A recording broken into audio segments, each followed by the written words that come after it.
In the core mine zone, she realized both sides were from third-tier clans. She wondered if he came to avenge the Huang family and questioned who the puppet he mentioned really was. Suddenly, Master Ning rushed forward. The attackers begged him to release Miss Yi, insisting she had already gathered enough earth cores and would hand them over. Miss Yi struggled in the puppet's grip, pained but still conscious. Lying on the ground, she weakly asked if what they wanted were the earth cores. The boy mocked her, saying the tribute once owed by the Huang family now fell on the Yi family. He claimed working for the Ning family was a chance for them to rise into the third-tier clans, calling it something worth celebrating. His followers urged Miss Yi to accept. Miss Yi cursed her bad timing, realizing her strength had been drained after days in the earth core cave. The boy's expression turned sinister as he demanded all the earth cores. He warned her to become obedient under the Huang family's name or face the Ning family's power, which could erase the Yi family from the Western Territory with a single command. One of the men begged Miss Yi not to act rashly and to accept the demand. But she pushed herself up, furious, and shouted that the brat should keep dreaming. Refusing to submit, she declared the Yi family's possessions would never belong to them. With defiance burning in her eyes, she launched an attack against the puppet holding her down, shaking the ground as the fight erupted. Master Ning's expression darkened as one of the men begged him to calm down and give them another chance. He asked if they were rejecting him, warning that he did not take kindly to defiance. Miss Yi groaned, still restrained by the puppet, while the man pleaded to be allowed to reason with her again. Ning's eyes turned cold. Deciding there was no point in more words, he declared her fate sealed. With a chilling glare, he ordered her death as the puppet raised its massive arm to strike. The puppet's massive fist slammed down with a thunderous impact, sending shockwaves through the ground. One of the men screamed in terror for Monsieur. With a twisted grin, the boy rang a bell and ordered his ghost general to charge in and crush her completely. The giant puppet moved forward with unstoppable force, tearing through the earth as it advanced. The impact shook the battlefield, and Miss Yi cursed under her breath. A protective flame mark activated around her, each layer absorbing part of the puppet's devastating strikes. She shouted at her enemy, recognizing him and accusing him of being no different from the Huang family, always bullying others too much. Layer after layer of her flame mark shattered under the relentless assault, leaving her defenses dwindling. The boy only laughed, ringing his bell with a cruel grin. He mocked her nobility and declared he had been far too lenient with her. The boy sneered, finding Miss Yi's resistance amusing, and ordered the ghost general to toy with her further. Her protective flame mark flickered, leaving only one layer between her and defeat. With a chilling tone, he commanded the puppet to break her legs first. Miss Yi's eyes widened in fear as the massive fist came crashing down. But before the blow could land, a sudden figure burst in, striking the puppet with overwhelming force. Shock filled the air as everyone realized someone else had entered the battle. The boy froze, demanding to know who the newcomer was. A young man with fiery wings and a blazing weapon appeared, stepping confidently in front of Miss Yi. He reassured her that she was safe now. Relieved, Miss Yi admitted she was embarrassed to be seen at her weakest again. She thanked him for arriving just in time, knowing she would have been in real danger otherwise. The young man replied that he didn't know all the details, but after witnessing what had just been done to her, he couldn't stand by. He told her to rest while he dealt with the arrogant enemy himself. Sometime earlier, in the Yi family garden of the Western Territory, a servant rushed in, panicked, shouting that Miss Yi was in danger. When asked what had happened, she explained that Miss Yi had ordered her to watch Huang Yingheng, but the Ning family appeared, threatening them for tribute. They took Huang Yingheng and went straight to the mines in search of Miss Yi. Begging desperately, she pleaded for help. Mr. Liu reassured her, telling her not to worry as he understood the situation and would take action. Back in the Yi family garden, Liu had vowed to save Miss Yi immediately. Returning to the present at the mine zone, Miss Yi weakly smiled, realizing why he had arrived just in time. Coughing and exhausted, she admitted the boy had ambushed her after she had run out of strength and nearly cost her life. Lu reassured her, telling her to let Xiao Fei heal her wounds. With his companion's power glowing brightly, he promised that once she recovered, he would personally deal with their enemy. Xiao Fei's healing light surrounded Miss Yi, restoring her strength. She warned Lu Fan to be careful as the enemy's puppet loomed ahead. The boy smirked, pointing out that the massive figure was his puppet, no different from the fallen corpse puppet Lu Fan had defeated before. He accused Lu Fan of ambushing him and injuring his puppet, warning that he clearly didn't understand the consequences of provoking him. Realizing who stood before him, the boy sneered, calling Lu Fan the Dragon Tamer. With a twisted grin, he prepared to retaliate. Lu Fan's aura surged as dragon energy burst forth. His power flared, revealing the black dragon Roman II form, shaking the battlefield. Lu Fan's aura flared like a blazing inferno, his weapon engulfed in dragon flames. His eyes locked on the enemy with unshakable resolve. He growled with intensity, questioning if the boy truly understood what would happen when someone dared to hurt her. The battlefield trembled under the force of his fury, signaling that the real fight was about to begin. Lu Fan's aura flared like a blazing inferno, his weapon engulfed in dragon flames. His eyes locked on the enemy with unshakable resolve. He growled with intensity, questioning if the boy truly understood what would happen when someone dared to hurt her. The battlefield trembled under the force of his fury, signaling that the real fight was about to begin. The puppet's strike suddenly halted as a golden dragon claw burst forth, gripping it tightly. Shock spread across the enemy's face as Lu Fan's body glowed with overwhelming power. With Xiao Fei's possession, Lu Fan transformed into the Golden Dragon King, his form radiating immense strength and majesty. The battlefield shook under his new presence. The boy's eyes widened in disbelief. He muttered in shock, realizing this wasn't how a dragon tamer was supposed to fight. Seeing Lu Fan embody the dragon itself shattered his expectations. Lu Fan roared with power, declaring that the puppet's end had come. Xiao Fei let out a fierce cry as her power surged, fusing with Lu Fan's transformation. Together they unleashed Emerald Dragon Form Roman II, activating the Radiant Soul Light. A massive golden dragon wrapped in emerald energy roared forward, its presence overwhelming. The Soul Sanctuary buff spread, boosting allies' strength and resilience while shielding them with layers of energy. The enemy's puppet collapsed under the sheer force, leaving its master shouting desperately for it to rise again. Staring in shock, the boy realized a single strike had defeated Zhuang Meng at level 100. He questioned in disbelief if transforming into a dragon was the true way a dragon tamer fought. Lu Fan's voice thundered across the battlefield, mocking his enemy for daring to shout about crushing him and turning him into a puppet.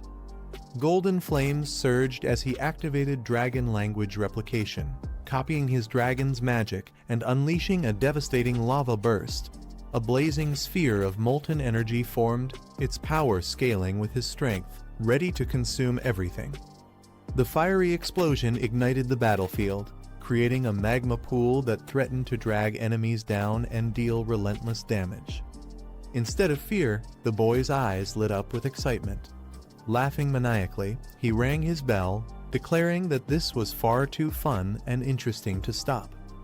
The boy desperately commanded his ghost general to rise, but the puppet was engulfed in a fiery explosion, letting out a painful roar as it struggled under the overwhelming force. From within the flames, a golden dragon's mighty form emerged, leaving the enemy stunned. He could only stare in disbelief at Lu Fan's transformation. Yet instead of fear, the boy smirked with a twisted grin. He mocked Lu Fan, saying it didn't matter if he had transformed into a dragon, he still wasn't impressed. Ning too boasted that his puppet would never allow Lu Fan to touch him. The towering ghost general, now in its second phase, roared with red energy coursing through its body. But Lu Fan's dragon form answered with overwhelming force, roaring enough noise as his golden aura clashed against the puppet's corrupted power. The ghost general reeled under the assault, cracks spreading across its body. With the emerald dragon bloodlines boost, Lu Fan's strength and protection soared, his strikes doubling in intensity. The battlefield trembled as the golden dragons might press down, leaving Ning Tu and his puppets struggling to withstand the crushing power. The boy laughed arrogantly, claiming that Lu Fan couldn't hurt him. But the golden dragon's eyes burned with fury. "Oh, is that so?" Lu Fan's voice rumbled as golden flames surged around his massive form. With a deafening roar, he unleashed his ultimate move, Judgment Claw. His twin claws ignited with blazing light, converting stamina into overwhelming strength. The dragon's claws struck down with unstoppable force, tearing through everything in their path, each blow carrying devastating power. Lu Fan's golden claws slammed into the ghost general, sending cracks spreading across its massive body as it let out a pained roar. The boy's eyes widened in shock, his confidence faltering for the first time. But before he could react, Lu Fan's dragon form loomed over him, declaring coldly, "Your turn." Terrified, the boy quickly rang his bell, summoning another puppet to shield him. The battlefield shook once again as his desperation grew against Lu Fan's overwhelming power. The golden dragon's judgment claw struck again, slamming into the ghost general and sending shockwaves across the battlefield. Cracks spread deeper into its massive body, yet the puppet still clung to life. The boy only laughed hysterically, mocking Lu Fan as he claimed it was hilarious watching him struggle without being able to finish the fight. Lu Fan, in his dragon form, remained silent. His blazing golden eyes locked onto the boy, his expression unreadable as power continued to surge around him. The boy smirked, praising Lu Fan for still having spirit left. Then, with twisted excitement, he promised to show something even more entertaining. Clenching his hand, he revealed the true power of his ghost general, boasting that it was a level 100 puppet. In an instant, the massive figure roared, its form surging with strength as cracks of energy burst from its body. The ground shook violently as the upgraded puppet struck forward with overwhelming force. The boy spread his arms wide, grinning with madness as he revealed his trump card. He shouted that his ghost general had finally reached its level 100 ultimate skill. With a deafening roar, the puppet's body ignited in a surge of divine energy, its form twisting and expanding under the overwhelming power. The system revealed its terrifying evolution: Shuangmeng Level 100, Mountain Breaker Roman 4, Ghost General Phase 3.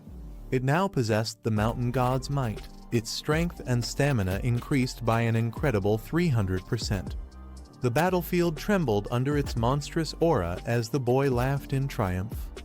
At the core mine zone, the boy's laughter echoed as he flaunted his ghost general's new power. With the mountain god's buff tripling its stats, he claimed this was strength even level 100 elites would fear. Not stopping there, he revealed another of his ultimate techniques. Golden nails pierced into the ghost general, each one amplifying its attack power to terrifying heights. The boy roared for his puppet to unleash its full strength. The massive figure trembled with destructive energy, its aura surging as the ground split beneath it. From atop his puppet, the boy taunted Lu Fan, boasting that he now faced an opponent whose power had been multiplied tenfold, calling it an honor. The golden dragon's eyes narrowed in silence, facing the overwhelming might of the ghost general. The boy, drunk on power, mocked him, boasting that with 10 times the stats, he could defeat even 3 level 100 elites at once. He sneered that being a dragon changed nothing, declaring that Lu Fan still had no chance of victory. Standing tall beside his empowered puppet, he laughed arrogantly and asked if Lu Fan was ready to surrender. The massive ghost general loomed menacingly, radiating flames of destructive power, yet Lu Fan remained calm, unfazed by the taunt. Lu Fan looked at the empowered puppet and mocked its strength, calling it a shame. The boy frowned in confusion, demanding what he meant. Calmly, Lu Fan explained that even if the puppet's power were multiplied 100 times, it would still be nothing but garbage. His aura surged, confidence radiating from him. Inwardly, he analyzed the situation. Zhuang Meng had nothing but brute force, while Ningtu only provided control. Seeing through their limits, Lu Fan smirked and declared that they would soon become part of his puppet army. The silver-haired boy sneered, calling Lu Fan arrogant, and waited to see what kind of dragon he would summon. With calm confidence, Lu Fan called out, and a small green dragon spirit, Jai, appeared at his side. Its energy pulsed brightly, catching everyone's attention. The Ghost General reacted immediately, its massive form sensing the dragon's aura as Jai bravely cried out in defiance. Lu Fan smirked, his voice steady as he laughed, while Jai's power surged forward, wrapping around him like a shield of emerald light. The silver-haired boy burst into mocking laughter, ridiculing Lu Fan for summoning what he called a snot-dripping worm and questioning if that was his so-called mighty dragon. Unfazed, Lu Fan gently picked up Xiao Jai, reminding him of the powerful enemies he had already defeated, from the 10,000 Venom Devil King to the Dragon-devouring Dragon King. He asked if Xiao Jai was really afraid of a mere brute and his master. Xiao Jai's eyes lit up with determination as he cried out, declaring he wasn't scared and that he would fight. Lu Fan encouraged Xiao Jai, telling him to show everyone his strength. Xiao Jai's determined cry rang out, but the silver-haired boy scoffed, mocking the idea that such a small creature could ever defeat his level 100 puppet. With a calm smile, Lu Fan replied that he never said he had only one companion. Power surged around him as he raised his hand, calling out another name. From the sky, Xiao Fei descended in a radiant glow, and Lu Fan commanded the battlefield, summoning the mighty Shadow Dragon King alongside Xiao Jai. The Shadow Dragon King emerged with a powerful roar, its dark aura overwhelming the battlefield. The sheer presence of the beast left everyone stunned, especially the silver-haired boy. His expression hardened as he realized the dragon carried pure killing intent. He thought quickly, questioning what kind of skills such a terrifying dragon might possess. Deciding he couldn't afford to wait, he immediately activated one of his strongest defenses. A golden bell appeared above him, radiating a solid protective barrier. The shield not only reduced incoming damage, but also reflected any attacks that dared to touch it. The silver-haired boy ordered his ghost general to tear the enemy apart. The massive puppet charged forward with terrifying force, shaking the ground with every step. Its colossal fist came crashing down toward the black-haired fighter. Yet, the young man stood calm and unshaken, facing the attack head-on. Just as the ghost general struck, a toxic aura began to spread across the battlefield. The puppet's body released a sinister green glow poison dragon, I-form switch, underworld swamp. The ground transformed into a poisonous swamp, radiating deadly energy that spread quickly. This ability, known as the Surging Poison Sea, created an underworld swamp that continuously dealt poison-based damage to all enemies caught within. To make matters worse, the poison stacked at double the normal rate, threatening to overwhelm anyone trapped inside. The silver-haired boy was stunned as he realized his puppet had been poisoned. He quickly tried to cleanse it, activating powerful skills like Clarity and Calm and Purifying Rain, channeling sacred light to dispel negative effects. But no matter how much he tried, the poison wouldn't disappear. Desperation filled his voice as he shouted in disbelief, wondering how the corruption could resist purification. His puppet continued to suffer, green poison marks spreading deeper with every moment. Calm and confident, the black-haired fighter simply smiled. He told his opponent to save his breath. This poison wasn't something that could be removed. Frustrated, the silver-haired boy rang his bell with urgency, commanding his puppet to retreat. He shouted for it to get out immediately, desperate to save it from the spreading poison. But the ghost general roared in defiance, its massive body trembling as the poison coursed through its veins. Despite the boy's command, the puppet's body cracked under the overwhelming corruption, its strength on the verge of collapse. The battlefield shook as the ghost general struggled, showing signs that it could no longer resist the poison's deadly grip. The black-haired fighter unleashed a devastating assault. Using Shadow Strike, he teleported behind the ghost general and pierced its weak point, dealing immense damage. Immediately after, Shadow Invasion triggered, striking again with a follow-up attack. Not giving the enemy a chance to recover, he roared out his ultimate move, Dragon Annihilation. His arms transformed into dragon claws as he delivered a relentless flurry of 6 strikes, each one synced with the power of his dragon pets. The ghost general was torn apart under the combined force, leaving the silver-haired boy in shock. Trembling, he rang his bell again, unable to accept the defeat. His voice cracked in disbelief as he admitted that the ghost general had been his strongest puppet, yet it was destroyed so easily. The only thought echoing in his mind was clear: his opponent wasn't human, but a monster. The silver-haired boy, realizing he was at a disadvantage, ordered his ghost shadow to retreat. Riding atop the masked puppet, he tried to escape, vowing to settle the score with the dragon tamer another time. But his opponent wasn't about to let him go so easily. With Xiao Jai and the Shadow Dragon King at his side, he declared that a puppet master like him would make perfect material for top-grade puppets. As the boy fled at full speed, the dragon tamer launched into pursuit, his dragons soaring behind him. He closed in rapidly, warning that there would be no escape this time. The white-haired boy gritted his teeth, annoyed that his pursuer just wouldn't let him go. He tightened his grip on his weapon, refusing to back down. The enemy quickly barked an order, summoning the ghost guard to block his path. The clash was immediate. The ghost guard's flaming blades struck down in rapid succession, forcing the boy to parry each attack with sharp precision. Sparks burst in every direction as steel and fire collided again and again. But while the boy fought defensively, another figure stood with complete confidence. The red-haired man, flames burning along his weapon, looked at the battle with a smirk. He mocked the attempt, saying that if this was all his enemy could muster, then it wouldn't be nearly enough. Without hesitation, he advanced.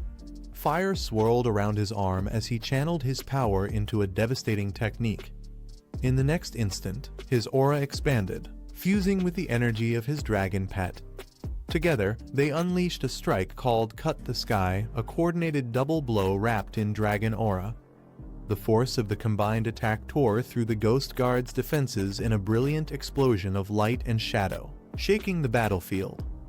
The black-haired fighter smirked confidently, declaring that no one could stop him. As his aura surged, the system activated a powerful ability, Soul Shock. Dragon aura gathered in layers, each one stacking higher as his energy built up.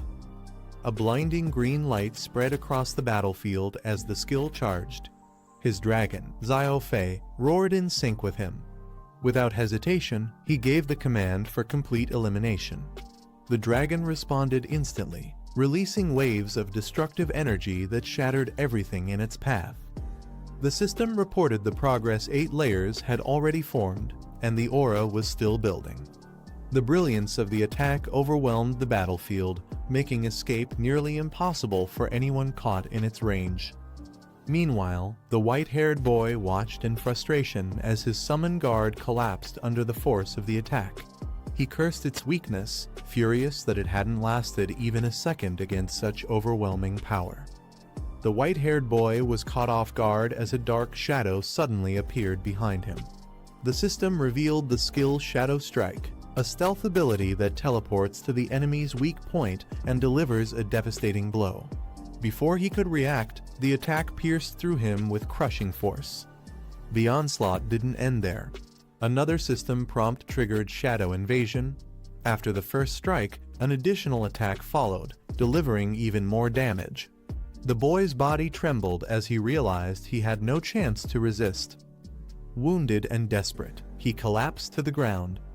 With blood on his face, he stretched out his hand, begging for mercy.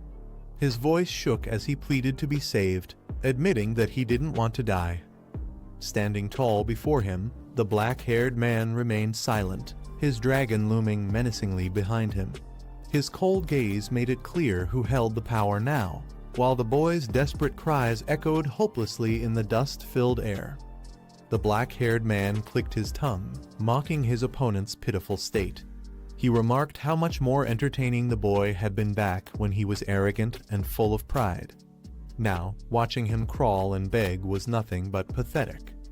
The white-haired boy, bloodied and desperate, pleaded for his life. He shouted that he was the second young master of the Ning family, trying to use his status as a shield. He promised wealth and rewards if only his life would be spared.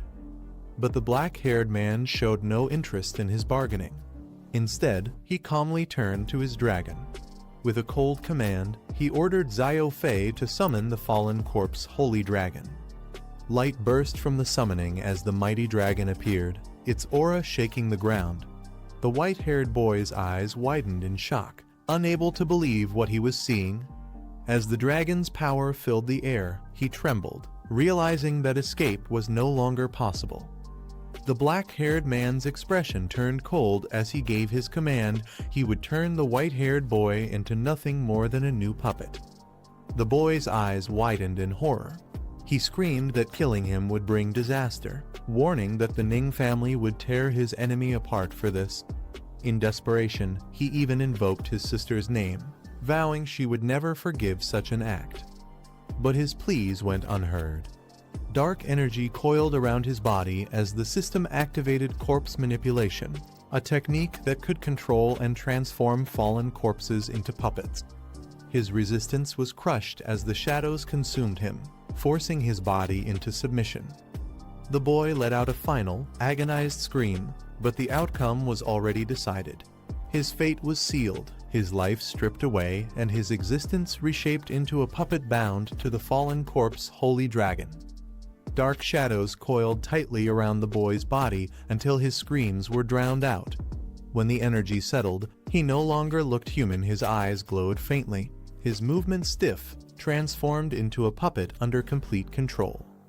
The system confirmed his new state, listing his identity as Ning 2, Fallen Corpse Puppet Master Level 103. The description revealed that this ability could strengthen corpses, summon them as puppets, and even create an organized puppet army. The black-haired man studied the information carefully. He noted with interest that all of the enhancements applied to puppets as well. If strengthened further, and if every fallen corpse was converted, they could form a powerful puppet squad under his command. Just as he considered the potential of this new ability, someone suddenly called out his name, Lu Fan. His focus shifted, but the weight of what he had just gained was undeniable. The black-haired man turned and greeted his senior sister, who appeared at his side with her weapon in hand.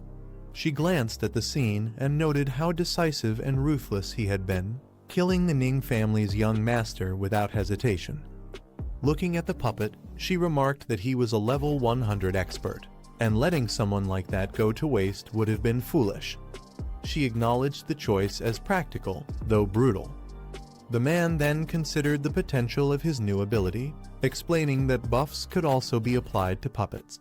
He wondered aloud if some corpses could even be transformed into human form puppets, strengthening their forces even further. His senior sister agreed, praising the idea and saying it wasn't bad at all.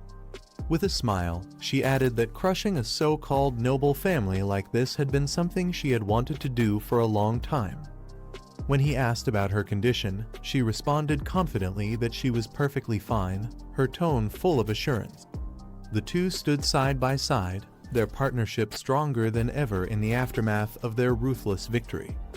The white-haired woman admitted that her injuries had been severe, but Xiao Fei's healing had worked wonders. Aside from some lingering fatigue, she assured him there were no serious problems. Satisfied with her recovery, the black-haired man smiled and declared that it was time to begin. He hoped the outcome of their next move wouldn't disappoint. With that, he gave the command, A golden dragon loomed overhead as he ordered the summoning of more puppets. Immediately, the air grew heavy with energy as corpse manipulation activated once again. One after another, figures emerged, dark, twisted forms bound by crimson energy. The newly created puppets stood ready, their presence adding a chilling force to his growing army. The black-haired man gave the order, commanding Ning-Tu to take control of the puppets. Dark energy surged from Ning-Tu's body, his glowing eyes locking onto the corpses around them. At once, the fallen figures stirred, rising under his command as they transformed into controllable puppets. One after another, shadows wrapped around the corpses, binding them to his will. The battlefield that had been littered with lifeless bodies was now filled with soldiers reanimated into a puppet squad. His senior sister watched in astonishment. She realized that by giving commands to Ning-Tu, he could control the entire puppet squad indirectly. Shocked, she exclaimed at the effectiveness of the ability. It meant he had gained not just one puppet, but an entire army through Ning-Tu's control. The black-haired man smirked, his eyes glinting with confidence as he revealed there was still more to show. With a commanding voice, he gave the order, amplify. Immediately, the puppets surged with power. A dark energy erupted around them, strengthening their bodies and weapons. Their aura intensified, and even their movements became sharper and more lethal. The air trembled as the puppet squad, now amplified, stood like an unstoppable force. Warriors who had once been mere corpses now radiated overwhelming strength. Their attacks multiplied and their presence magnified. The system revealed the effect. Each puppet received an increase in attack power, making them even more dangerous. These enhancements could not be undone or dispelled by ordinary means. Only the puppet master himself had the authority to remove them. With this, the black-haired man's army of puppets evolved from terrifying to nearly invincible, a force that struck fear into anyone who witnessed their might. The man explained that as long as the puppets weren't completely destroyed, the dark lines within them would allow their bodies to reassemble. His senior sister's eyes widened in amazement as she realized the true scale of his power. She pointed out that in one hand, he now wielded a puppet army forged from 9 realm demons, while in the other he commanded a squad of 4th-tier experts. With this combined strength, she declared, anyone who dared to oppose him would be utterly crushed. The man crossed his arms with a confident smile, stating that with such a lineup, not even the Ning clan or any other so-called noble family would be able to stand in his way. Then, with bold determination, he vowed to make the Yi family the premier clan of the western region. Since he was entrusted to speak for them, he would elevate their name to new heights. His words carried absolute conviction, and his younger companion cheered with a bright smile, fully believing in him. Amid a sea of blazing fire, a cloaked figure stood motionless. His presence was silent yet overwhelming, as the flames swirled violently around him, consuming everything in sight. Slowly, he lifted his hand, revealing a mysterious artifact glowing with ominous patterns. Its fiery light surged outward, merging with the flames as if fueling their destructive force. The air trembled, carrying the weight of its power. Without hesitation, the cloaked figure launched himself into the sky.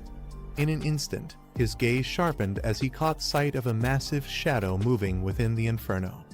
The sudden realization made him tense, sensing a terrifying presence emerging.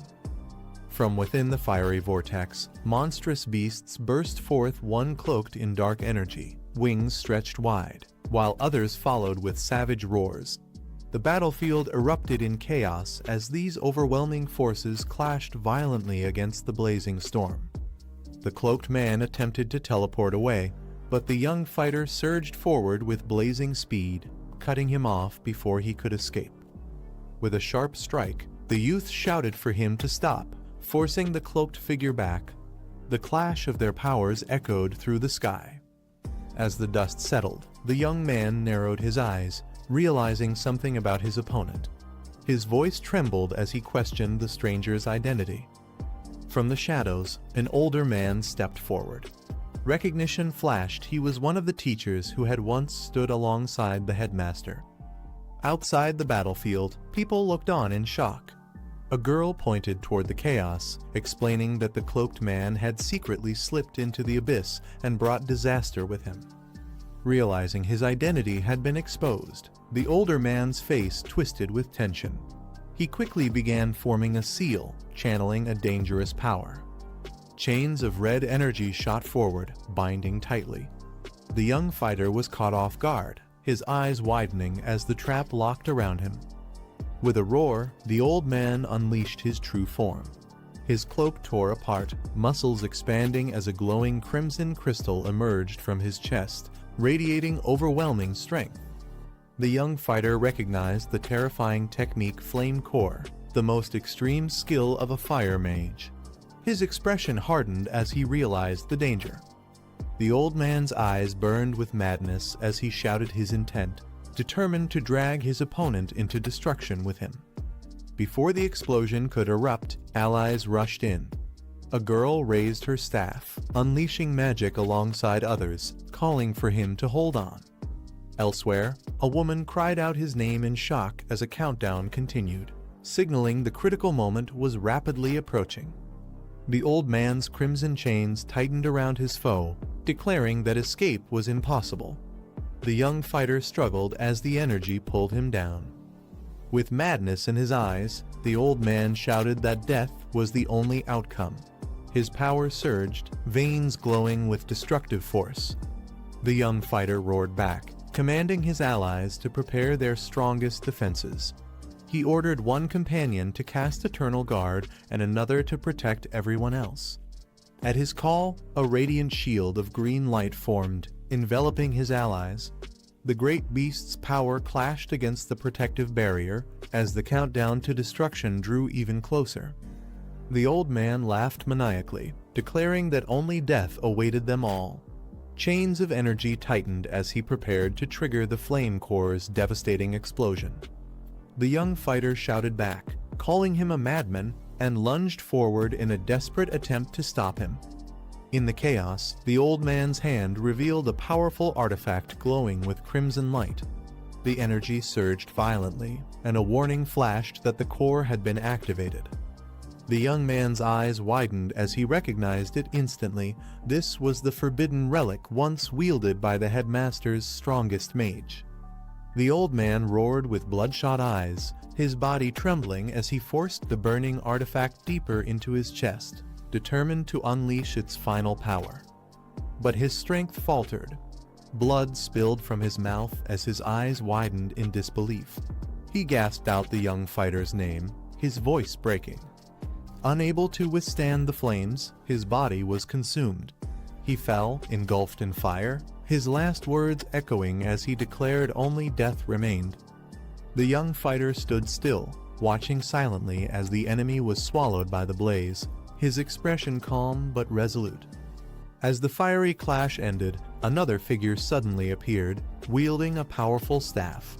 The young fighter looked up sharply, ready for what came next.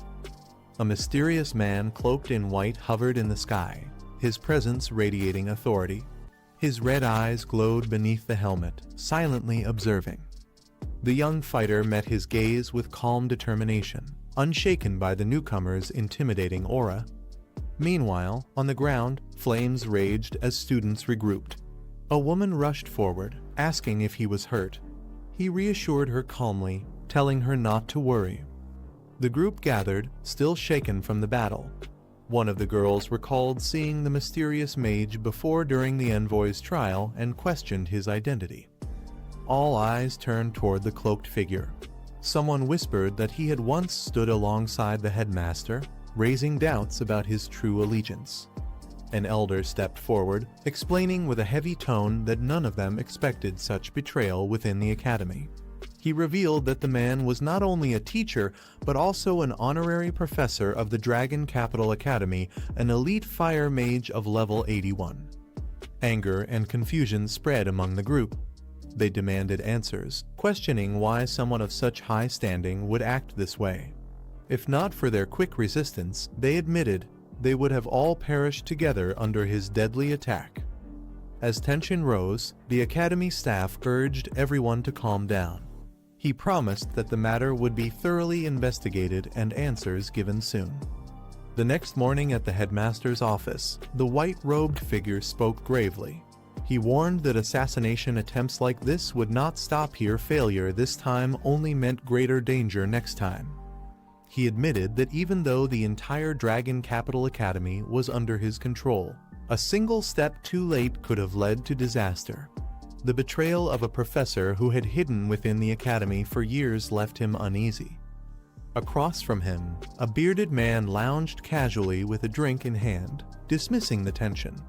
He mocked the official for being overly cautious, saying his seriousness made things unbearably dull. The bearded man rose with a laugh, saying it had been a long time since they last met.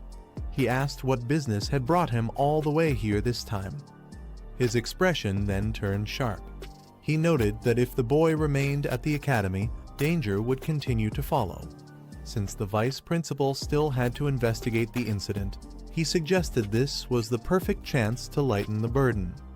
With a confident grin, he proposed taking the boy himself, escorting him to the northern frontier, where he could both guard him and handle threats more directly. But the white-robed figure questioned his intentions, pointing out that he already had his own heavy responsibilities. He asked if taking the boy along would truly serve any purpose, or if it was just an unnecessary risk. With a confident smile, the bearded man declared that he had been watching the boy's growth for a long time and considered him worth the effort. He hinted that bringing him along might also help with another investigation. Drinking straight from the bottle, he promised boldly that he would ensure the boy's safety and return him alive, no matter what. The next morning, outside the main gate of Dragon Capital Academy, a sleek car screeched to a halt, signaling the start of a new journey. The door opened, and a figure stepped out with firm resolve, ready for what lay ahead. At the academy's entrance, a young girl ran forward joyfully, calling out to her brother who had finally arrived. She asked whether he valued her more, or his preparations for the trials. The older brother smiled and reassured her, saying of course his sister mattered most. He explained that he had been preparing for the upcoming national trials, but had still made time to see her. With innocent eyes, the girl asked if he would help her take revenge for the troubles she had faced. His smile turned sharp behind his glasses. He promised that anyone who dared to upset his beloved sister would be dealt with severely, vowing to teach them a harsh lesson. The red-haired man looks down with a cold expression, remarking that the other has grown defiant. He mocks that the once weak wings have now hardened, daring to challenge him directly. With flames sparking around his blade, he raises his sword and declares that perhaps it's time to remind them of their place. His tone sharpens as he vows to make them obedient once more. The orange-haired fighter grits their teeth, a pained cry escaping as the pressure of the attack forces them back. The weight of the strike leaves them struggling to endure. Just then, another man rushes in, his voice urgent as he begs Uncle Ning to restrain his fury, hoping to stop the clash before it goes too far. The red-haired man looks up in surprise as a flying beast descends, recognizing the figure riding it and calling out in shock. The man in sunglasses steps forward confidently, his presence commanding attention as he lands before them. He announces that he has come to take Shuanger to the Divine Ruin's secret realm, his tone calm yet firm. Shuanger's eyes narrow, her expression tense as she's reminded of the deep bond she shares with her father, leaving her momentarily silent. Standing beside his rare mechanical bird mount, the man in sunglasses questions the reason for the sudden conflict. The red-haired man responds coldly, saying that since the other is Shuanger's fiancée, he is not considered an outsider. He explains that the girl ignored the family's orders, acting recklessly because she believes Ning Tui is dead. Shuanger clenches her body in pain, her fiery aura surging as she cries out, insisting that what she believes is the truth. The man in sunglasses quickly steps forward, steadying her as he warns her to be careful, his tone filled with concern. Shuenger bursts out with determination, demanding to be released as she declares she will go to the Huang estate to find him, no matter who tries to stop her. The man removes his glasses slowly, murmuring that now he understands what drives her actions.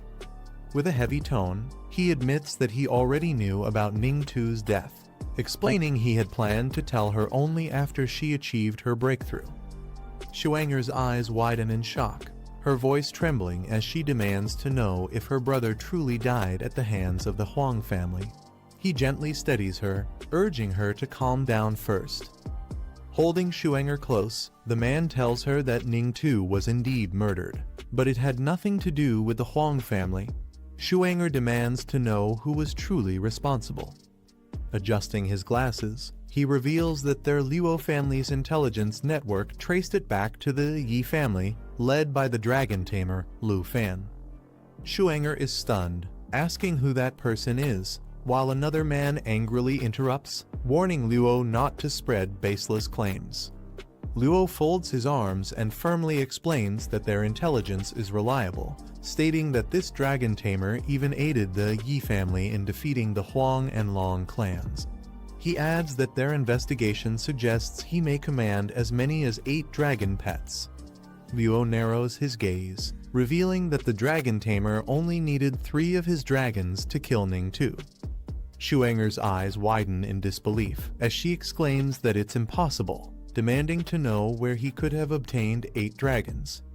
The red-haired man adds that even the Luo family's intelligence couldn't uncover how Lu Fan captured them, but his strength and record of defeating dragon bosses are undeniably remarkable. Overcome with emotion, Shuenger trembles and shouts that she doesn't care, her resolve unshaken despite the shocking revelation.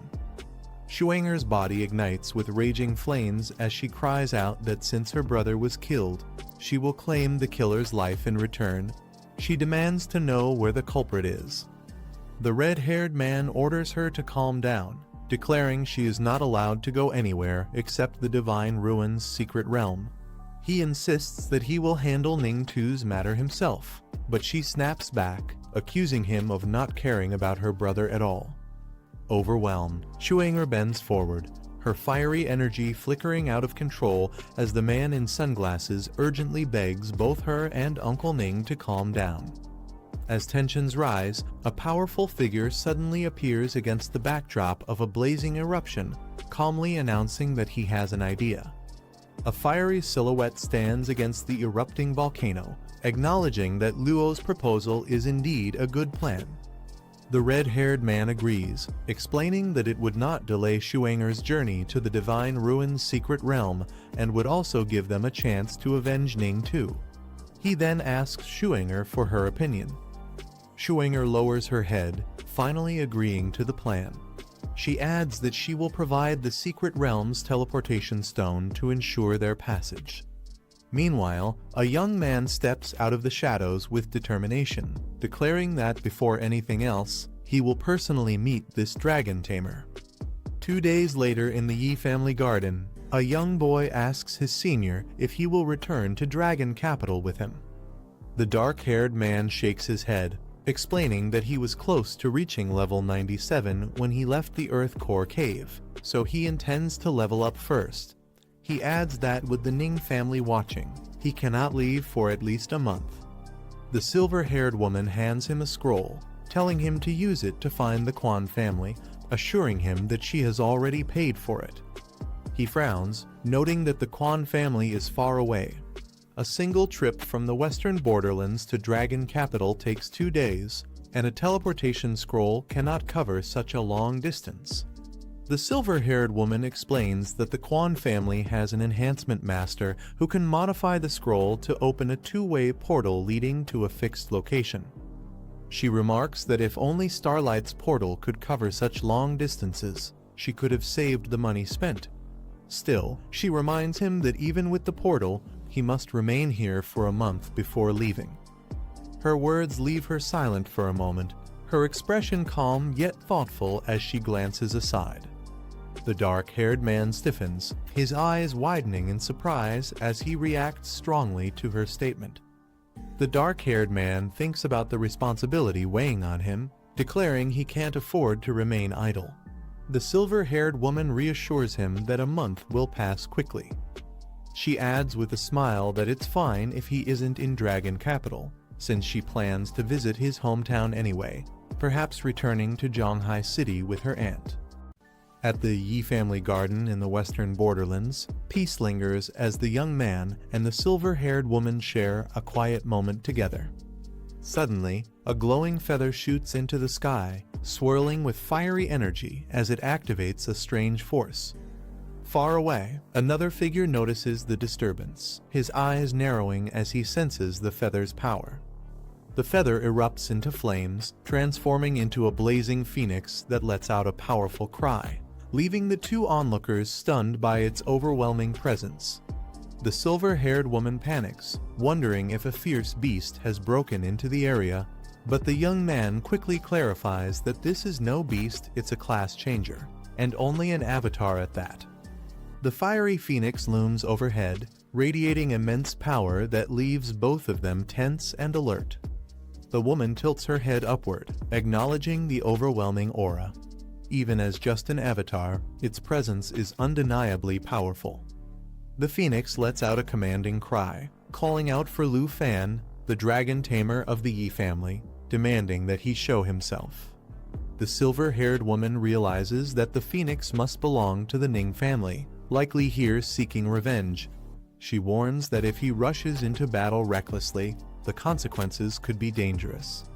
The dark-haired man calmly reassures her not to worry as he prepares to act, the shadow of a dragon forming behind him.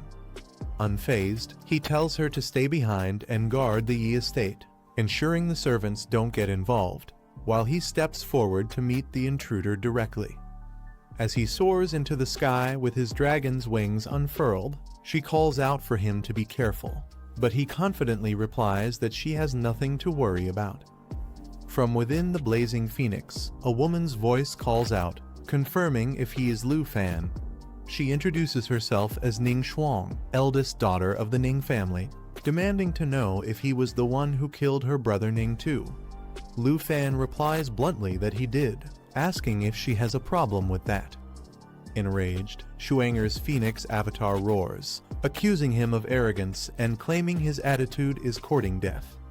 Lu Fan stands his ground, countering that it was the Ning family who acted tyrannically first, and now they have the audacity to seek revenge. He mocks her for not daring to face him in person, using only an avatar instead. The fiery phoenix glares down, its form trembling with power as Shuanger insists that even her avatar will be enough to strike him down. Shuanger's phoenix avatar gathers an overwhelming power, declaring it strong enough to wipe out both Lu Fan and the entire Yi estate beneath him. The silver-haired woman trembles, realizing the danger. She thinks to herself that even this avatar's level is too high, and if Shuanger's real body were to appear, it would be catastrophic. Lu Fan rises into the air with his dragon wings, unfazed by the fiery threat. She calls out anxiously, asking if he truly plans to face it head-on. But Lu Fan only smirks, pointing out that she has been charging the same skill for far too long. With calm confidence, he declares that in his opinion, this avatar of hers is nothing he can't eliminate. Lu Fan summons one of his dragons, a towering green beast, declaring that he only needs a single strike to end this battle. The phoenix narrows its eyes, questioning if this is truly one of his 8 dragons. Remembering Luo Lixu's words, it dismisses the creature as merely a support type, mocking that such a beast is no match to avenge Ning Tu's life. Shuanger's phoenix avatar unleashes its strongest attack, roaring as flames ignite into the skill known as world-burning flames, a power capable of devastating everything in its path. Watching the overwhelming inferno, an ally cries out in alarm, calling Xiao Fei's name as the clash of ultimate powers begins. The green dragon lets out a thunderous roar as it charges forward, its power surging against the raging flames. The phoenix unleashes its devastating attack, but the dragon counters with Eternal Guardian, a barrier that absorbs and neutralizes all incoming damage. A radiant green shield expands, completely swallowing the inferno as the dragon stands firm, empowered by its resilience and self-regeneration abilities. Shuanger's phoenix avatar recoils in shock, stunned that its most powerful flames had been completely blocked. Lu Fan calmly raises his hand, signaling another move as the battlefield crackles with fiery energy. A dark, menacing figure bursts forth, his shadow dragon appearing right behind the phoenix avatar with glowing crimson eyes. The dragon unleashes Shadow Strike, teleporting behind the target and piercing its weak point with overwhelming force, leaving the phoenix stunned by the sudden assault. The phoenix reels in shock, exclaiming that the attack was far too fast, unable to react before the blow landed. Shuanger's phoenix glares at the shadow dragon, realizing it must be the very beast Luo Lixu spoke of, the one responsible for killing her brother. She admits Lu Fan truly lives up to his reputation as a legendary dragon tamer, but he coolly responds that she overestimated herself, thinking she could exact revenge with only an avatar. The phoenix growls, vowing that her revenge has only just begun. Though she will not kill him now, she promises his death is certain in the future. Lu Fan remains silent, his sharp gaze fixed upward, unshaken by her words as the fiery avatar begins to fade. As the fiery avatar begins to fade, Shuanger leaves behind a chilling vow, promising that next time she will come in person to settle things with Lu Fan. Lu Fan tightens his grip on a glowing stone, preparing himself for what lies ahead. He examines the Divine Ruins Secret Realm Teleportation Stone, a legendary grade item that allows entry into the dangerous realm, knowing it will soon open. Nearby, the fiery feather that once carried Shuanger's presence burns faintly, a reminder of the threat that still lingers. Shuanger's true body sits quietly amidst blazing magma, her expression unreadable as the flames swirl around her. She slowly rises, acknowledging that Lu Fan truly lives up to the title of Dragon Tamer, calling his strength impressive. The scene shifts to the fiery landscape of the western borderlands, where molten rivers and volcanic eruptions emphasize the intensity of her power. She remarks that Lu Fan has only summoned 2 of his 8 dragons, mocking that what he showed was merely 1/4 of his true strength. At her side lies the Earth Core, a legendary material brimming with terrifying flame energy. Shuanger clenches her fist, her body engulfed in swirling flames, vowing that she can't wait to kill Lu Fan inside the Divine Ruins Secret Realm. She lifts the Earth Core, its fiery energy pulsing violently in her grip as her aura intensifies. With burning determination, she crushes the core into pieces, flames erupting wildly around her as her killing intent sharpens. Her lips curl into a confident smile, eyes blazing with hatred as she warns him that he'd better show up because she will be waiting. Lu Fan studies the Divine Ruins Secret Realm Teleportation Stone in his hand, a legendary item said to open the path to the realm in 68 days. He narrows his eyes, wondering if Ning Shuang's words were a challenge for him to meet her there. The silver-haired woman approaches anxiously, asking if Ning Shuang plans to come after them, but Lu Fan calmly replies that she won't. She then questions him about the Divine Ruins Secret Realm itself.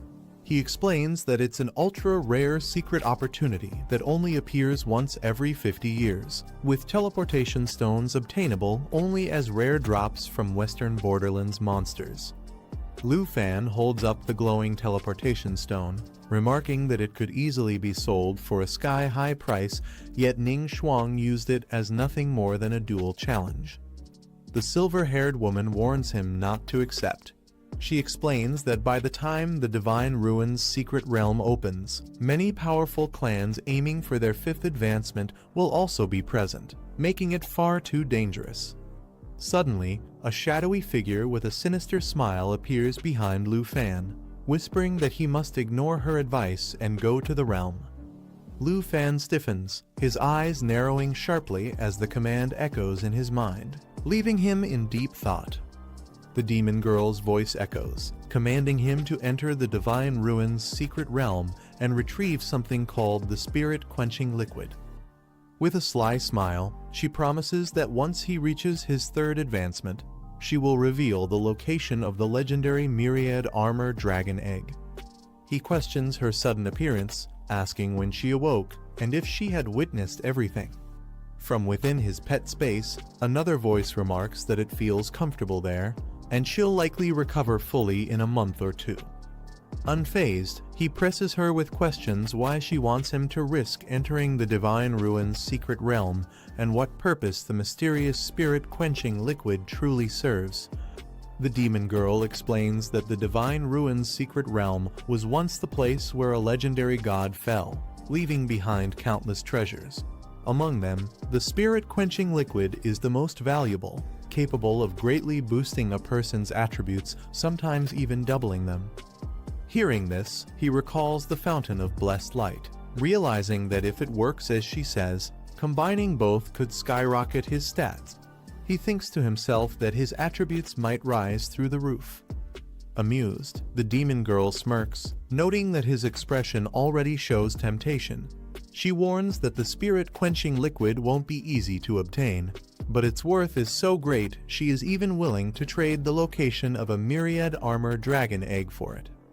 Her tone turns sharp as she reveals why Ning Shuang had challenged him with an avatar. It wasn't just for honor. She intends to use the dangerous properties of the Divine Ruin's secret realm itself to kill him. The demon girl delivers a shocking truth inside the Divine Ruin's secret realm. Summoning beasts or weapons is forbidden. He realizes this means he'll be completely on his own if he accepts the duel. Startled, he thinks quickly, knowing his carefully prepared puppet team will be useless in such conditions. Facing Ning Shuang in that place would mean walking right into her trap. But the demon girl reassures him, reminding him that he still possesses the Golden Dragon King set, which allows the transformation skill to remain usable. Her confidence keeps him from being completely discouraged. Leaning closer, she adds one more detail. Though she isn't bound by his contract slot, she can still count as his companion. With a sly smile, she teases that after all, she is also considered his pet, strengthening the bond between them. He clenches his fists, frustrated that Ning Shuang clearly wants to kill him, yet the demon girl insists he should still go. He snaps back, reminding her that if he dies, she'll die as well. The demon girl only laughs, asking if he's still wary of her. With a sly smile, she assures him that harming him would be impossible since their fates are tied together. Her tone softens, reminding him not to forget their deal bring her the spirit-quenching liquid. And after his third advancement, she'll guide him to the myriad armor dragon egg. She explains that the offspring of such a dragon would surpass any other, making him unmatched, even against Ning Shuang. But he frowns, caught in thought. If summoning is forbidden in the Divine Ruin's secret realm, then what use would obtaining the myriad armor dragon be? The contradiction leaves him unsettled. He narrows his eyes, questioning what the demon-devouring Dragon King is really planning.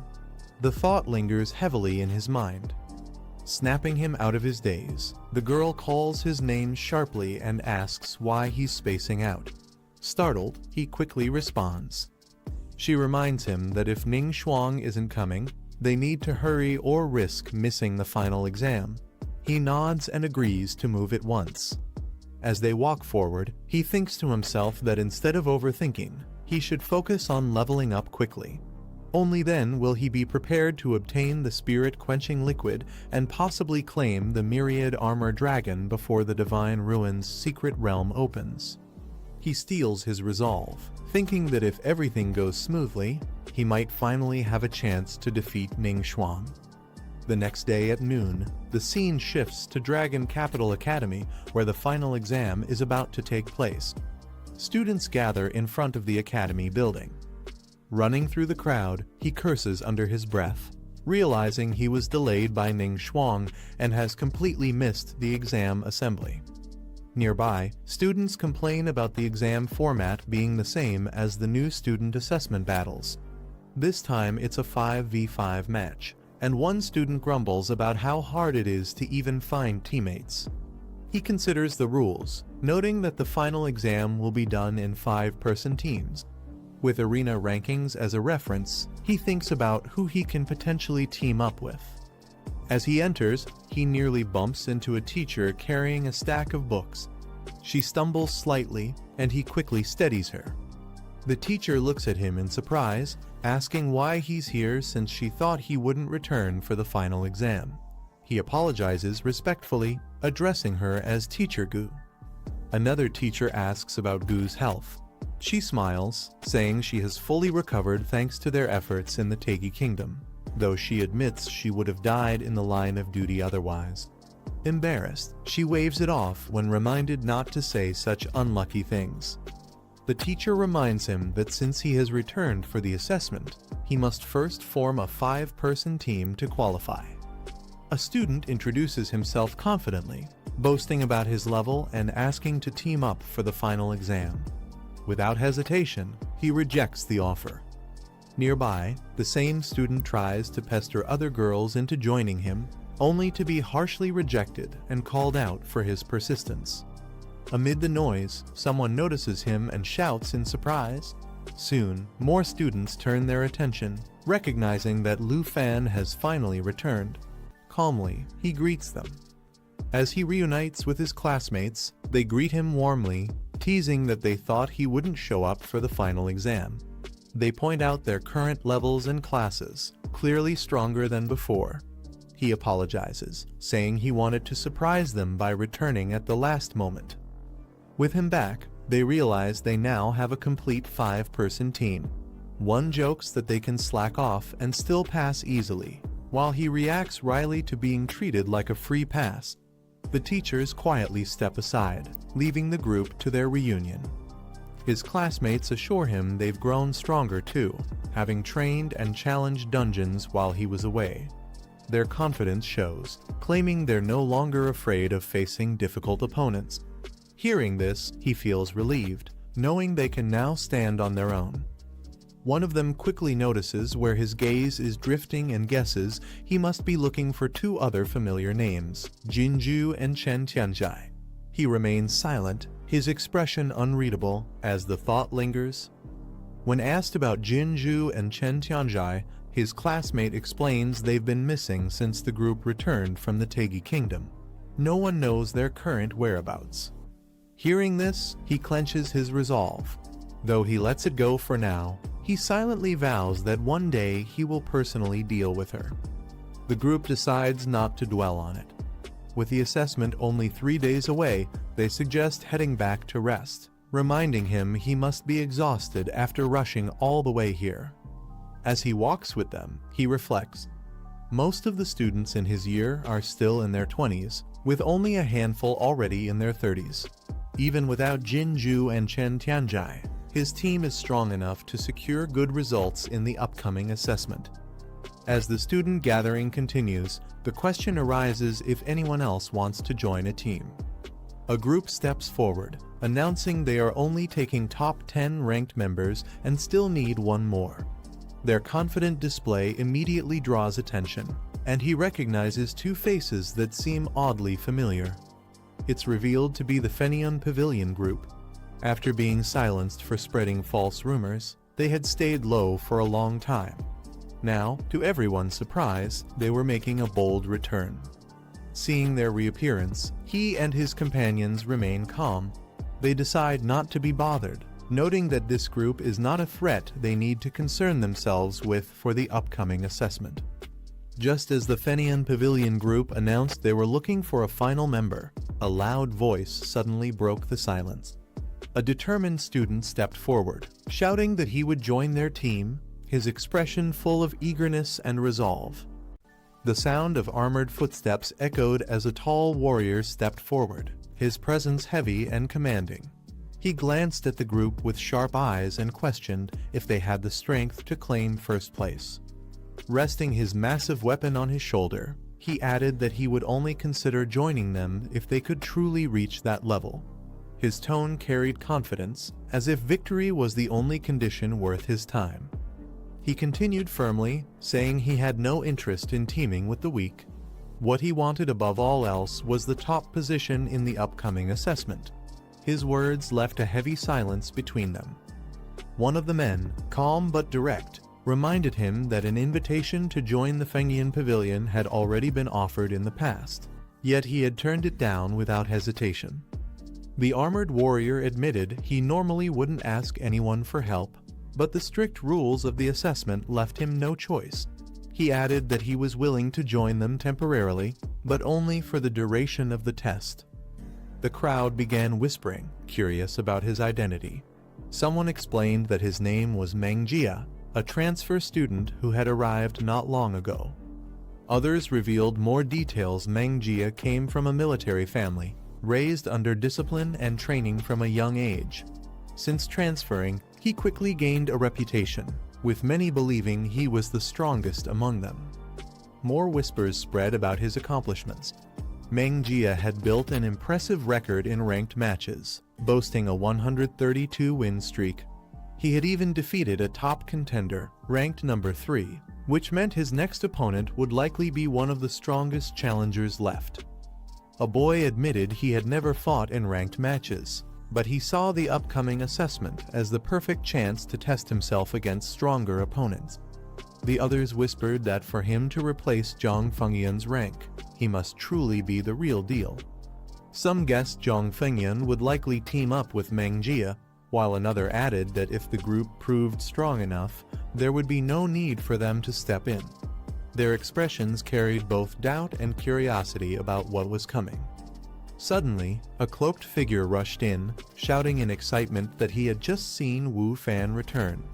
His words shocked the crowd, making heads turn in disbelief. Zhang's composure broke as he demanded to know where Wu Fan was and when he had come back, his voice filled with urgency and alarm. The crowd buzzed with confusion, wondering who Lu Fan was and why his return stirred such a strong reaction. Some confirmed they hadn't seen him yet, but the possibility of his comeback had already shaken them. A student explained that Lu Fan was a dragon tamer, the number 1 from King Yin class. His reputation alone was enough to make others uneasy. Another admitted that if Lu Fan truly returned, their chances of claiming first place would vanish completely. Hearing this, Mengjia's expression hardened. With anger boiling over, he shouted that it was ridiculous to admit defeat without even fighting, his voice echoing like a challenge to everyone present. A sudden burst of power struck, shocking those nearby and sending them stumbling back in fear. Mangjia's voice thundered as he declared that he wasn't boasting without reason. He had the strength, the rank, and the qualifications to aim for first place. He mocked the others, asking where their earlier confidence had gone. Gasps filled the crowd when they noticed the emblem on his chest. Someone shouted in disbelief that it was the mark of the blood-clad army.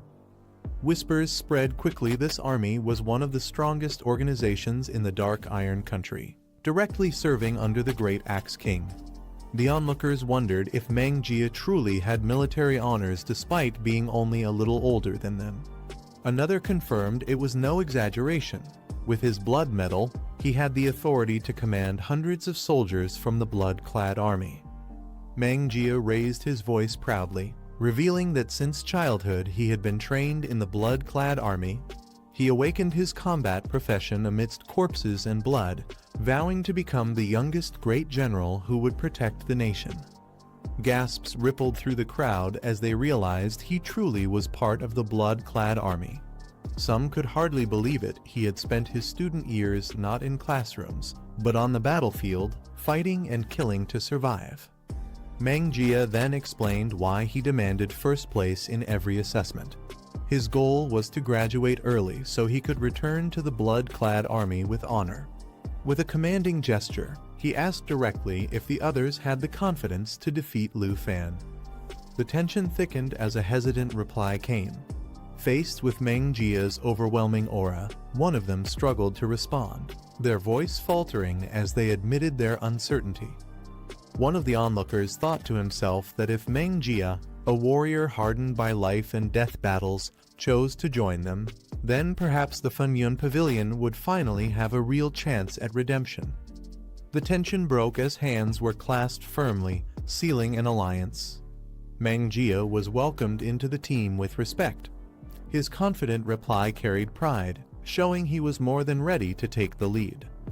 The crowd erupted in cheers, amazed by his overwhelming presence.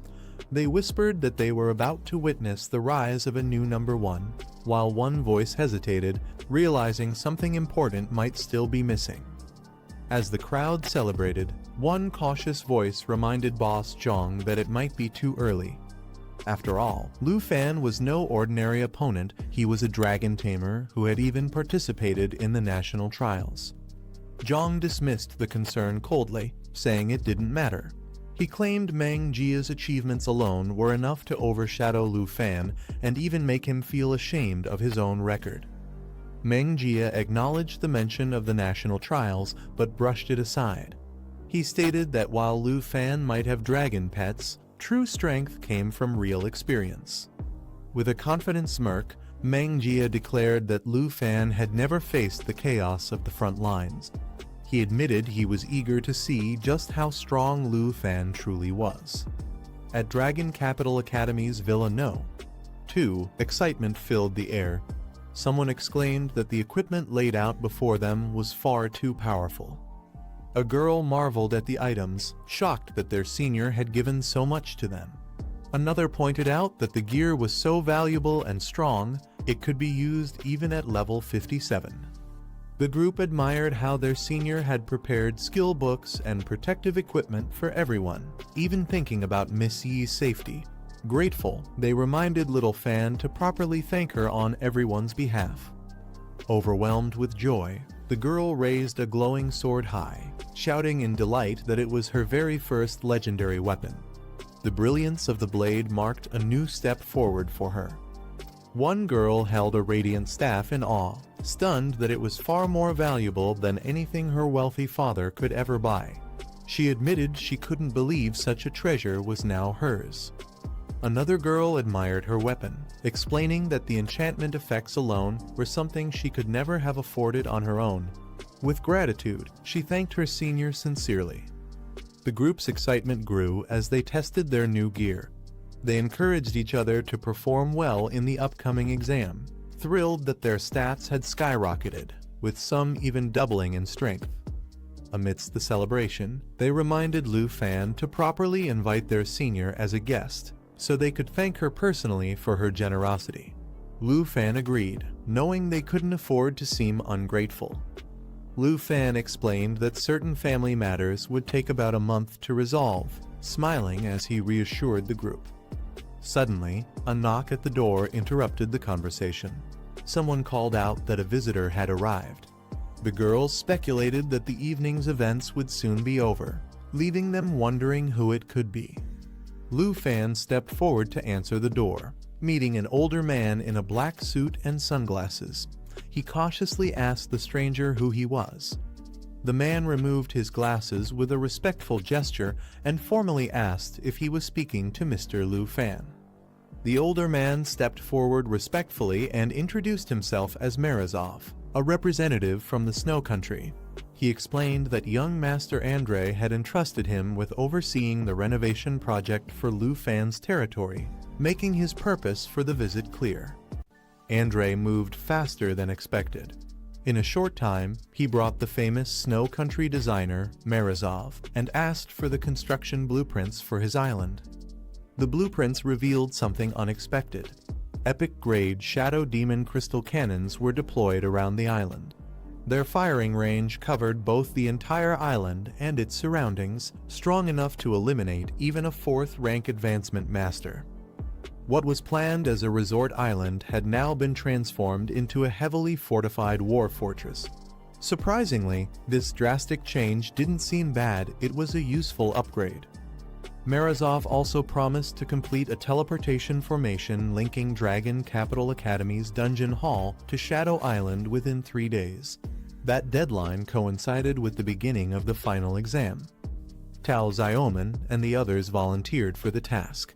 They made a deal unless they encountered an exceptionally strong opponent, he would not intervene. Confident in their training, they told him to leave the fight to them. During the exam, unless a formidable enemy appeared, there would be no need for him to act. He accepted their decision with a smile, saying he was fine with being idle and letting them handle things.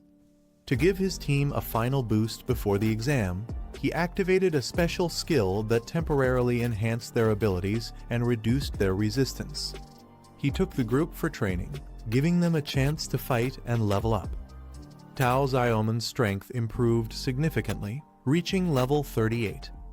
Qin Qiu advanced further, achieving level 39. Han Qi also made progress, breaking through to level 30. Jianing's training paid off, allowing her to break through and reach level 40. Lu Fan's progress was even greater, his level soaring up to 50. 3 days later, the scene shifted to Dragon Capital Academy's Grand Arena, where the final exam was about to begin. One student drew a card with the number 8, wondering aloud who their opponent would be.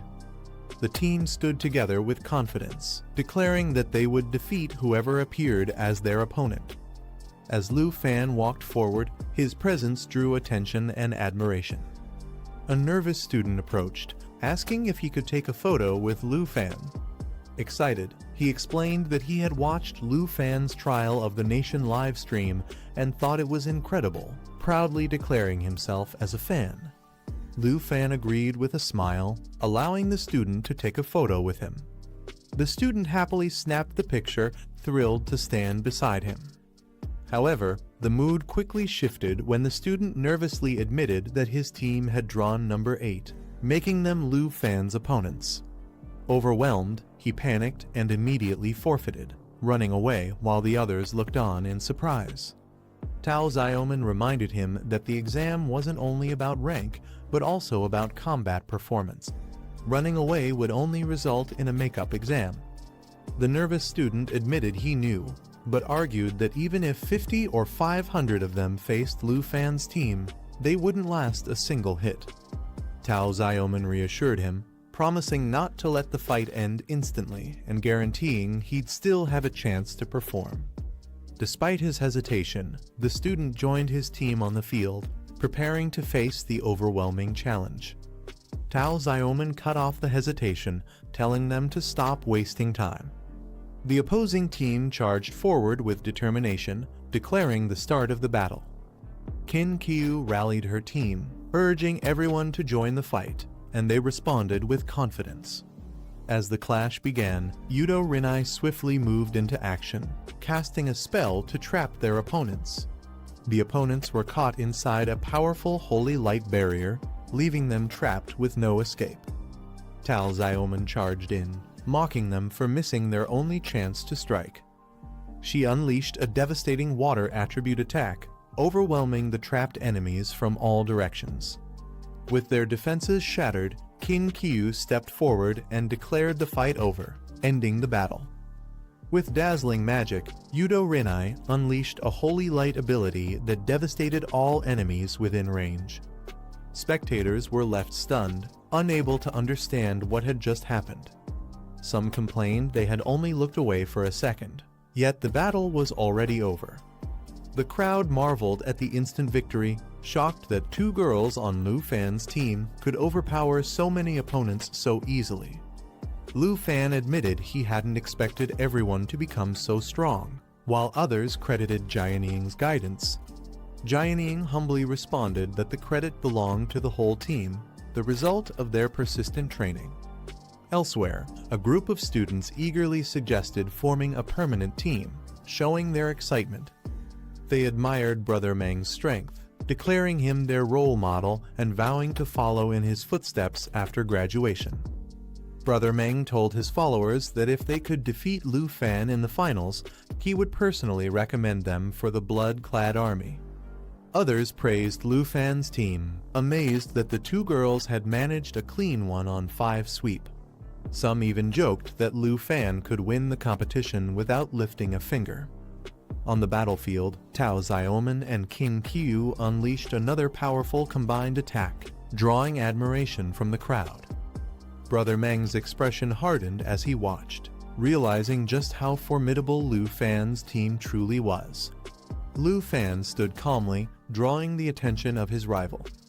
Brother Meng scoffed, calling Lu Fan's success nothing but luck, claiming he only rose in fame because of his dragon. He clenched his fist, declaring that a true expert was forged through countless battles, in a mountain of corpses and a sea of blood. With determination burning in his eyes, Brother Meng vowed to personally tear away the glory surrounding Lu Fan. The stadium was alive with thunderous cheers as the crowd surged with excitement, waving their fists and shouting over one another. Everyone rushed to place their bets, choosing between Lu Fan and Meng Jia, two names that had dominated every discussion leading up to this final exam. Many in the stands placed their faith in Lu Fan, calling him God Lu, remembering how he had completely crushed the secret realm of the nation. To them, a man who had conquered something so dangerous couldn't possibly falter in a mere exam. But not everyone was so certain. Another voice reminded the crowd of the leaked video from just yesterday, a video that spread like wildfire. In that footage, Meng Jia had gone head-to-head with a tough third advancement master. The scene left viewers stunned. In less than 5 minutes, bones were broken and bodies lay scattered across the ground. Her strength was undeniable, and it threw the entire stadium into doubt. This match, they realized, was far from decided. As the announcer stepped forward, the noise quieted just slightly. He declared the first fighters who would be entering the arena, and the audience leaned in with anticipation. But then came the shock. Lu Fan and Meng Jia weren't the ones stepping forward. The crowd buzzed with confusion, realizing the two strongest contenders weren't fighting each other just yet. Spectators voiced concern, noting that facing 3 opponents at once created a huge gap. They pointed out that including a life-type profession in the team only added a clear weakness. Meanwhile, Lu Fan sat calmly among the crowd, his presence steady and silent, while those around him continued to speculate. On the field, a tall man with a scarred face stood firm, his expression unwavering as he prepared for the match. Across from him, one of the challengers mocked arrogantly, warning that without fighting, Lu Fan's team would lose their #1 title. Lu Fan leaned back casually, reminding his team to step up their efforts as the battle unfolded. His words struck hard, sharpening the determination in his teammates' eyes. On the opposing side, their leader shouted orders to finish the fight quickly and prove that the Fengyan Pavilion was making a comeback. Her group responded with determination. Hearing that, Lu Fan's side smirked with confidence. They prepared to fight seriously, vowing not to let anyone look down on them. The arena fell silent for just a moment as the referee raised her hand. With a sharp command, she announced the start of the match. The crowd erupted in cheers as the battlefield came alive.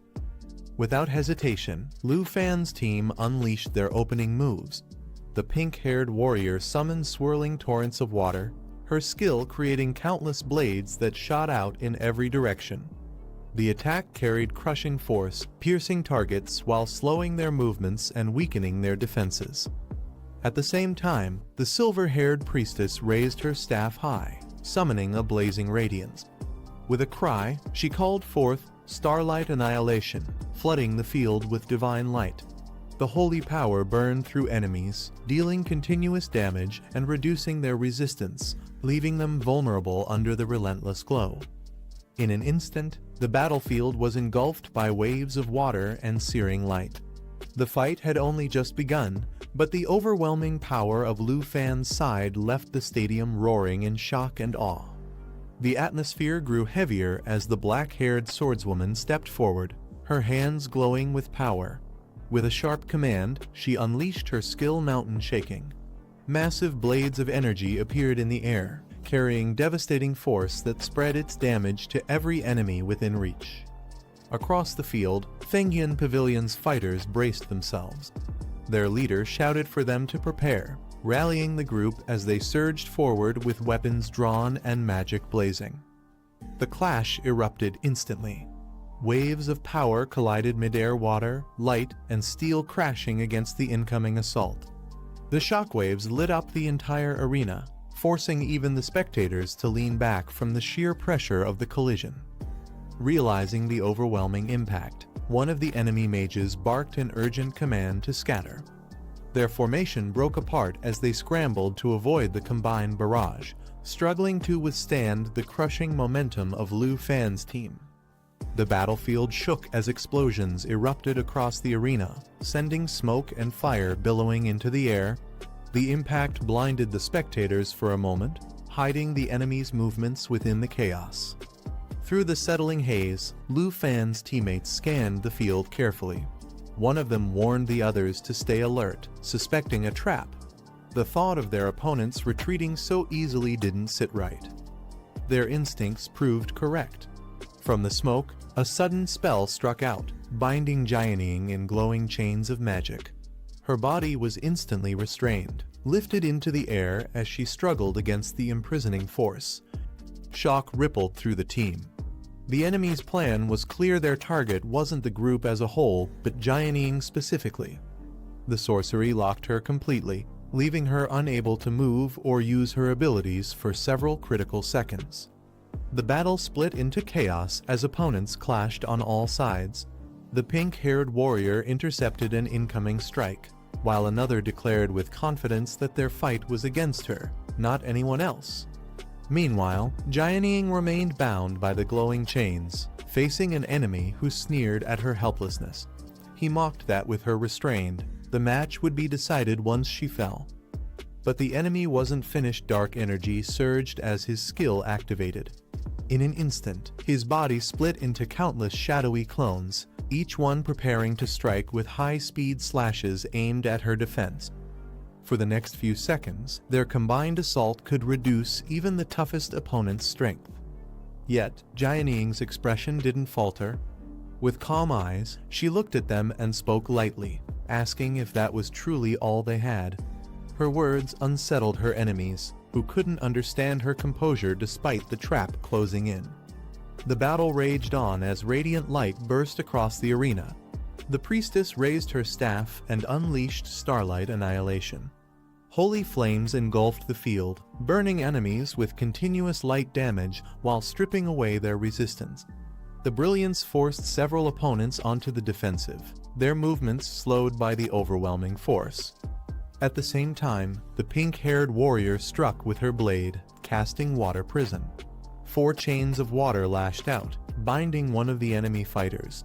He struggled, cursing under his breath as the chains tightened, locking him in place. His speed and strength were suppressed, leaving him unable to break free. Watching from the sidelines, one of the enemy leaders clenched his fists in disbelief. Their team was being pushed back, suppressed under the relentless assault. Meanwhile, Jianying remained bound by glowing chains, her expression calm and unreadable. The timer ticked down, only 3 seconds left before her imprisonment would end. One of the enemy fighters charged forward, declaring he would take Jianying down first. With her still bound in glowing chains, he believed victory was already within reach. But suddenly, a surge of power burst from her weapon. The sword split into countless blades, myriad flowers. Each fragment carried destructive force, raining down like a storm of golden steel. The countdown ticked closer. Only 2 seconds of imprisonment remained. Caught off guard, the enemy panicked as the storm of swords bore down on him. His desperate cries echoed as the blades closed in, shredding through his defenses. From the sidelines, another enemy watched in shock. His eyes widened as he shouted in disbelief. How could Jianying, still trapped under the imprisonment lock, possibly activate such a powerful skill? The countdown ticked away. 1 second left on Jianying's imprisonment. Her opponent lunged, blade flashing as he prepared to finish her off before the chains disappeared. But in the very next instant, the timer hit 0. The lock shattered, and Jianying was freed. Her opponent's strike cut only through the air, his attack thrown off balance as her calm figure stood unshaken. From the stands, Lu Fan observed quietly, his eyes sharp as ever. He explained to the woman beside him that the enemy had miscalculated. Jianying never relied on active skills, she used her weapon's unique effects instead. That was why the imprisonment lock had failed to restrain her power. Unbothered by the chaos of the fight, Lu Fan leaned back on the picnic mat, his tone relaxed. The woman beside him smiled gently, offering him a glass of juice she had prepared with his favorite fruits, a quiet contrast to the roaring stadium around them. From the stands, one of the older warriors scowled, scoffing at the battle below. To him, the fight was nothing but trash, a display unworthy of true warriors. But down on the field, everything shifted. The glowing chains that bound Jianing cracked apart and shattered into fragments of light. Slowly, she rose from the ground, her figure calm yet commanding. With each step forward, the aura around her grew heavier. The chains that had once imprisoned her now floated and dissolved, powerless against her presence. Her long black hair flowed as blades of energy gathered at her sides, their edge humming with lethal intent. Jianing's eyes remained steady, carrying a quiet resolve that struck more fear into her enemies than any roar of rage ever could. One of the enemy fighters surged with dark energy, preparing his next move with blades in hand. He activated Shadow Strike, splitting into multiple phantom clones ready to launch high-speed attacks. The clones surrounded Jianing from all sides, blades aimed to tear through her defenses. But Jianing remained calm, dismissing their efforts with a single cold word, calling it futile. The arena shakes as a burst of icy energy explodes outward, freezing multiple enemies at once. The cold spreads rapidly, locking them in place and reducing their speed. From the stands, a woman calmly observes the scene as the frost engulfs the battleground, trapping the fighter who struggles inside the thick layer of ice. The system reveals the weapon, Frigid Winter Sword, an excellent quality blade with a special effect that inflicts ice elemental damage and lowers the target's movement speed by 30%. At the center, the armored girl channels immense power through her sword. Ice spears surge in every direction before she unleashes a devastating strike, shattering the ground and overwhelming her opponent with unstoppable force. The crowd erupts in shock, pointing at the arena. They exclaim how strong Jianing's side is, while noting in disbelief that Lu Fan still hasn't made a single move. Another fighter yells in frustration, questioning why Lu Fan remains motionless and hasn't stepped in yet. Amidst the chaos, Lu Fan sits calmly on the ground, his posture relaxed as if completely unfazed by the battle raging around him. A close-up reveals his confident smile, eyes sharp with quiet assurance, showing he has everything under control. A heavily armored man steps forward with a fierce glare, his strength radiating as he prepares to strike. Lu Fan rises with a calm smile, remarking that he can't just sit still any longer. The man roars for others to move aside, forcing his way through with raw power. The system identifies him as Mangjia, level 40, Berserk Bloodwolf Swordsman Roman II, Blood-clad Army 3rd Order. Meanwhile, a woman offers Lu Fan something to eat, but he declines, saying he'll buy groceries with her later. He adds with a faint smile that they'll all share a good meal tonight once the assessment is over. The woman smiles warmly at Lu Fan, reminding him she has always taken care of him. He reassures her with a grin, saying tonight will be a victory feast. The spectators grow excited as Lu Fan finally stands up, wondering if he's about to make his move. Commentators recall how he terrified the crowd the last time he fought against the pavilion. Meanwhile, the armored opponent scoffs at Lu Fan's calmness, calling him arrogant as he charges forward with deadly intent. With a roar, he swings his massive weapon, demanding that the Dragon Tamer come out and face him head-on. Jianing steps forward, revealed as a level 40 sword dancer.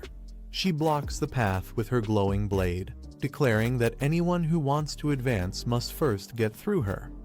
Both fighters unleash their weapons at once. The Frigid Winter Sword slows opponents with icy damage, while the enemy's blood-bearing sword cuts through defenses and boosts attack speed. Their clash shakes the arena.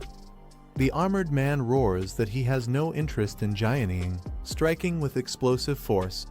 His army breaker greatsword sends out destructive waves, crushing anything in its range. Another challenger joins in, wielding the Inferno Sunblade. Flames erupt around her as the weapon's power channels searing fire damage before returning to its wielder, intensifying the chaotic battle. As the battle rages, a fighter intercepts the attack with a bold declaration, reminding the enemy that their true opponent is him. The armored man sneers, dismissing the challenger as unworthy. He clashes fiercely, testing the strength of his opponents. Another ally leaps in to assist, but Jianying clicks her tongue in annoyance, calling her target stubborn and troublesome. From the sidelines, a silver-haired girl calmly steps forward. She tells the others there's no need to intervene, stating that since he wishes to fight her, she will personally grant him that battle. Lu Fan steps forward confidently, stating that everyone has performed well enough. He adds that if this had been a real life or death battle, Fengyan Pavilion would have been wiped out long ago. Meng Jia mocks him, saying anyone can boast while hiding behind women. He overpowers an opponent, pushing them to the brink as they struggle to hold on. Suddenly, his expression shifts in shock as fiery arrows rain down. The system reveals the weapon, Arrow of the Nether Serpent, capable of firing 12 magical arrows at once, each dealing heavy damage. Lu Fan, now wielding the bow, commands his allies Jianying and Taozi to fall back and protect Anti with Qin Qiu, showing he is ready to take control of the battlefield himself. Meng Jia smirks and tells Zhang Fengyan's group to fall back as well, warning he won't be responsible for any friendly fire once he gets serious. Spectators murmur in anticipation, wondering if Lu Fan is about to summon a dragon. Others argue that even then, Meng Jia might not necessarily lose. Meng Jia lifts his weapon high, his body surging with energy. He declares that he is someone who survived the war against the beast tides. With a fierce strike, he launches himself toward Lu Fan, proclaiming himself a true warrior as his attack crashes down. Lu Fan activates his skill, summoning fiery energy as the system identifies it as Dragon Origin Mode, Blaze Dragon Roman 2. The flames surge forward like a dragon's breath, crashing into Meng Jia and forcing him back with overwhelming heat.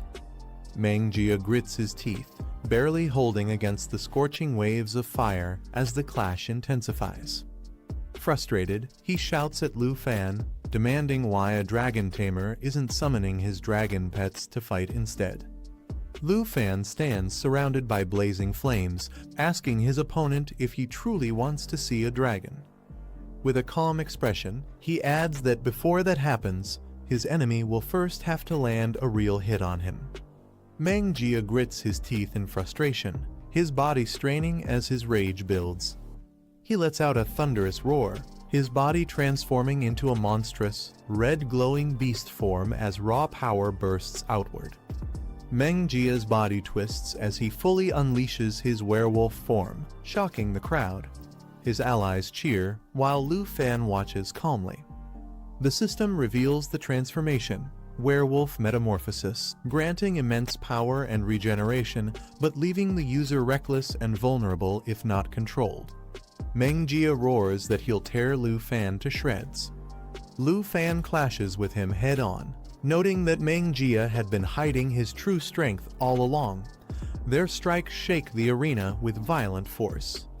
A red dragon spirit hovers above as Lu Fan fires a volley of magical arrows from the Arrow of the Nether Serpent, piercing into Meng Jia's transformed body with devastating accuracy.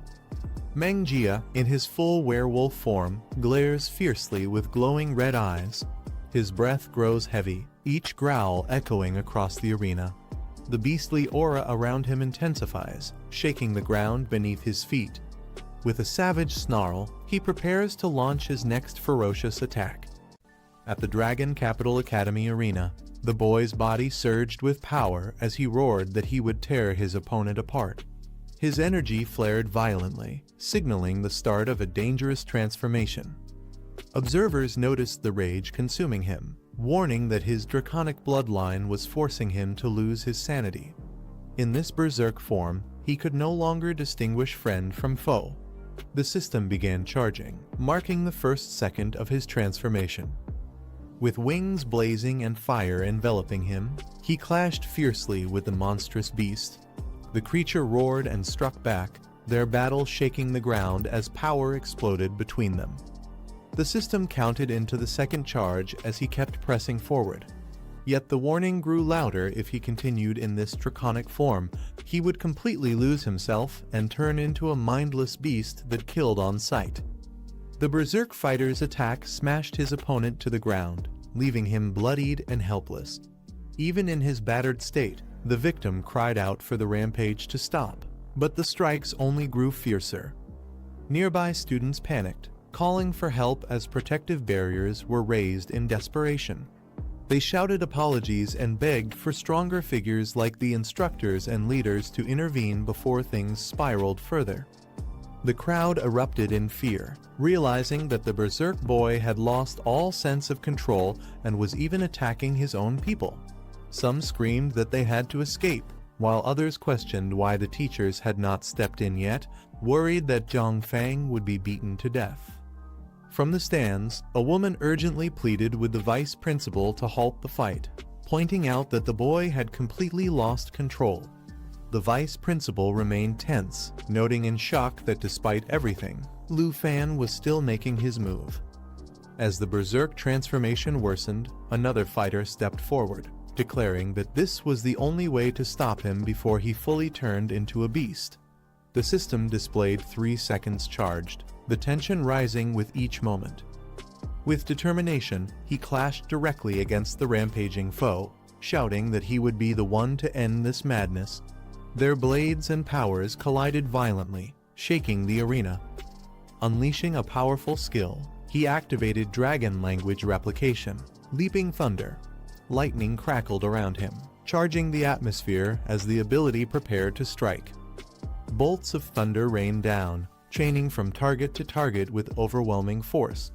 The berserk boy screamed in agony as the replicated skill amplified the damage, combining the dragon's might with the user's own strength. The berserk fighter coughed violently, crying out in pain as lightning tore through his body. Desperate, he begged for mercy while the devastating attack continued to surge around him. The replicated thunder skill chained relentlessly, striking one target after another. The power grew stronger with each jump, spreading chaos as more screams filled the arena. Those caught in the attack writhed in agony, unable to resist the overwhelming force. Panic erupted among the crowd as they realized the blast could spread into the audience. People rushed to escape, shouting that both fighters were insane for unleashing such dangerous power. From the stands, the vice principal and others demanded Lu Fan stop immediately, fearing he intended to kill. Amid the crackling destruction, Lu Fan calmly walked forward, lightning still surrounding him. He reassured the vice principal not to be nervous, explaining that he wasn't after their lives, his words carrying a chilling certainty. As the dust settled, Lu Fan calmly stated that while his opponents would survive, they would be spending several days in the hospital. The werewolf transformation was finally undone, the enemy's stamina fully depleted. The crowd erupted in disbelief, stunned that Lu Fan had taken down everyone with a single skill. Some muttered that the wait had been worth it, while the announcers declared the final assessment officially over. The victors were announced: Lu Fan, Jianying, Qin Qiu, Tao Xiaoman, and their external supporter, Han Qi. Excited voices called out, praising Lu Fan's incredible performance, while his companions asked if he was tired and urged him to prepare for the victory feast. As the celebrations began, Lu Fan quietly turned away, his calm demeanor drawing attention once more. Someone watching closely called out softly, surprised, "Little Fan?" Lu Fan revealed a new summon, a dragon girl who appeared with radiant energy. Her sudden presence stunned the audience, drawing gasps and admiration. The crowd erupted in chatter, some amazed at her cuteness and others doubting the bond, saying the colors didn't even match. Many admired her, with some joking about wanting to hug her, while others recalled Lu Fan's past battles and marveled that someone could truly tame such beings. His opponent struggled to rise, staring in disbelief at the dragon girl by Lu Fan's side. Shocked, he demanded to know if this was really his dragon and questioned what Lu Fan was planning to do. Instead of panicking, the man tried to reason with him. He asked if pressing the advantage was necessary, reminding Lu Fan that this was not a battlefield and questioning if there was truly a need to kill him. The dragon girl released the Fountain of Life, a radiant green light that spread across the arena. Its power continuously restored the health of all friendly targets, surrounding the fallen fighters in healing energy. The battered opponent looked up in disbelief as his wounds began to mend. He muttered in surprise, realizing that Lu Fan was actually healing them instead of finishing them off. Relief mixed with shock as the pain started to fade. Standing firm, Lu Fan explained coldly that in the future, they shouldn't waste time playing chess with terrible players. He added that hanging around Funyun Pavilion would only drag them down further. One of the defeated fighters trembled, clenching his fist tightly. Words stuck in his throat as he struggled to respond, his pride shattered by Lu Fan's overwhelming dominance. The defeated fighter roared in frustration, refusing to accept the outcome. He couldn't believe that despite his fierce training and strength, he had been brought down so easily. Crying out, he proclaimed that he was the fastest in the blood-clad army and had even been promoted to the Third Order. Yet all that power meant nothing as he lay beaten in front of a student. His voice cracked with disbelief as he questioned how someone like Lu Fan could defeat him with such ease. The humiliation burned deeper than his injuries. Falling to his knees, he declared the result unfair, calling it too cruel. Lu Fan looked down at him calmly, acknowledging his despair with a quiet response he understood. Lu Fan reflected on how others often dismissed him as just a lucky boy who relied solely on his dragon pets to climb to the top. Yet beneath the whispers, his achievements told a different story. His efforts had been countless, devoting himself to raising every dragon, overcoming trials, and constantly facing impossible challenges. His accomplishments were not any less than those who doubted him. In recognition, he had even earned a golden emblem from the Griffin Legion, proof of his true worth. The revelation shocked his opponents, who couldn't believe someone enrolled for only a year could gain such honor. They accused him of lying, their disbelief echoing across the arena. The announcement stirred the crowd, with whispers speculating about Lu Fan's ties to recent events in the Tixi Nation. The vice principal, however, ended the tension, assuring that no one else would be harmed and instructing Duhan to leave with him. Lu Fan assured his opponents that he wouldn't abuse his power to toy with them. Instead, he advised them to keep training so their strength would one day match the positions they sought. Meanwhile, his companions cheered in excitement. Xiao Fei eagerly shouted about enjoying delicious food soon, while another urged elder sister Han to hurry, already looking forward to the grand victory feast. On the other side, the defeated fighters struggled to recover. One tried to help his leader up, but the man stubbornly pushed him away, insisting he could stand on his own despite his battered state. Clutching a mysterious gem tightly, the man smirked to himself, laughter spilling out as he muttered with a dark tone, hinting that his defeat might not be the end. Holding the glowing gem in his hands, the defeated man realized the truth. He admitted that he was the one whose strength did not match his position, the weight of his loss finally settling in. That evening, after the grand victory feast, the scene shifted to Villa No. 2 at Dragon Capital Academy, where the night grew calm and quiet. Lu Fan stepped outside with a satisfied smile, remarking on how delicious Auntie's cooking had been. Every meal she made was always perfect, leaving him content. He chuckled to himself, recalling that once Auntie studied the scroll given by his senior sister, her cooking would not only taste better but even grant stronger buffs, making the future meals something to look forward to. As Lu Fan entered his room, he froze in shock. Lying on his bed was Giant Ying, dressed in a way that left him completely stunned. He turned away in silence, unsure of what he had just walked into, his mind struggling to process the scene. Confused, he questioned why Jianing would be in his bed and dressed like that. He wondered if his eyes were deceiving him, unable to believe what he was seeing. Trying to make sense of it, he nervously blamed the mushrooms he had eaten earlier. Doubt crept in as he wondered if Auntie's cooking had finally gone wrong, making him hallucinate. He slowly pushes the door open, his expression uneasy and his face slightly flushed as he peeks inside. The moment he steps in, he notices her sitting casually on the bed. Startled, he blurts out in confusion, questioning why she is in his bedroom. She rises gracefully and admits that she entered without permission, her tone calm but carrying a hint of nervousness. Facing him directly, she shyly confesses that she had been waiting for him. Blushing, she adds that after he finished eating, she wanted to spend time with him. He looks shocked and flustered, stammering as he asks what she meant by wanting to be with him. She quickly explains that she only wanted to talk about the upcoming holiday break. She mentions hearing from elder sister Han that he would be leaving the capital once the break begins. He nods and explains that the break lasts 4 months, and they will be returning to Zhanghai City. He adds that Qin Qiu and Taozi will also be going since it is their hometown. Blushing, she hesitates before asking if she can go with him. He responds with surprise, then laughs lightly, agreeing that she can, though he wonders why she would want to. She lowers her gaze and admits softly that she has nowhere to return to. Her thoughts reveal the truth her family had once been among the most prominent in a border city of Yunbei province. But everything changed when the beast tide struck, leaving the entire city in ruins. The memory shows the devastating battle.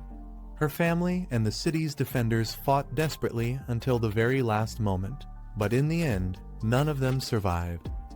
She faces him again and explains that all of this happened just 2 months before she enrolled, leaving her with no home to go back to. She admits that although she was once the top scorer of Yunbei province, she no longer has a home to return to. Lowering her head, she apologizes for being a burden and suggests she could just stay behind during the break, focusing on training. He gently reassures her, saying that no one is meant to be alone. With a calm smile, he promises that they will go back to Zhanghai City together. Hearing his words, she falls silent as he adds that Zhanghai will become her new home. She smiles warmly, her eyes soft as she thanks Lu Fan with genuine gratitude. Meanwhile, deep within the Shengu forest on the border of Taiji Nation, the scene shifts to a dark and eerie place where the air trembles with strange energy.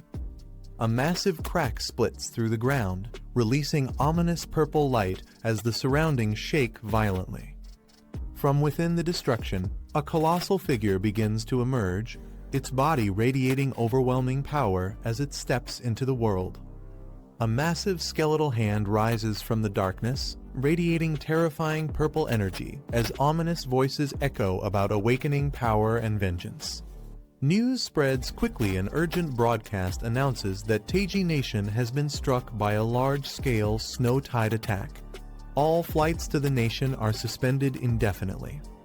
People gather in shock, questioning what could have happened. With only text updates available, suspicion grows that Taiji Nation is deliberately blocking the news. He reflects quietly, noting that the Lai family took control after the Sin family's fall. Thankfully, his wanted status has been erased.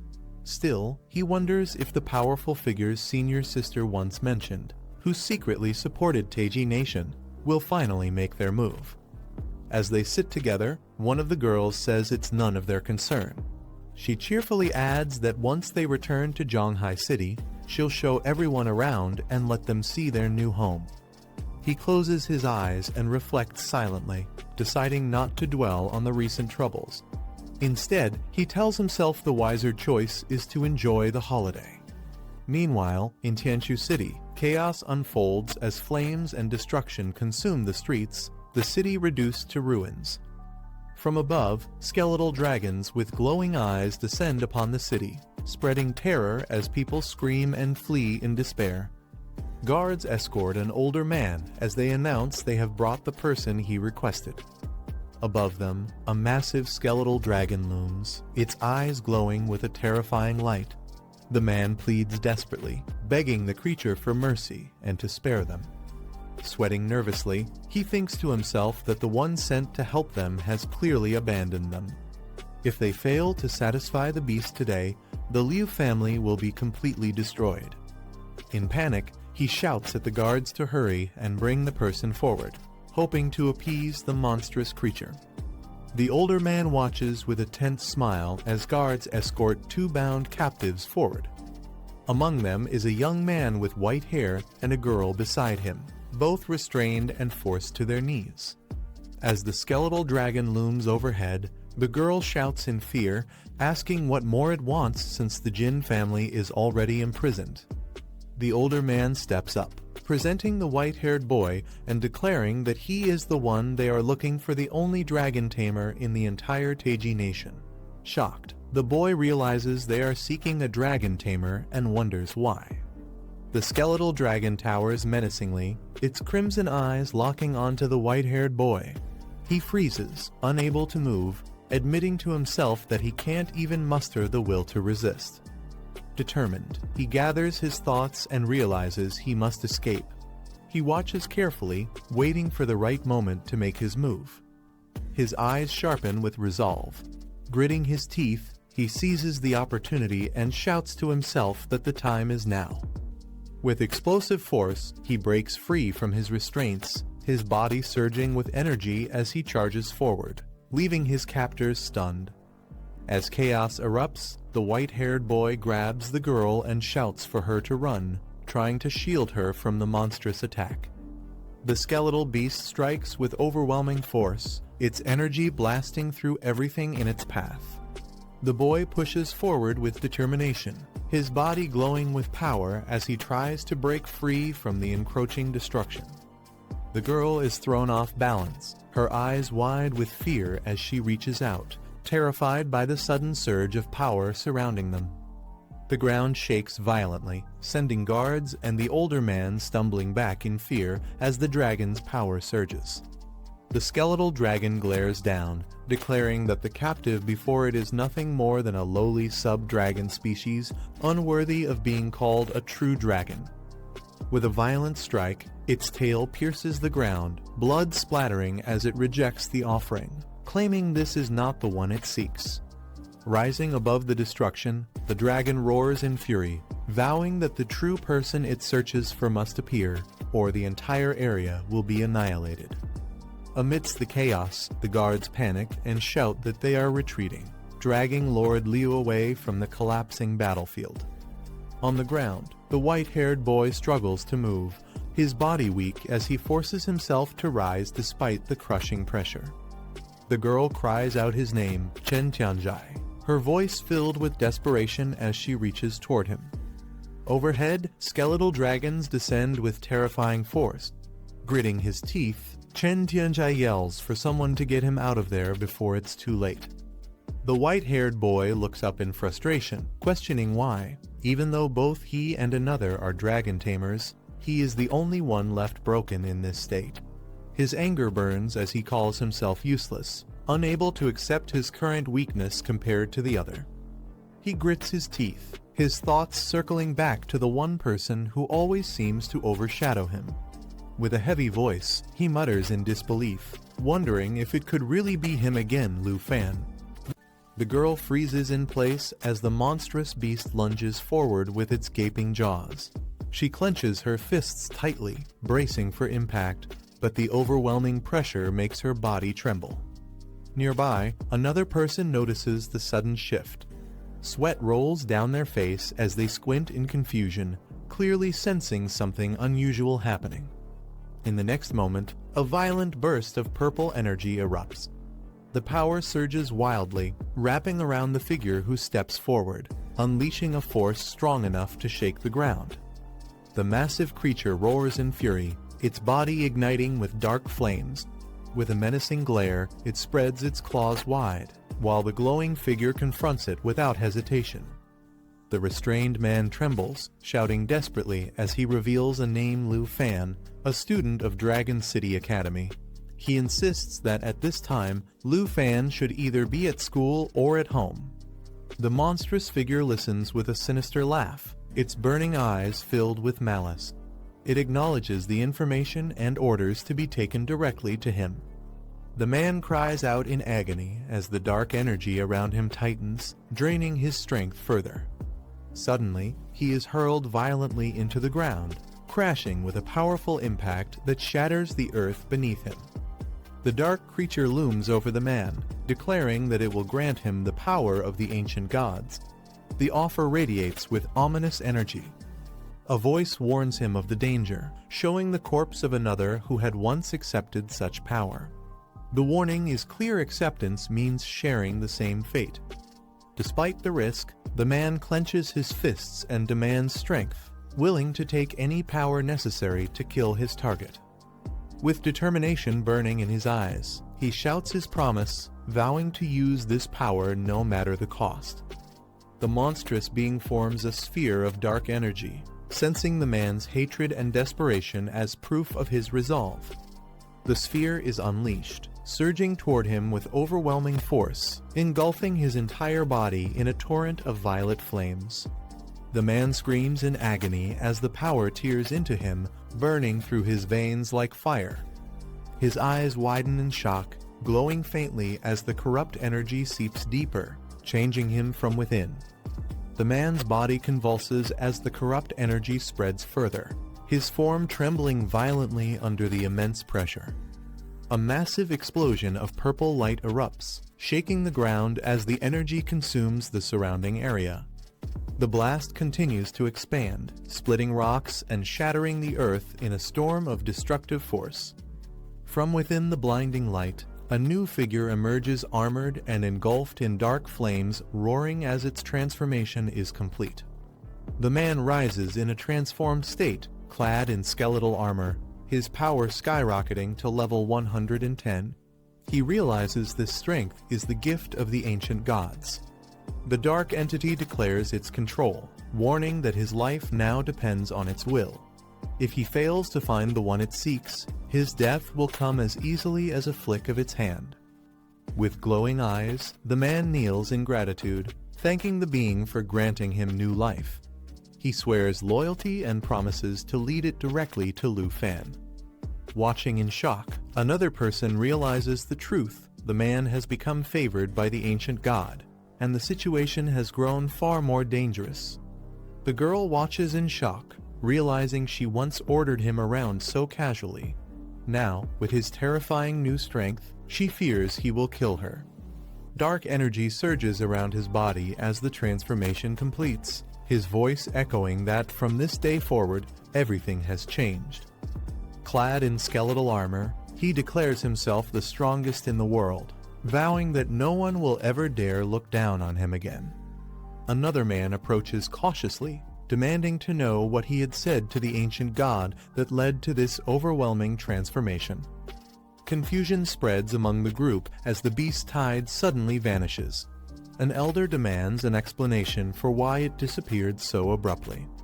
The man calmly reveals that he promised to help the ancient god achieve its goal.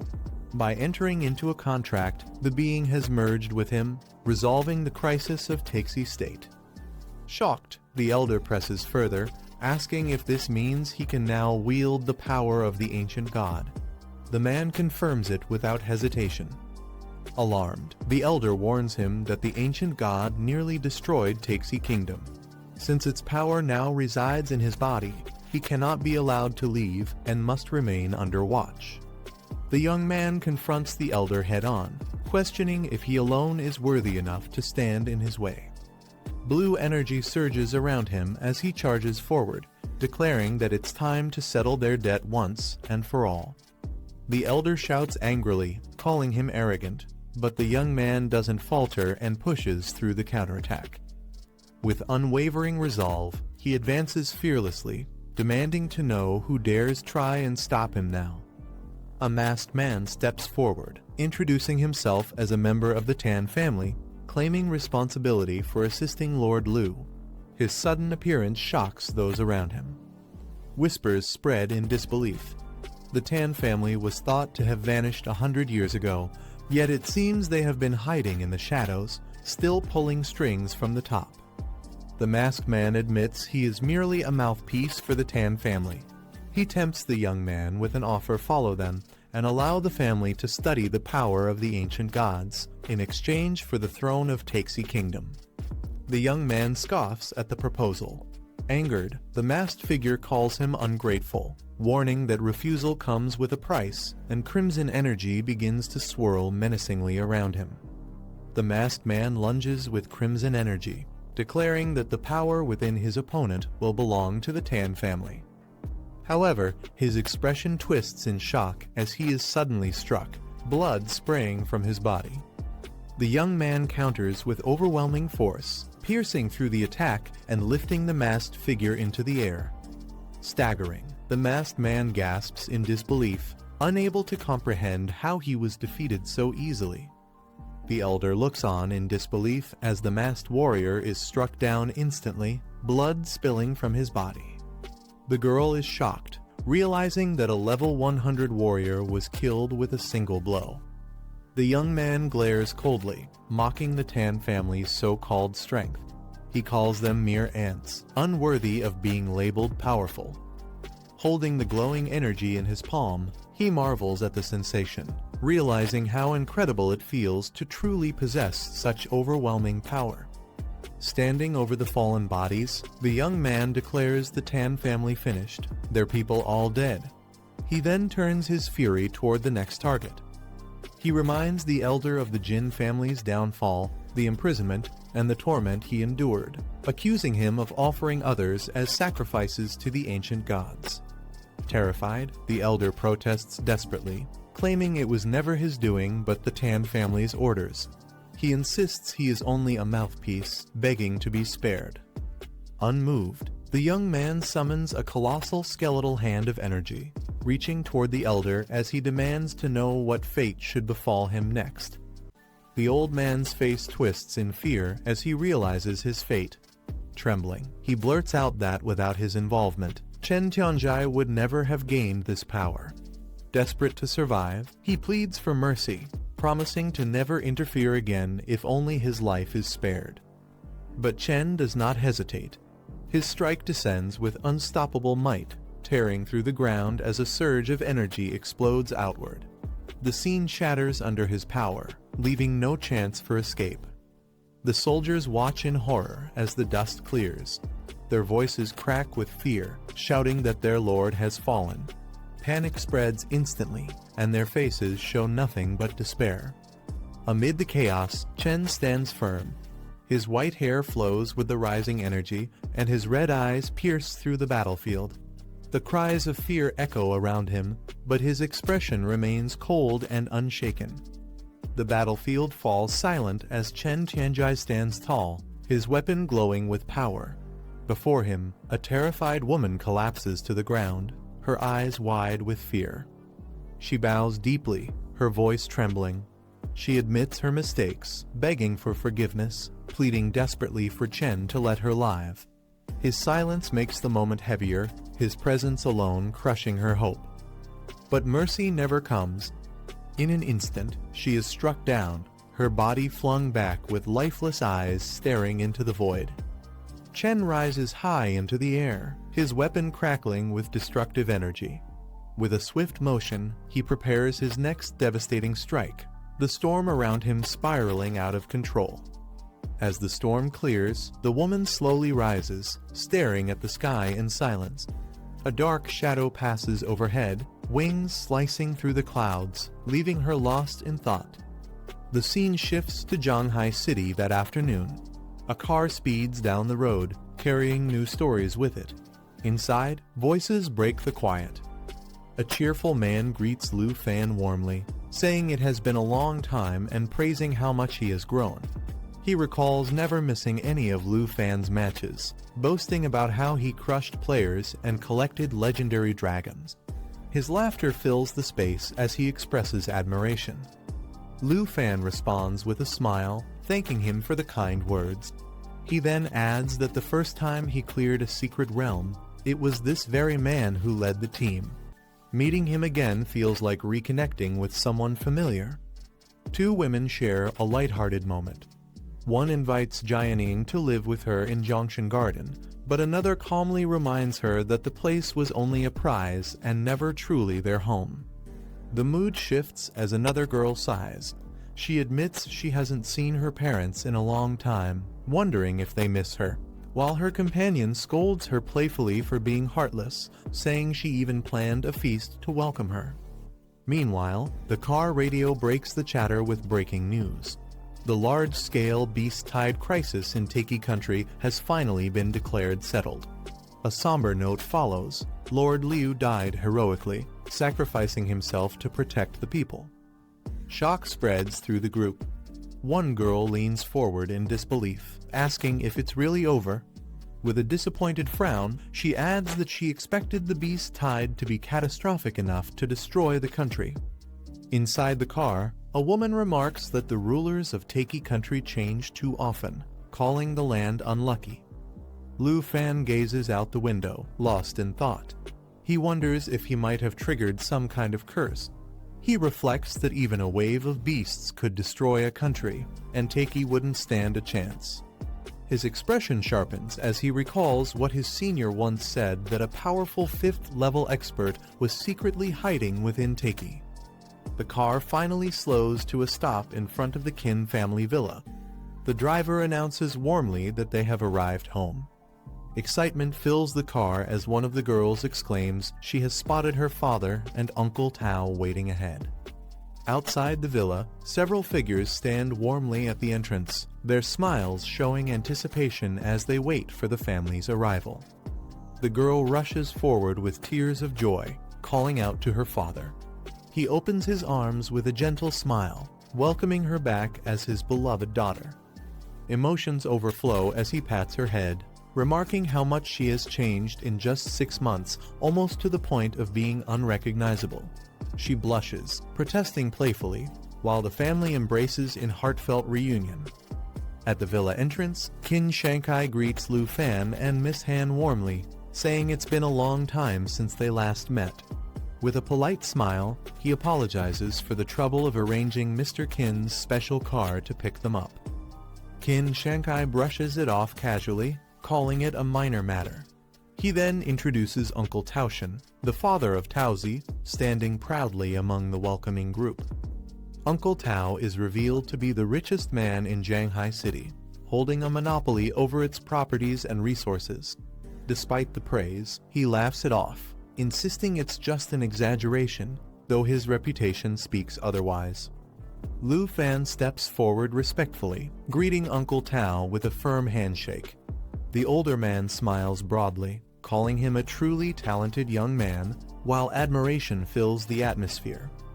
Uncle Tao shakes Lu Fan's hand, proudly saying he's heard how much care his daughter has received under his guidance. Embarrassed, the girl protests and begs her father to stop talking. Qin Shankai laughs, saying he never imagined Lu Fan could raise Xiaokyu to level 40, while Uncle Tao adds that he even helped his own daughter achieve a hidden class. They both express gratitude, calling it a great favor to their families. Lu Fan humbly replies that they flatter him, insisting they should simply help one another. Later, the girl pulls Lu Fan aside with a frown. She warns him not to think she always praises him in front of her father, claiming it was just a few casual remarks. Lu Fan only smiles and nods, telling her he understands. Watching from nearby, her parents comment softly that she is simply too concerned with his reputation, advising her not to be so blunt in the future. The playful tension draws surprised glances from those around. As the evening settles, Qin Shankai suggests it's time for everyone to rest after the long journey. He announces that tomorrow morning, he and Tao Shan will host a dinner for the whole family. Uncle Tao enthusiastically insists that Lu Fan must join them, saying his presence would be an honor. Smiling, Lu Fan assures them he'll definitely come. Lu Fan waves as he prepares to leave, calling out that they'll see each other tomorrow. The women beside him follow, while the others watch them depart. Before leaving, Qin Shankai turns to the steward and requests that they be escorted back to Junction Garden. With a respectful nod, the steward agrees. The group waves farewell as the car departs, leaving the villa behind under the warm evening light. One of the daughters smiles at her father, thanking him for being considerate of her friends. He chuckles, reminding her not to call him slow anymore. The city lights flash by as the car speeds through the streets.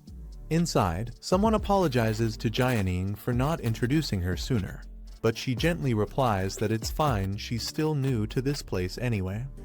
Sitting together in the back seat, the two women reassure her. They promise to show her around once they've settled in, telling her she'll get used to everything little by little. As they ride in the car, the steward mentions that Junction Garden was cleaned up in less than 2 days. Lu Fan looks surprised at the news. The steward explains further Mr. Qin has people maintain and clean Junction Garden every week. He reminds them to keep their luggage ready for check-in at any time. The car soon arrives at the grand estate. Excitement fills the air as they announce this will be their new home. Jianing stares in awe, impressed by the sight. The next morning, at Zhanghai's new City Star Hotel, Lu Fan sits quietly. With a heavy sigh, he reflects on his choices, admitting he had been careless and agreed to something yesterday without truly thinking it through. At the banquet table, Uncle Tao suddenly suggests that Xiao Lu and his daughter Taozi are a perfect match. Qin Shankai quickly counters, insisting that his own daughter Xiaoqiu is more beautiful, intelligent, and suitable. The tension leaves Lu Fan bewildered, wondering how things ended up like this. Uncle Tao presses on, praising Taozi's liveliness and how it balances Lu Fan's steadiness. He raises a toast, asking if Lu Fan agrees, leaving him awkwardly stammering a polite response. Qin Shankai interjects, pointing out how Lu Fan treats Xiaoqiu with far more gentleness, while Uncle Tao continues to push his case. Lu Fan can only smile uncomfortably as the pressure mounts. Uncle Tao stands by his daughter proudly, declaring that Taozi's carefree nature is proof of her good heart and pure attitude, someone who would never scheme against others. As the families argue, the atmosphere grows even heavier. The tension at the table rises further when Qin Shankai calls out Uncle Tao, asking what he's really trying to say. With a firm voice, he declares that his daughter Xiaoqiu has long admired Lu Fan, and as childhood sweethearts, their marriage is destined in the future. Xiaoqiu, flustered and embarrassed, covers her face, pleading with her father to stop speaking. At the table, two uncles start bickering, both insisting that Xiao Lu will eventually become part of their family.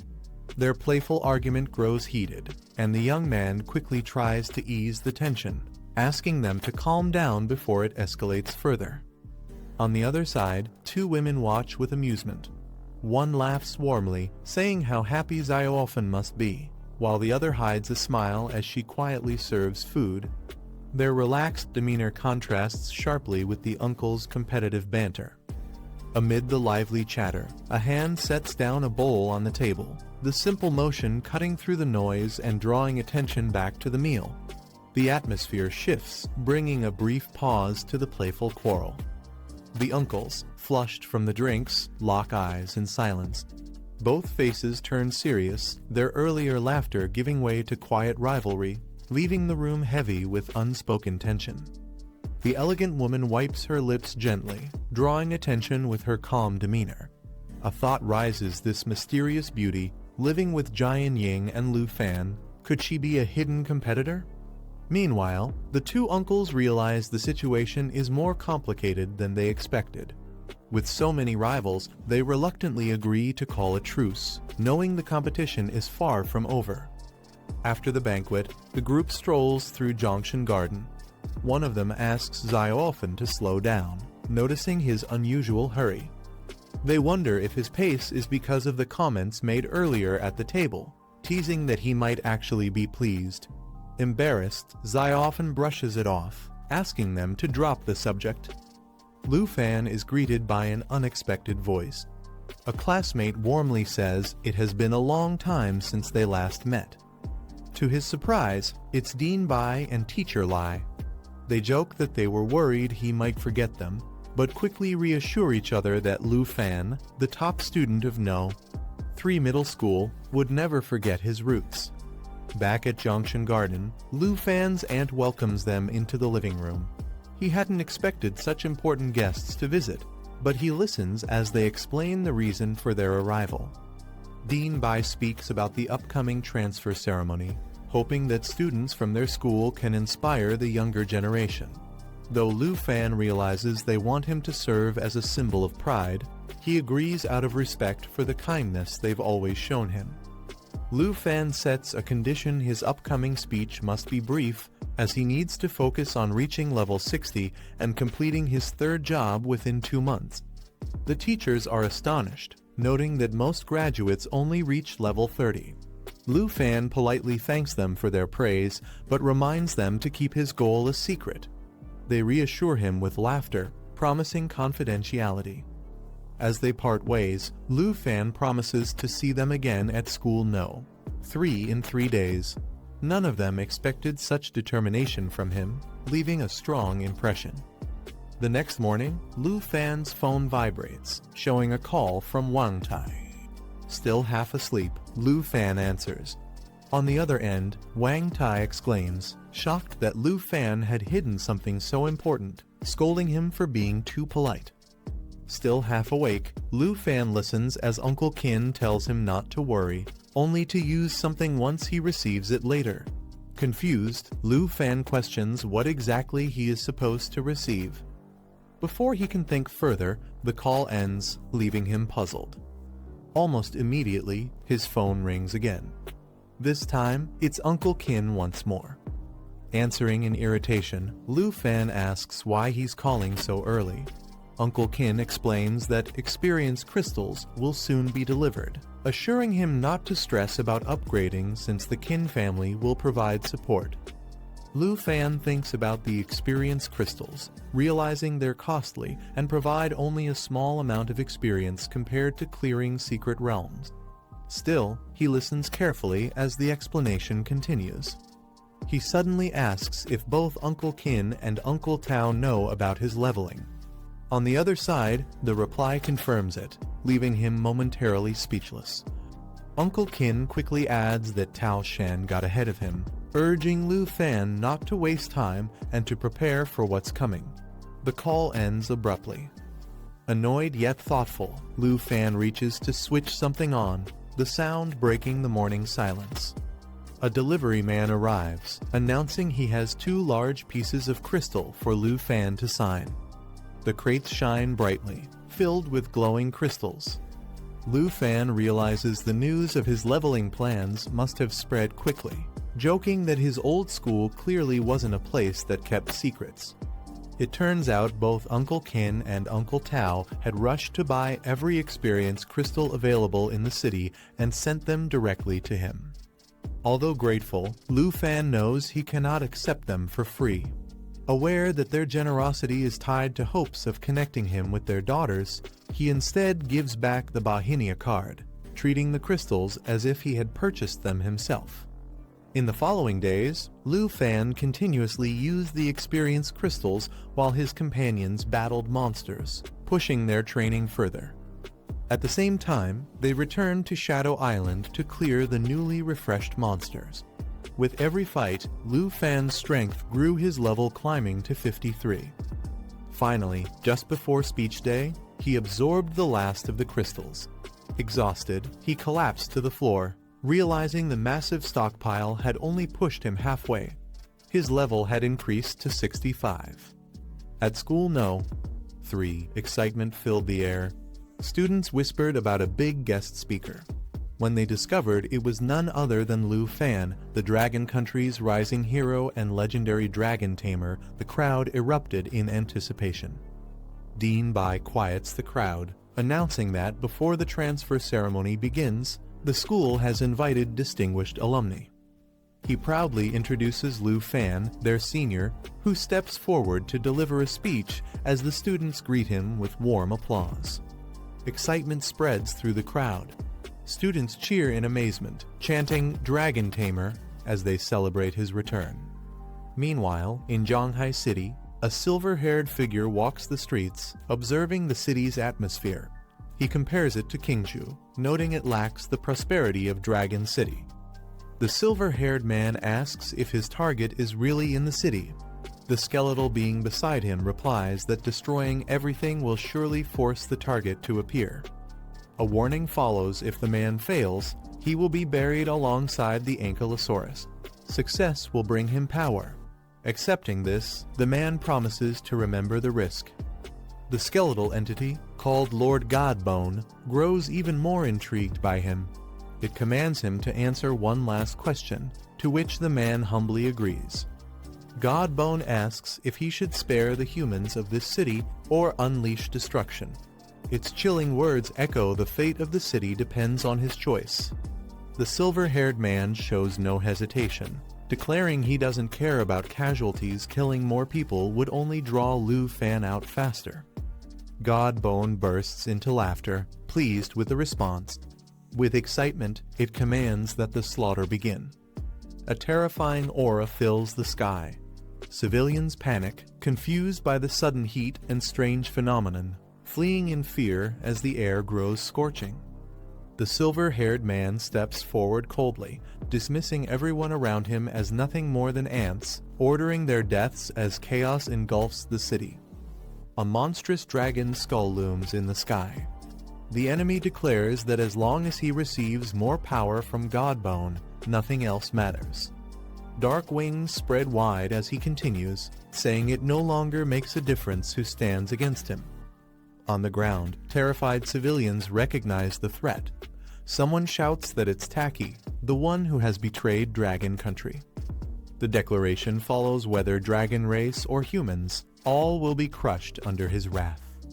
A massive skeletal dragon emerges, towering over the city with terrifying might. Its chilling roar echoes as it declares its intent: whether Jinju or Lu Fan, one of them must face it. In Zhanghai City, the ground suddenly trembles. Buildings shake and the streets are filled with confusion. People stumble, holding on to each other as they wonder if an earthquake has struck. The crowd grows restless, but one man points toward the sky, urging everyone to look up. His warning shifts their attention from the shaking ground to the dark clouds above. From the sky, terrifying winged figures begin to descend. Their overwhelming aura spreads fear as the onlookers compare them to an army one man below, 10,000 men above. The difference in strength is undeniable. Among the chaos, a young man steadies himself and looks up in shock. He realizes the threat comes from the Taki Kingdom. His expression turns grim as he acknowledges the vast power gap that separates them. A man with a sinister smile declares his ambition to rise above all men. He calls out to Lu Fan, challenging him to face the power of the ancient god. Dark-winged beasts fill the sky, and panic spreads among the people. One man shouts in shock, realizing it's a prevention and control alert. The beasts swarm closer, and fear grips the crowd. Cries of terror ring out as someone warns of the approaching beast tide. An elder urgently instructs all students to evacuate to the underground shelter without delay. Amid the chaos, Lu Fan steps forward with determination. His body surges with energy as he prepares to face the overwhelming threat head-on. A skeletal dragon looms in front of Lu Fan. Shock fills him as he realizes this ancient enemy has been resurrected, something he never expected to happen. Meanwhile, riders on griffins rush into the sky, preparing to confront the bone god. Onlookers question whether they truly intend to fight such a powerful foe. One of the riders shouts for speed, determined to stop the beast before it reaches residential areas. A commanding voice urges citizens to evacuate to the shelters quickly and not interfere with the defense forces. As the Griffin Knights soar past, Lu Fan calls out, asking them to wait for a moment. He reveals a golden emblem in his hand, the Griffin's gold emblem. His serious tone shifts to apology, acknowledging the authority it represents as the Knights recognize it with surprise. Lu Fan instructs the Griffin riders to evacuate the citizens. He orders them to spread out and act separately to avoid being easy targets. The knights quickly agree and move to follow his instructions. As he considers the situation, Lu Fan notes that summoning the Nine Realms demon would be too dangerous, affecting too many people. Instead, he decides it's better for the puppet team to attack the enemy in separate groups. Speaking through a communicator, he tells Dean Bai to stay hidden until the beast tide subsides. The elder acknowledges his message and warns Lu Fan to be careful. High above, the clone of the bone god appears, its skeletal form radiating menace. Lu Fan realizes it has formed a new body so quickly and even managed to find its way here. Xiao Fei bursts forth, her body glowing with green energy as she roars in fury, calling the situation unforgivable. Responding to Lu Fan's command, she summons the corrupted holy dragon. The massive beast materializes with radiant power, shaking the battlefield. Even Xiao Fei winces from the strain of summoning such a creature, showing the immense energy it demands. A deafening roar echoes as the dragon emerges fully, its power radiating across the sky and shaking the city below. Lu Fan gives a calm but firm order to deploy the puppet team to clear the god bone dragon, but ensure the fight scope is contained to minimize destruction. His focus remains on controlling the chaos. Lu Fan summons his puppet team, a group of powerful figures cloaked in dark energy. They respond in unison, acknowledging his command with absolute loyalty. He gives the order to spread out, directing them to divide their strength and surround the enemy from multiple sides. His voice carries determination as the battle intensifies. The puppets launch into action, scattering across the sky and striking at the bone god's forces with coordinated precision. The colossal bone god looms above, its presence far more oppressive than before.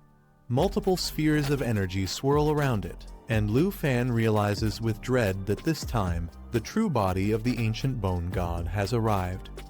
A fierce clash erupts as summoned beasts and puppets strike against the enemy, their roars shaking the battlefield. The impact leaves even the powerful creatures groaning in pain. Lu Fan stands firm with Xiao Fei and his allies by his side. Holding the small dragon spirit, he declares that no matter if the opponent is the real body or not, Zhanghai City must not fall today. His summons gather, mighty beasts and warriors forming ranks behind him. With determination, he commands them to follow him into battle. Charging forward, Lu Fan unleashes his power head-on, his focus sharp as he prepares to confront the bone god's overwhelming force. A sudden strike from above forces Lu Fan into a fierce clash. The overwhelming presence of his opponent shocks him as the battle escalates in midair. Recognizing the face before him, Lu Fan is stunned. He shouts the name Chen Tianjai, unable to believe what he sees. Chen Tianjai smirks with arrogance, greeting Lu Fan as an old friend he hasn't seen in a long time. His confident demeanor shows no hesitation. Behind him, the massive bone god looms, its dark aura filling the sky. Chen Tianjai reveals he conquered 4 cities just to track Lu Fan down, proving the lengths he went to for this confrontation. Lu Fan charges forward, his weapon blazing with fiery power. He accuses Chen Tianjai of being the one behind the beast tide that ravaged Taiki country. Their weapons clash violently in midair as Lu Fan demands to know if Chen Tianjai has gone mad. Chen Tianjai laughs wildly, declaring that he cannot lose his mind until he kills Lu Fan. His twisted grin reveals his obsession with the fight. With a surge of dark energy, Chen Tianjai announces that the real body of the ancient bone god has arrived. He proclaims that Lu Fan and Zhanghai City will be buried together in its destruction. Chen Tianjai stands shrouded in the bone god's dark aura, declaring that he once vowed to return and destroy everything.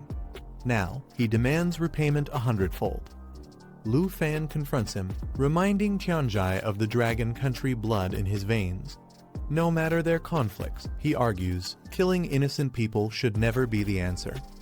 Tianjai laughs bitterly, recalling how he was once reclassified into the weakest class, mocked and treated as less than human. But with the Bone God's power now coursing through him, he proclaims that no one can ever look down on him again. His expression twists with hatred as he admits he thinks of Lu Fan constantly.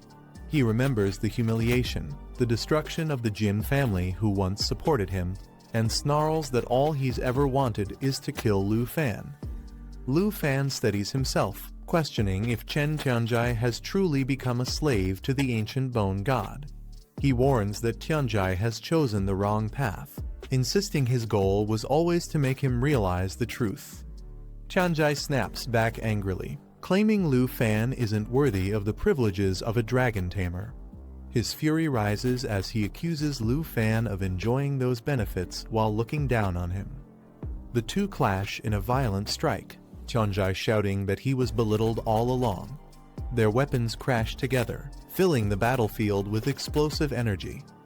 In response, Lu Fan calls out to Xiao Fei, commanding her to unfold the Dragon Domain Emerald Mirror, preparing to counter Tianjai's overwhelming assault. A majestic emerald dragon manifests, its body radiating with divine light. The overwhelming aura signals the unfolding of the Dragon Domain. The eye of the domain opens, its power rewriting the battlefield.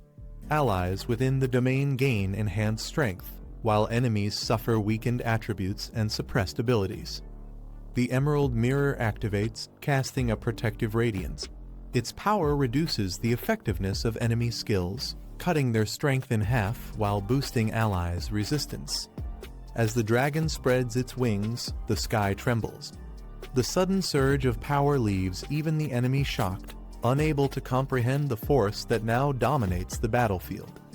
Lu Fan's expression hardens as he realizes something is wrong. Despite calling forth the Dragon Domain and the Emerald Mirror, the abilities fail to activate. Frustration flashes across his face. He questions why such crucial techniques are suddenly unusable in this critical moment, leaving him at a dangerous disadvantage against his enemy. In Zhanghai City, a dark and ominous aura spreads as the skeletal being emerges once more. Its hollow voice echoes with sinister laughter, declaring that it will not be deceived by the same trick again. The Bone God raises its head, eyes blazing with crimson light. With chilling arrogance, it proclaims that this time, it will relish every step of its opponent's struggle, feeding on their despair as if it were a feast. Unfazed, the hero charges forward, diving through the air with unshakable resolve. He responds with defiance, vowing that they will see who truly falls into despair in the end. Before the clash can reach its peak, another figure bursts in, sword gleaming with deadly intent. Laughing confidently, he declares to the Bone God that he will handle the fight himself, aiming his blade straight at the hero. With a sinister smile, the enemy mocks the hero, saying he dares to challenge the Bone God. The Bone God's massive form radiates with dark energy as it calls the hero ignorant, revealing its terrifying power as a level 110 God Bone Dragon Tamer. The hero, gripping his blazing weapon tightly, is shocked at this revelation. He realizes that his opponent has truly pledged allegiance to the ancient gods, a loyalty that grants him unimaginable strength. For a moment, the hero's expression hardens, aware of the overwhelming difference in power, but his determination refuses to waver. The Bone God unleashes a devastating attack, summoning fiery destruction across the battlefield. The sheer force shakes the sky as his power manifests in overwhelming waves. The hero counters with a powerful strike, but the Bone God's strength dwarfs his efforts. The enemy's mastery of forbidden dragon language magic sends crushing pressure across the arena, as though the heavens themselves were collapsing. With arrogant disdain, the Bone God mocks his opponent, claiming that even the might of the Dragon Clan cannot compare to the power of a god. A divine barrier shrouds him, absorbing nearly all the damage dealt. The hero's eyes widen in disbelief. Even with all the dragons attacking at once, the shield remains unbroken. Shock and urgency flash across his face as he realizes the terrifying gap between their powers. The armored foe lunges at Lu Fan with terrifying speed, mocking him for worrying about his dragon when his true opponent stands before him. Lu Fan realizes the danger, recognizing both the ancient bone god and Chen Tianjai, the level 110 bone slave. Their combined strength has grown immensely. His attacks prove useless, as Chen Tianjai's resilience is on a completely different level compared to the previous god slaves. With cruel laughter, Chen Tianjai declares he is no longer the weak person Lu Fan once knew. Empowered by the ancient god, he boasts that Lu Fan is nothing before such overwhelming power. Chen Tianjai, riding the bone god, unleashes his full might. He laughs as he prepares to demonstrate god-level skills far beyond Lu Fan's reach, each technique radiating overwhelming destructive power. Lu Fan feels the crushing pressure and realizes that Tianjai's strength has risen even further. Calling out to Xiaoi, he urges that they must find a way to resist this impossible power. Emerald energy surges as Xiaoi, the loyal companion, spreads its glowing wings, preparing to answer Lu Fan's desperate call. Mounted on Xiaofei, Lu Fan commands his dragon to merge with him. With determination burning in his eyes, he prepares for a counterattack, ready to push back against the god-level might before him. The bone god charges forward with terrifying force, declaring that Lu Fan will experience the crushing weight of despair firsthand. Lu Fan braces himself, blocking the devastating strike with his blazing weapon. The impact shakes him to the core as the bone god taunts him with the feeling of being utterly crushed. Despite the overwhelming pressure, Lu Fan steadies himself and refuses to give in. Blood trickles down, but he shouts for his allies to continue attacking the ancient god of divine bone without hesitation. Above, divine beasts unleash a coordinated assault, raining down destructive power from the skies. Yet the bone god endures, its massive frame glowing with unholy resilience, turning the battlefield into a clash of heaven-shaking forces. The bone god roars with fury, its skeletal form radiating violent energy as it charges forward with unstoppable force. The sky trembles as its assault collides with Lu Fan's counterattack, shattering the heavens in a clash of overwhelming power. Infuriated, the bone god howls that it has had enough, unleashing its rage against the so-called bugs that dare to oppose it. With a bone-crushing strike, it seizes a dragon in its claws, squeezing down mercilessly as Lu Fan and his companions struggle under the weight of its monstrous strength. The bone god radiates a terrifying aura, slipping into a hidden state that makes it nearly impossible to detect or harm. Its presence dominates the battlefield. In an instant, it launches a devastating strike, tearing through the sky as allies are thrown back under its overwhelming assault. Lu Fan, mounted on Xiaofei, shouts for a bow to protect itself as the chaos intensifies. The battlefield shakes with clashing roars and blazing energy. Meanwhile, a dragon knight channels searing flames into his blade, his expression filled with resolve. His power surges, preparing to turn the tide of battle against the godlike enemy. The dragon knight strikes in unison with his beast, unleashing a blazing coordinated attack. The fusion of their power creates a deadly synergy that shakes the battlefield. Xingqian and Xiaojai join the fight, responding to the command to hold their ground and not leave any openings. Their combined efforts amplify the assault, targeting the bone god with precision. Energy gathers in waves as Xiaojai releases a poisonous fog domain. Enemies caught within its range are weakened continuously, their strength drained with each passing moment. The bone god, unfazed, steps forward through the haze. Its glowing eyes pierce the fog, and with cold certainty, it remarks that the resistance seems meaningless before its divine might. Lu Fan gathers all his strength, pouring everything into a desperate strike with his blazing weapon. The bone god braces against the attack, its aura surging with divine power. With jaws wide open, the monstrous dragon form roars, ready to devour its prey as the clash shakes the battlefield. Lu Fan dives in with precision, his blade igniting as he closes the distance. The sheer speed of his counterattack catches even the bone god off guard. But the enemy scoffs, dismissing the effort as nothing more than a minor trick. Its skeletal hand shatters the energy around it, displaying the vast difference in their power. The bone god transforms its arms into dragon claws infused with divine energy, striking with unstoppable might as the battlefield trembles. Lu Fan grits his teeth, shouting that now is the time to act, his eyes blazing with determination as he seizes the critical moment. Xiao Jai darts forward, shifting into the poison dragon's form, releasing a swamp domain that spreads across the battlefield. The toxic energy begins to erode the enemy's strength. The shadow dragon teleports into position, unleashing its stealth domain that strikes with precision and multiplies the damage, creating the perfect setup for a decisive blow. A mighty dragon raises its arms, summoning a storm of frozen energy that shatters into countless shards, ready to rain destruction on its enemies. The icy assault crashes down, colliding with the spreading poison swamp unleashed by Lu Fan's allies. The battlefield becomes a deadly mix of frost and venom, trapping the bone god within layers of elemental attacks. One of the dragons lets out a furious roar, its power amplified as it tears through the poisonous haze, its strength shaking the heavens. Above, Lu Fan and his companions press their attack together. With Xiao Jai, Xingchen, and Xiao Fei by his side, he drives their combined strength against the bone god, who howls as the assault closes in.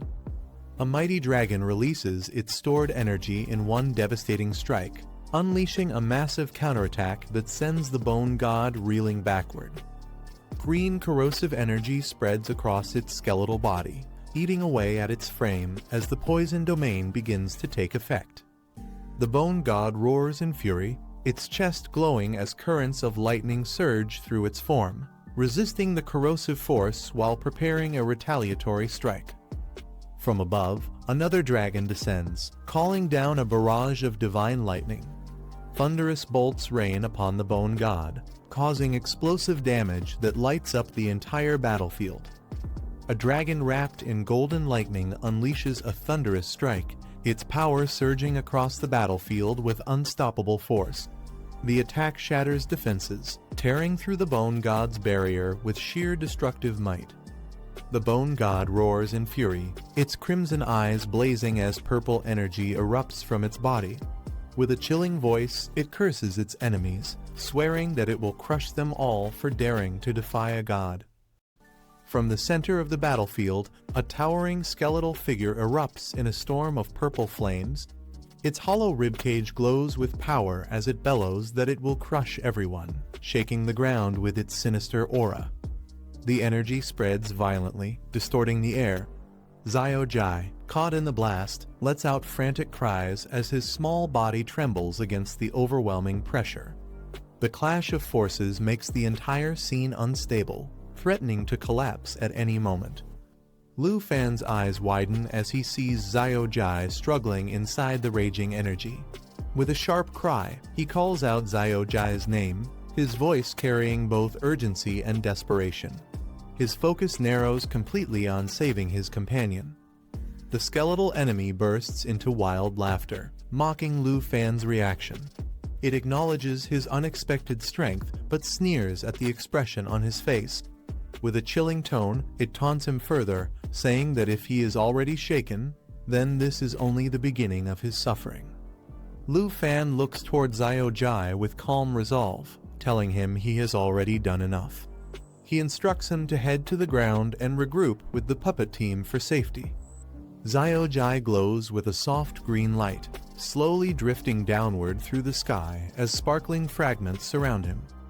With a determined cry, Xiao Jai's form bursts into a radiant green glow, releasing powerful energy that pulses across the battlefield. His presence stabilizes as his true strength shines through. The enemy acknowledges the terrifying might of the ancient god's power, claiming it is strong enough to slay dragons. Yet Lu Fan steps forward without fear, declaring that he will not allow such power to harm innocent lives. Lu Fan stands firm on top of his dragon, flames rising around him as he declares that even if he has to fight alone, he will never retreat. His dragon roars fiercely, matching his unyielding spirit. The skeletal enemy narrows its glowing red eyes, letting out a sinister chuckle as it watches Lu Fan's determination. With a burst of violent energy, the enemy lunges forward, threatening to slaughter all of Lu Fan's dragons and reduce them to nothing but broken remains. The battle spreads into the city as skeletal dragons clash with golden ones. Nearby, two children cry out to join the fight, but their father yells for them to stay back, insisting they would only get in the way. The children recognize the summoned creatures and excitedly point out to their father and Uncle Qin that they all belong to Lu Fan. At Junction Garden, Jianying watches from above.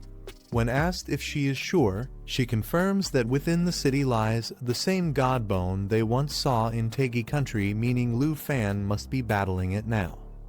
Han worries aloud, fearing what might happen if Xiaofen falls into danger. Jianying calmly tells her to stay home and not step outside. Still anxious, Han turns back to Jianying, asking if she truly wants to go and help Xiaofen despite the risks. As the city trembles under the monster's destruction, bystanders argue in fear. Some urge asking for help instead of fighting, but the summons remain determined to stand their ground. One of the girls clutches her weapon tightly, insisting that even if they can only contribute a little, they must fight. Another speaks firmly, reminding everyone that they are teammates, bound to support one another no matter the odds. With united resolve, they declare they will never let their comrades fight alone, their eyes burning with determination. Tension spreads through the crowd as elders and officials watch the battle unfold, their expressions heavy with shock and unease. Even the older men, usually composed, break into a sweat as the scale of the conflict sinks in. Han lowers her gaze, whispering that she finally understands, her worry for Xiaofen weighing heavily on her heart. Above the city, a majestic winged beast swoops down with warriors mounted on its back. One of them shouts for Tauzi to hold on tightly as they descend into the chaos. As a mighty beast soars overhead, the elders remark that the younger generation has already proven themselves exceptional. They warn Xiao Tauzi not to act recklessly or run into battles he cannot win. One of the officials looks on sternly, advising caution and insisting that he not put himself in unnecessary danger. Suddenly, chaos erupts as buildings begin to collapse. People panic, shouting for others to follow them as they flee from the threat of a flying dragon. The elder reflects in awe, admitting he never expected Lu Fan to withstand such a powerful existence on his own. Yet he worries that if this truly is the ancient god, then the city's defense forces are nowhere near enough to stop it. One of the elders urgently calls his teacher, requesting immediate emergency support as the battle escalates beyond control. The skeletal enemy's crimson eyes flash with murderous intent, locking onto its target with chilling focus. Clashing head-on, the monstrous skeleton and Lu Fan collide with immense force, their attacks shaking the battlefield with raw power. Lu Fan grits his teeth, unleashing every ounce of strength he has, refusing to back down as the life-or-death struggle rages on. In the heat of battle, Lu Fan blocks a fierce strike, his expression tense as someone suddenly calls out his name. His allies arrive riding powerful beasts and weapons, declaring they will fight alongside him. They remind him they are teammates and urge him to tell them what needs to be done. The skeletal enemy grins wickedly, mocking their unity and vowing to bury them all together with Lu Fan. Lu Fan, however, steadies his resolve, refusing to falter. With renewed strength, Lu Fan and his allies charge forward in unison, their combined power striking against the overwhelming might of the enemy. A fiery, armored dragon-like figure radiates immense power, its presence clashing against Lu Fan's green beast as the battlefield shakes under their energy. Lu Fan warns his allies not to come too close, urging them to stay hidden to avoid being targeted by the god bone's terrifying gaze. From the shadows, skeletal dragons roar with killing intent. Their commander issues a chilling order, commanding its forces to slaughter every intruder. Overwhelmed by numbers, Lu Fan's teammates prepare to fight. Jianying rallies them. Xiaokyu stands ready, and another declares she will handle the enemies on her side, their determination burning despite the odds.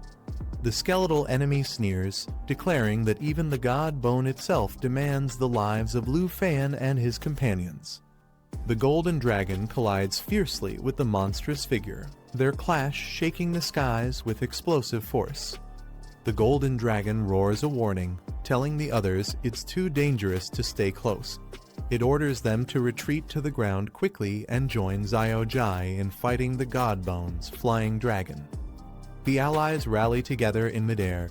One calls for Jianying to follow, while another urges Taozi to prepare to descend and regroup with Xiao Jai, their determination unshaken despite the chaos. The skeletal army swarms through the skies, their master's command echoing like thunder. No one is to escape alive. Countless bone dragons dive down at once, their massive forms blotting out the city below as the battlefield turns even more chaotic. The golden dragon stood tall, its presence blazing with power, yet the skeletal enemy only sneered. With a twisted laugh, it taunted that Lu Fan could never save anyone, no matter how hard he tried. The air grew heavy as divine energy began to clash between them. The skull's eyes flared with a burning crimson glow, shaking the space around it. Stones and fragments cracked apart as it declared its intent to show the dragon its real strength. The atmosphere rippled as divine pressure poured outward, pressing down on the battlefield. Unmoved by the threat, the dragon's golden eyes narrowed. With steady resolve, it readied its second move, answering the challenge without hesitation. Its voice carried strength, as if refusing to let the enemy's arrogance stand unchallenged. Then came the terrifying revelation: the skeletal foe surged with overwhelming might, its aura rising to 100-level god. The sheer force of this transformation rattled the heavens, making it clear that this battle was no longer a simple clash, but a fight between powers at the highest realm. The skeletal giant roared that no one could escape, unleashing its overwhelming presence. The others fled in panic, urged to fly at full speed without looking back, while a fierce cry echoed from the beast leading their retreat. Fear spread among the group as wings beat desperately against the storm of power. One of them clutched tightly onto another, voicing their dread as the enemy's aura closed in behind them. The golden dragon soared forward, positioning itself between the enemy and the fleeing allies. With firm resolve, it declared it would hold the enemy back, urging the others to go and regroup with Xiaoji. But the skeletal foe only sneered in return. Raising its massive hand, it mocked the dragon's attempt, questioning if it really thought it could stop a god. The skeletal giant struck hard, its voice filled with scorn as it claimed that even a dragon form wouldn't be enough. Blood splattered as the golden dragon took the heavy blow, its body staggering under the impact. The sight shook everyone. Cries rang out as they shouted Lu Fan's name, fear and desperation plain on their faces.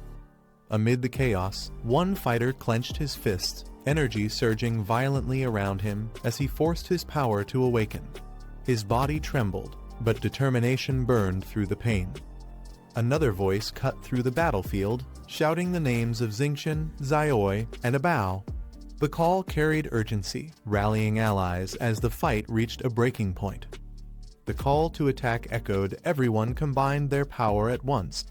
Elemental forces surged together, forming blazing spheres of fire, water, and thunder as they clashed against the towering skeletal foe. Dragons roared fiercely, their voices shaking the sky as they unleashed their devastating breath. The battlefield trembled under the combined fury of their elemental might. The storm of fire and ice collided with divine precision, striking at the enemy's defenses. Lava erupted across the ground, scorching everything in its path, while thunder ripped through the skies, locking down the skeletal giant's movements. In the chaos, deadly skills were activated one after another lava bursts that consumed the battlefield, thunder carrying blades of destruction, shadow strikes tearing the air apart. Each attack layered over the next, overwhelming the enemy with relentless power. A massive blast of icy power erupted as the Summon Star Core descended, its energy fusing and charging with terrifying force. The impact shook the battlefield, releasing destructive waves of frozen light. The ground trembled as allies shielded themselves from the aftershock. Some cried out in pain while others desperately asked if the attack had succeeded. Amidst the chaos, shouts echoed for Lu Fan to hold on. From above, Xiao Fei swooped down, her support keeping the fight alive. Grateful for her aid, one fighter steadied himself, convinced that this time the enemy must have taken severe damage. But from the smoke and ruin, the dark dragon's crimson eyes flared open once again. Its low growl cut through the silence, proving that the battle was far from over. The skeletal god's power surged, its voice filled with disdain as it declared it had no patience left for these weaklings. A dark force radiated outward, chains of bone energy spreading across the battlefield. Dragons and warriors were suddenly ensnared, their bodies constricted by the crushing binds. Cries of pain echoed as even shadow abilities were forcibly stripped away, leaving them completely exposed. One by one, allies were bound and immobilized, struggling helplessly against the overwhelming might. Shock filled their voices as they questioned whether the ancient god of bone was truly unbeatable. From above, the skeletal dragon hissed its command to kill without mercy. The armored figure below answered with unwavering loyalty, bowing as it affirmed the order acknowledging the authority of Lord Godbone. Lu Fan realized with shock that the Dark Blade's stealth had been stripped away, and even his dragon pet's immunity was completely negated by the enemy's power. Despair crept in as he thought of what to do next. Even if Xiaoji appeared now, it would not be enough to match such overwhelming strength. The others looked on, aware they could not afford to drag more allies like Qin Qiu and Jianing into this deadly fight. The enemy descended with terrifying might, declaring that the moment had finally arrived. Cloaked in power, it promised to prove its dominance, claiming itself as the strongest dragon tamer. Facing Lu Fan's side, the skeletal foe's dragon hissed with hunger, vowing to devour the 3 baby dragons without hesitation, its power pressing down like an unstoppable tide. Determined but cornered, Lu Fan steeled himself, realizing there was no other option left. With everything at stake, he decided the only path forward was to gamble it all. The skeletal foe struck with merciless force, roaring for Lu Fan to die with his so-called dignity. The clash of power pushed him to the brink. But instead of yielding, Lu Fan shouted defiantly, calling out with all his strength. He summoned the one hope that remained, commanding the presence of the demon-devouring Dragon King. Energy surged violently as chains rattled and power shook the skies. The moment of his desperate gamble had arrived, and everything now hinged on the dragon's response. A surge of violet energy erupted as the summoned figure descended, shattering the ground with her overwhelming presence. The air trembled under the weight of her power. The skeletal god staggered back in shock, unable to comprehend where this terrifying force had come from. Its confidence wavered for the first time. The demon-devouring Dragon King appeared in her true form, her voice laced with amusement. She mocked Lu Fan, noting that he only ever called upon her when death was already at his door. Graceful yet menacing, she stepped forward with a sly smile, acknowledging his recklessness. For their very first summoning, he had thrown her directly against the ancient god itself, proof of just how dire the battle had become.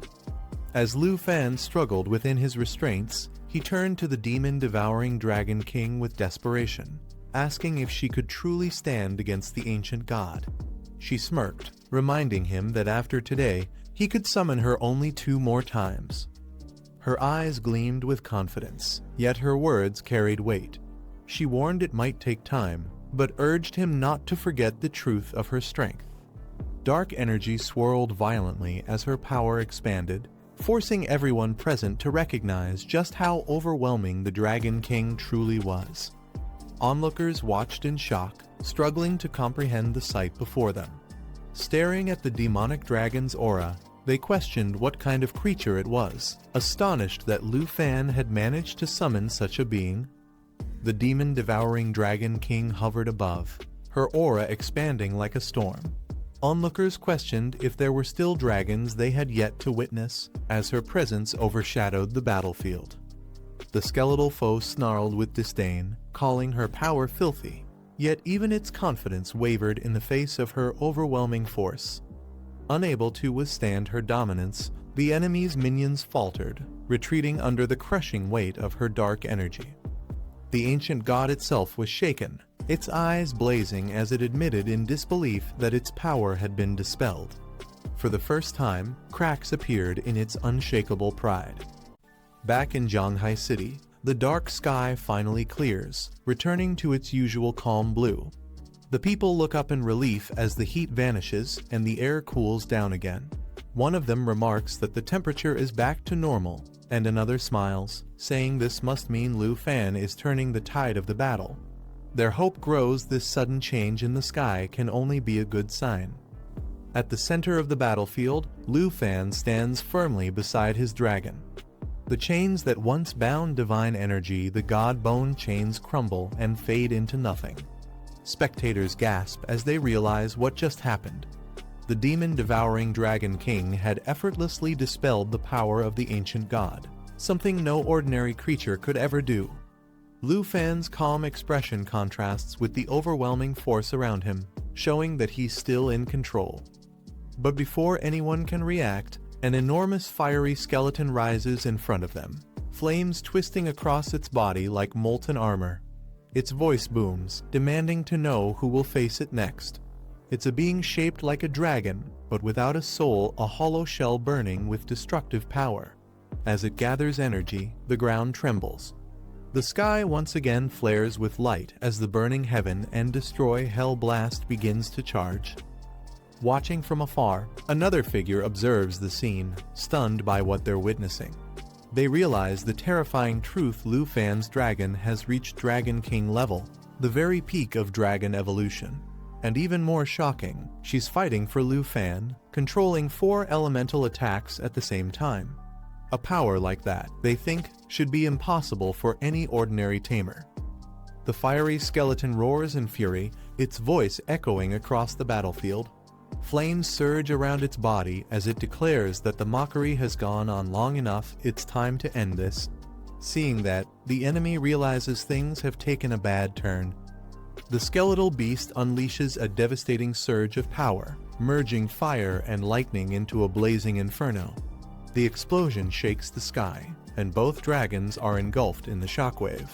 Lu Fan grits his teeth as the force hits him, struggling to stay on his feet while his dragon braces against the impact. The pressure becomes overwhelming. The massive skeleton descends through the storm of fire, its strikes relentless and heavy. Lu Fan's dragon growls in pain but refuses to back down. Despite the chaos, their bond holds firm. The two continue fighting side by side, pushing through the flames and destruction. As the clash intensifies, multiple elemental forces collide. Fire, lightning, wind, and ice twist together in the air. Lu Fan commands his dragons with precision, each one responding instantly. The battle now blazes brighter than ever, a storm of raw power and willpower, with neither side willing to yield. The fiery skeleton lets out a final roar, but before it can strike again, its movements start to slow. Ice begins creeping up its body, freezing the flames that once burned so fiercely. Panic flashes in its eyes as it struggles to move, muttering in disbelief that this can't be happening. Within seconds, its entire form is sealed in crystal ice. But the battle isn't over yet. The skeletal creature cracks through the frozen shell, its voice echoing in defiance. It speaks of a power greater than fire itself and asks if Lu Fan truly has the resolve to face it. As it breaks free, dark energy surges around its frame, the god bone barrier activating once again. Across the field, Lu Fan's dragon responds, its aura pulsing in sync with its master. The bond between them glows brighter as their contract resonates. With renewed strength, the dragon dives forward, its claws slicing through the ice and shattering the enemy's defense. In that moment, the clash reaches its peak. The Dragon King tears through the fiery skeleton's barrier with sheer force, sending shards of ice and flames scattering across the battlefield. The enemy's defense collapses, leaving nothing but silence in its wake. The battlefield trembles once again as the remaining enemies watch in disbelief. They can't believe what they've just seen. Lord Godbone, the being they once thought unbeatable, has been defeated so easily. One of them mutters that the Dragon King fighting for Lu Fan is even stronger than the ancient god himself. The skeletal warrior turns toward Lu Fan, its red eyes flickering with unease. It tries to regain composure and taunts him, asking if he's worried about his master's safety. But before it can act further, Lu Fan gives no reply. His focus remains firm. The skeleton leaps into the air, launching a fierce assault. Dark arrows ignite behind it, each burning with destructive magic. It fires in rapid bursts, creating a rain of blazing projectiles known as the arrows of the Dark Serpent, each one carrying immense power. But Lu Fan and his dragons don't falter. They counter with a synchronized strike. Beams of pure energy tear through the sky, shattering the incoming attack. Lu Fan's voice cuts through the roar of battle as he warns his opponent to worry about himself instead. His dragons surge forward, wings glowing with divine energy as the clash resumes with unstoppable force. The skeletal warrior grits his teeth, anger flashing in his crimson eyes. He curses under his breath, admitting that no one commands him anymore, not even Lord Godbone. The only goal he has left now is to kill Chen Tianjai. But as Lu Fan's dragons encircle him, his expression shifts from fury to panic. He realizes that every one of Lu Fan's dragon pets is now targeting him at once. The air trembles as their combined power gathers, surrounding him from all sides. Chen Tianjai steps forward, his aura blazing with determination. He shouts that his enemy will never turn the tables again. Energy crackles around him as he unleashes a charged strike that pierces through the storm of flames. The skeletal beast lets out a mocking laugh, claiming he won't be intimidated just because Lu Fan commands the Dragon King. Yet despite his arrogance, he's clearly shaken. He swings his massive claws down with raw rage, declaring his hatred for Lu Fan's overconfidence. The two forces collide, their powers exploding in a storm of light and shadow that shakes the heavens once more. The clash rages on, blades and magic tearing through the battlefield. A piercing strike cuts through the skeletal warrior's guard, sending him reeling as dark energy bursts from the wound. He groans in pain, realizing he's losing control of the fight. Chen Tianjai's attack doesn't stop. He pushes forward, his strikes relentless, forcing the enemy back with every blow. The skeletal foe, blood spilling from his mouth, glares at him in fury. He shouts that he despises how Chen can rise so quickly, achieving strength in just a single step, while he himself is bound by the Jin family's orders, forced to fight for something he doesn't even believe in. Chen says nothing, his eyes sharp and calm as he channels more power into his blade. The red glow intensifies, his attack charging to its next stage. Suddenly, a monstrous roar shakes the air. Flames engulf the arena as the destructive dragon spreads its wings, unleashing waves of molten fire. The blast consumes everything in its path, melting stone and sky alike as the battle reaches its fiery peak. As the flames rage around him, Chen Tianjai kneels, his body trembling under the burning heat. He mutters that no one could ever understand his situation, that the golden bead was the only light in his hopeless life. His voice cracks as he explains that while others may see him as a villain, to him, this was his only chance to climb out of despair. He lifts his head, eyes filled with bitterness. He tells Lu Fan that someone like him would never understand someone who already has everything. A twisted smile spreads across his face as he admits that he doesn't care if people accuse him of selling his dignity. Survival was the only thing that ever mattered. His power begins to spiral out of control, flames and lightning mixing into a chaotic storm. Lu Fan's dragons brace themselves as a massive wave of energy erupts. Chen Tianjai screams in hatred, his voice echoing through the battlefield as his strength begins to collapse in on itself. Even as his body burns away, he reaches out one last time, shouting that he will never let go. The flames consume him completely, leaving only silence as the once mighty enemy fades into nothingness. Chen Tianjai's body trembles as the flames around him twist violently. He reaches out, calling out Lu Fan's name with desperation, his voice breaking amid the chaos. Lu Fan's eyes harden. He raises his sword, crimson energy swirling around the blade. The power within him surges as the system indicates the current charge, 3 seconds enough to finish the fight once and for all. With a powerful leap, Lu Fan rises into the air, his form surrounded by red aura.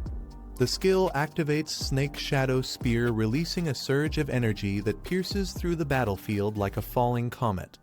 The explosion that follows lights up the entire sky in shades of crimson. Below, Chen Tianjai's body jerks violently. His eyes widen as blood spills from his mouth, the life fading from his gaze. He looks up one last time before collapsing, his expression frozen in disbelief as the light of his rage and hatred fades into silence. The battle ends in a blinding flash of red. Chen Tianjai's body stiffens, his final breath escaping as the crimson energy pierces through his chest. His body shatters into fragments of light, scattering into the wind. As the dust settles, Lu Fan lowers his weapon, his expression calm and unreadable. The fiery glow around him slowly fades, leaving only silence in its wake. For a moment, he stands there quietly, watching the remnants of his fallen opponent disappear. Turning away, Lu Fan's dragon wings unfold once more as he surveys the battlefield, now littered with the aftermath of destruction. In the distance, his dragons descend, their forms surrounded by fading embers. One of them calls out, teasingly asking if he's finally done with his work. Another chuckles, asking if he's ready to clean up the mess they made. Lu Fan glances back with a faint smirk, the storm behind him finally coming to an end. As the sky clears, Lu Fan stands over the battlefield, his gaze fixed on the fallen ancient god. With a calm expression, he remarks that the enemy seems to have only a single breath of life left. Turning slightly, he asks his dragon if he should finish the job himself. The Dragon King lets out a low growl, saying that using up all its energy on a nearly dead opponent would be a waste. It teases Lu Fan, suggesting he wouldn't want to miss the chance to face even greater enemies together in the future. From the rubble, the ancient god's voice rumbles weakly, but with a trace of defiance. He calls the dragon interesting, questioning if it truly intends to kill him. Then, his tone shifts manipulative and tempting. He tells the dragon it was born to wield power, offering to grant it the strength of the ancient god himself. The air grows tense as his final words echo through the silence. "Join me," he says, his crimson eyes glowing faintly in the shadows, trying to lure the dragon with the promise of unimaginable power. The Dragon King remains silent, its expression unreadable as it contemplates the ancient god's tempting offer. Meanwhile, Xiaoji suddenly glows with bright green light, startling Lin Beiwei. She looks at it in confusion, asking what it's trying to do. At the center of the battlefield, Lu Fan steps forward, surrounded by blazing energy. He calls out to the demon-devouring Dragon King, reminding it of their contract, and orders it to begin. The Dragon King lets out a low laugh, mocking Lu Fan as lightning swirls around it. It asks if the little dragon tamer is afraid of being betrayed, its power surging once more. Lu Fan stands firm beside his dragon, declaring that he doesn't care about the power of the ancient god. Their combined energy flares as light and flames collide against their enemy. From within the rubble, the ancient god weakly mutters that he didn't expect the Dragon King to side with humans, realizing too late that his time is ending.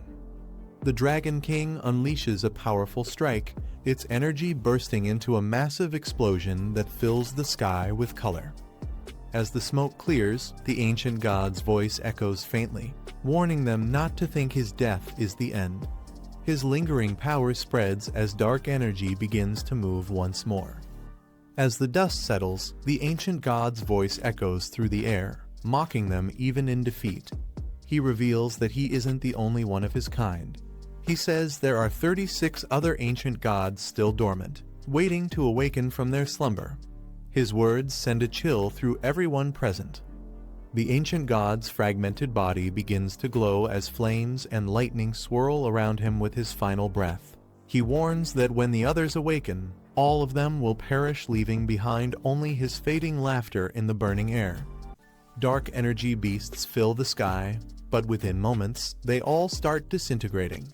The woman on the battlefield watches in shock, realizing the monstrous creatures have completely vanished. Nearby, another fighter turns toward the scene, shouting for everyone to look. The entire battlefield begins to calm as the chaos fades away. A bright figure surrounded by divine light stands tall. It's Lu Fan. His victory is clear, and the survivors cheer with relief, celebrating that they're all safe. As the dust settles, Lu Fan's burning footsteps mark the ground. The battle is over, but his power still lingers in the air. As the dust clears, Lu Fan finally relaxes, saying the fight is over. Standing beside him, the demon woman watches the aftermath while he notes how powerful the ancient gods truly are. His level rises again, marking another step forward. He admits that he had no choice but to rely on her power, even though doing so drained all his strength. The battle's toll is clear, but his resolve remains firm. Checking his system screen, Lu Fan sees that he's now just one step away from completing his third transformation. The data confirms his progress and the enemies he has conquered. The demon woman turns to him with a teasing smile, asking how he plans to thank her. Lu Fan looks slightly annoyed but stays silent, knowing she enjoys testing him. The demon woman teases Lu Fan, asking if he plans to break their agreement. He replies that she was the one who insisted on answering his call. She laughs, calling him clueless about romance. She explains that according to the ancient god of the god bone, more gods are about to awaken, and Lu Fan still has 2 chances left to summon her. With a playful tone, she asks what his next move will be and offers to help if he lets his guard down. Lu Fan tells her the battle is over, and she should return before someone mistakes her for a monster. She smirks and asks if he's worried about her, amused by his serious tone. Instead of leaving, she playfully says it's fun to appear in human cities and jokes that she'll just say it's cosplay. Lu Fan looks up at her, speechless, as her mischievous grin widens. Lu Fan retrieves a glowing cube, the system identifying it as the ancient god Origin. The strange artifact emits a powerful aura that fills the air with tension. He examines it closely, asking the demon woman if she knows what it is. She explains that it's the core of resurrection, a fragment that, after thousands of years, can regenerate into god bones once again. Realizing the danger, Lu Fan asks if that means the ancient god isn't completely destroyed. Her silence confirms his suspicion, leaving him uneasy. Lu Fan stares at the cube in disbelief, realizing it's not just a remnant, but the seed of revival for the ancient god. The demon woman explains that ancient gods can never be completely killed. Even after death, they leave behind their origins, and this seed will eventually revive on its own. There's no way to destroy or seal it. Lu Fan looks at the cube, realizing it's a ticking time bomb. If left unchecked, it could bring disaster once again after 10,000 years. She tells him that while it's dangerous in the wrong hands, to him it's a valuable treasure. Confused, Lu Fan asks what she means by that. Before she answers, a massive spirit appears. The entity recognizes Lu Fan's 2 dragons, revealing they were once guardians of the sacred tree of the living Dragon King before being slain by sub-dragons. The ancient figure speaks, explaining that Lu Fan's dragons are now tainted by the aura of the ancient gods, an energy that disgusts him. He realizes Lu Fan must have used the essence of an ancient god to alter their bloodline. He points out that this corruption allowed the dragons to evolve into their current form, the fallen holy dragons, creatures that carry both divinity and decay.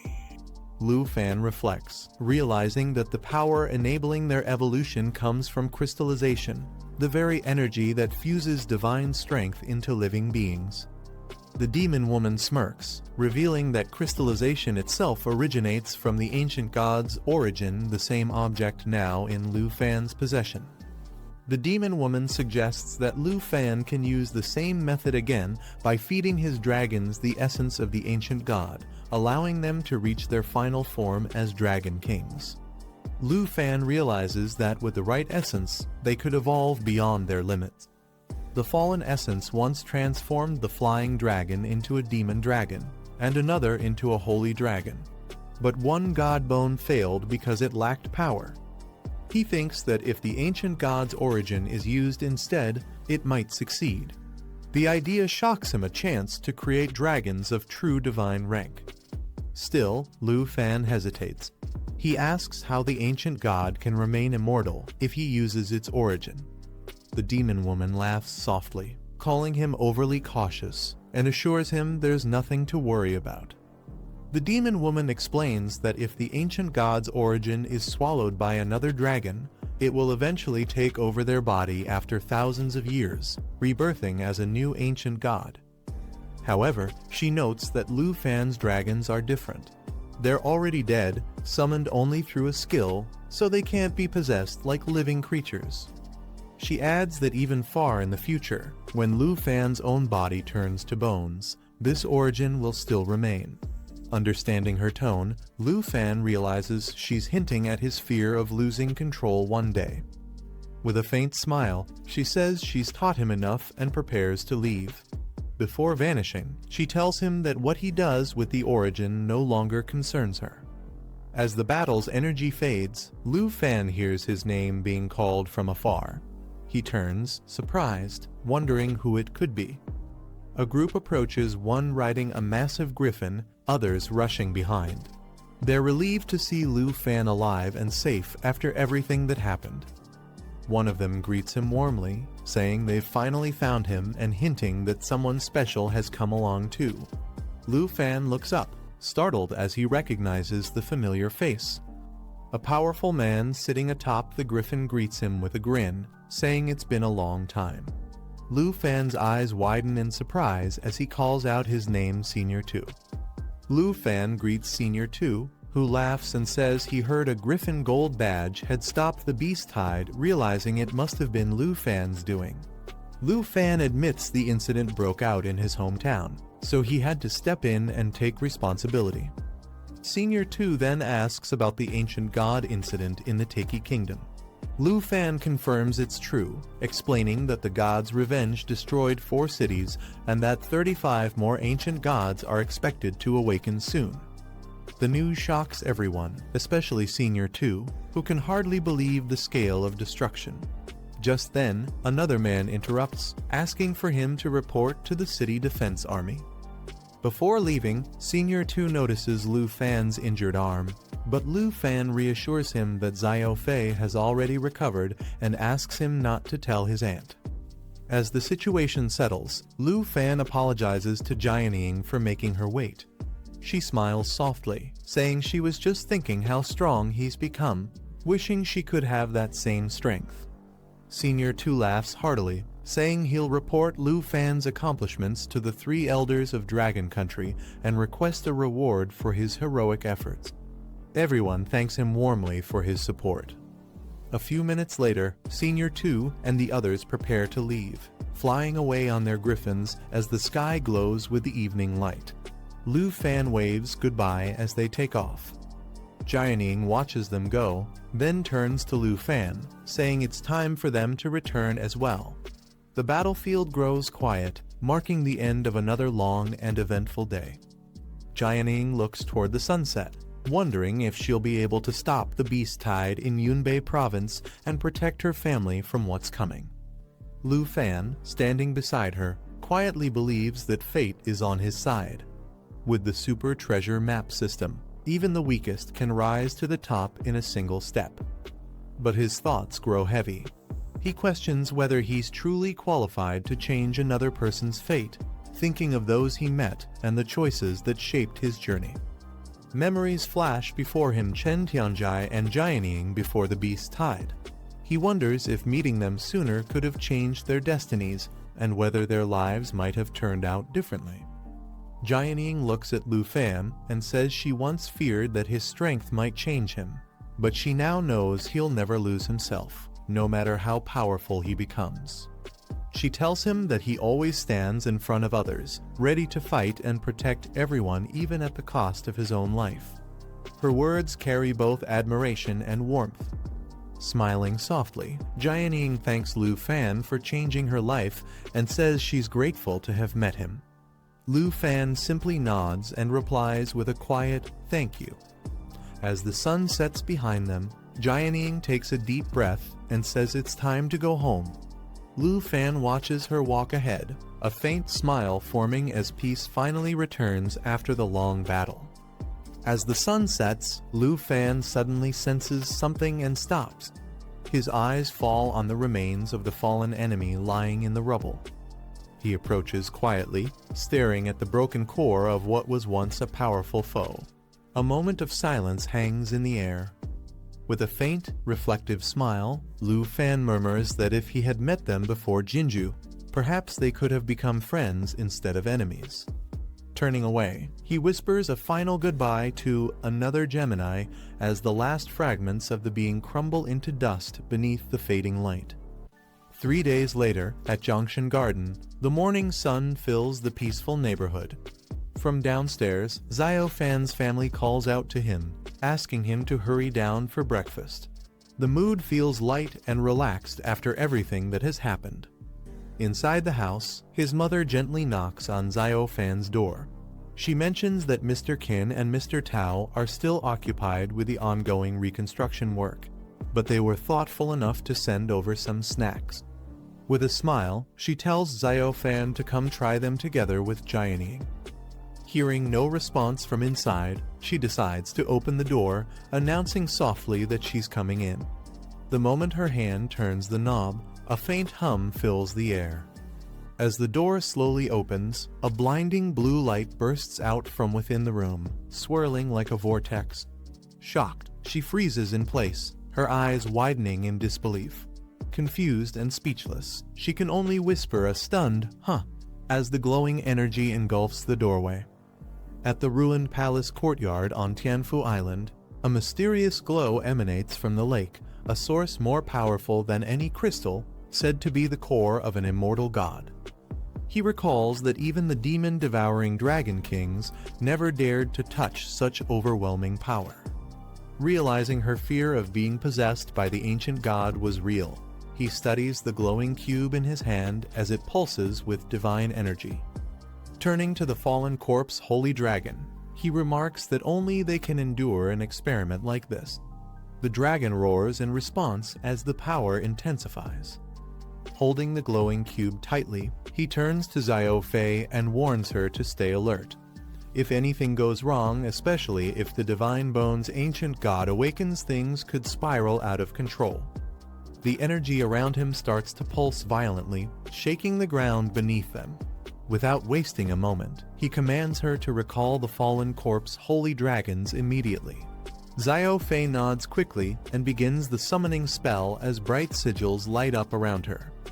The golden dragons respond to her call, roaring as their massive bodies surge with divine energy. Their scales shimmer under the intense light, preparing for whatever danger might emerge. But before they can stabilize the power, a dark presence begins to rise. In the distance, ominous blue figures materialize, twisted and powerful, reacting to the disturbance of the ancient god's awakening. The atmosphere turns chaotic as the fallen corpse holy dragons roar in agony. Their bodies twist violently, surrounded by an overwhelming surge of purple divine energy. The power of the ancient god begins to manifest, shaking the ground with its intensity. He watches closely, realizing that each roar carries both pain and transformation. The dragons are enduring immense suffering, their forms bending and breaking under the divine pressure. Yet, within that agony lies a strange beauty, a hint of evolution taking place before his eyes. He recalls his own past encounters with this godly force, how every time it consumed him, he was torn apart in excruciating pain. But from that torment came rebirth, strength, and evolution beyond limits. Then his eyes widen in disbelief. The dragons, once separate beings, start merging together, their light fusing into one massive, radiant form. The sky vibrates as a colossal creature, born of divine wrath and rebirth, roars with unstoppable might. The intense energy surges beyond control, shaking the entire area. Realizing the danger, he shouts for Xiao Fei to cast the light of jade. Without hesitation, she spreads her wings and summons a brilliant green light that envelops everything around them. The spell releases waves of energy, forming layers of protection that shield them from the destructive divine force. The light of jade amplifies their strength, removes all debuffs, and enhances their healing, stabilizing the chaotic power that rages within the fusion. As the light fades, smoke fills the air. Coughing, he calls out to the fallen corpse holy dragons, asking if they're all right. Slowly, the air clears, revealing him sitting amidst the debris, exhausted but alert. Then, his eyes widen in disbelief as he senses a strange pulse through the bond. The system activates again, displaying a message that reads. He checks the system interface and notices the fallen corpse holy dragons remain dormant, still surrounded by divine energy. The dragon bone flute has become unusable, and the system displays the jade dragon's contract details, showing its evolved abilities and nature assimilation skills. Realizing they can't wake the dragons yet, he tells Xiao Fei to return home and wait for the process to stabilize.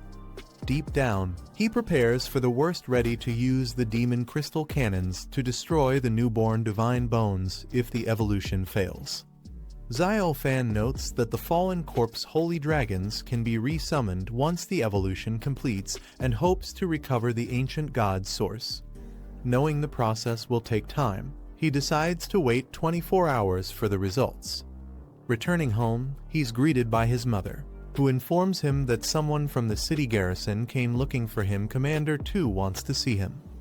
She reminds him to eat the snacks Mr. Qin sent over, but Xiao Fan rushes off, saying he'll eat after meeting Commander 2 for something important. At home, Jianying relaxes while watching the news, showing the ongoing election for the new ruler. Public support for the Liu family continues to fall as reports reveal the divine beast tide's destruction of the Tegi nation. Her friend comments that the Tegi nation barely survived, only spared because the ancient god's power was targeting Liu Fan instead.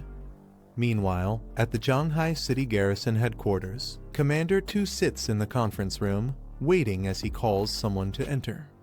Xiao Fan arrives at the headquarters, assuming Commander 2 called him regarding the ancient gods. Commander 2 confirms and mentions new intelligence from the northern borderlands. Reports suggest the Divine Bone's ancient god may be dead, but 35 others are expected to awaken. He continues that the fallen corpse ancient god has already shown signs of awakening after a massive earthquake triggered an avalanche in the northern region. On the other side of the mountain range, a shocking sight appeared. A second blood moon now hangs in the sky, signaling that something even greater is about to begin.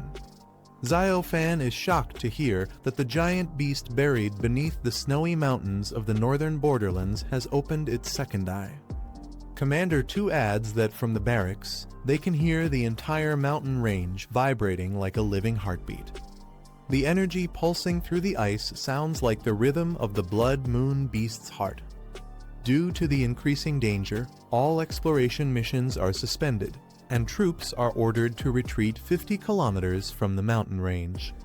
Xiao Fan recalls that when he was with the 18th Squad, he discovered the blood moon beast wasn't the fallen corpse ancient god, but likely its servant. The real ancient god still sleeps sealed inside a black coffin. Commander 2 agrees, explaining that the Divine Bone's ancient god awoke earlier than expected and already possessed immense power between level 110 and 120. He notes that even the Blood Moon beast alone is enough to unsettle everyone due to its destructive force. If the true fallen corpse ancient god within that black coffin ever awakens, it would bring unimaginable catastrophe to the Dragon Country. Commander 2 tells Lu Fan that even if the fallen corpse ancient god awakens, Dragon Country still has him, the dragon tamer who once defeated the Divine Bones ancient god. He reassures Lu Fan that with his strength, there's still hope to protect the nation. Lu Fan humbly responds, thinking Commander 2 is exaggerating. Commander 2 explains that the words aren't his, but from Elder Han, one of the 3 elders of Dragon Country, who holds Lu Fan in high regard. At Elder Han's proposal, the 3 elders representing the combat, enhancer, and life classes have agreed to a joint plan to completely annihilate the fallen corpse ancient god. Commander 2 tells Lu Fan that as the only person to have ever killed an ancient god, he is now chosen to become the guardian of Dragon Country. The High Command of Dragon Capital pledges full support, promising to provide every available resource to nurture his growth. 2 explains that Lu Fan will serve as the kindling of their hope, their ultimate weapon against the ancient gods. Presenting a legendary grade medal, he asks Lu Fan if he's willing to join the kindling plan. Inside the Zhanghai City Garrison headquarters, the atmosphere is tense as high-ranking officers convene in the conference room. The mission on the table is no ordinary one. It's called the Kindling Plan, a strategy meant to secure the nation's survival. The commander's eyes fix on Lu Fan, knowing only he has the potential to make it succeed. With a serious tone, the commander tells Lu Fan that he is the key to their victory, but warns that this mission comes with immense responsibility. Every decision will carry weight, and failure isn't an option. He urges Lu Fan to think carefully before giving his answer. Lu Fan stays silent for a moment, his expression unreadable. He understands what's at stake. This mission could change the fate of Dragon Country itself. The light from the window catches his face as he finally raises his head, confidence flickering in his eyes. With calm resolve, Lu Fan accepts the task. He says that protecting Dragon Country is not a choice, but a duty he will never turn away from. His words bring a sense of assurance to the room. The spark of the kindling plan has officially been lit. Hearing Lu Fan's decision, the old commander bursts into laughter and claps him on the shoulder, calling him brave for accepting such a dangerous mission without hesitation. His proud expression shows both relief and respect. He admits he didn't expect Lu Fan to agree so quickly, since the burden isn't something anyone should have to carry alone. Lu Fan smiles lightly, saying that if the 3 elders had another candidate, he would have just protected the people close to him.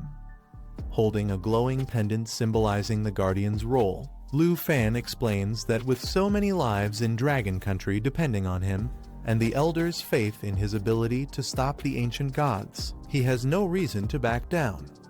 Determined, Lu Fan grips the pendant tightly and declares that he's ready to become a guardian to fight for everyone and ensure the survival of Dragon Country. The old commander laughs heartily, clearly proud of Lu Fan's determination. He praises him as someone truly worthy of being nurtured by the full strength of the nation, a rare talent who carries both courage and purpose. To honor his decision, the commander unlocks a sealed case, revealing a powerful artifact reserved only for guardians. Golden light spills out, filling the room with an aura of ancient power. He explains that this is Lu Fan's reward for officially becoming a guardian, the Sky Dome Thunderfall, a legendary territory item capable of detecting hidden enemies and striking them down with lightning.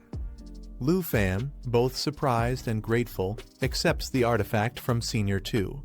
The 2 share a moment of mutual respect, sealing their bond with laughter and a drink as the path of the Guardian officially begins. The old commander, drinking cheerfully, explains that the artifact was specially crafted by Elder Lu, one of the 3 elders and the master of enhancement specifically for the kindling plan. It's a symbol of trust and power bestowed only upon those chosen to protect the nation. Lu Fan examines the glowing relic closely, realizing its true potential.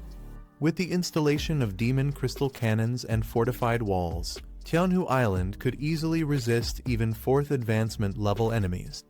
With this artifact, even a 5th level opponent might struggle to survive.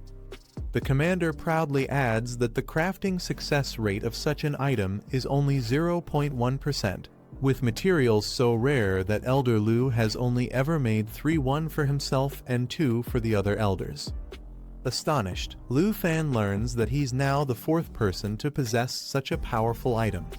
Realizing this, he remarks that his territory's defenses are now on par with the 3 elders of Dragon Country, a monumental step toward protecting his homeland. The commander reminds Lu Fan that the Sky Dome Thunderfall is a top-secret weapon created only for him. No one else knows of its existence except Elder Lu, the sole holder of its blueprint. Lu Fan nods seriously, promising to keep it confidential. Before letting him go, the commander's tone turns solemn. He decides to remind Lu Fan of his new privileges as a guardian of Dragon Country, responsibilities that come with immense trust and authority.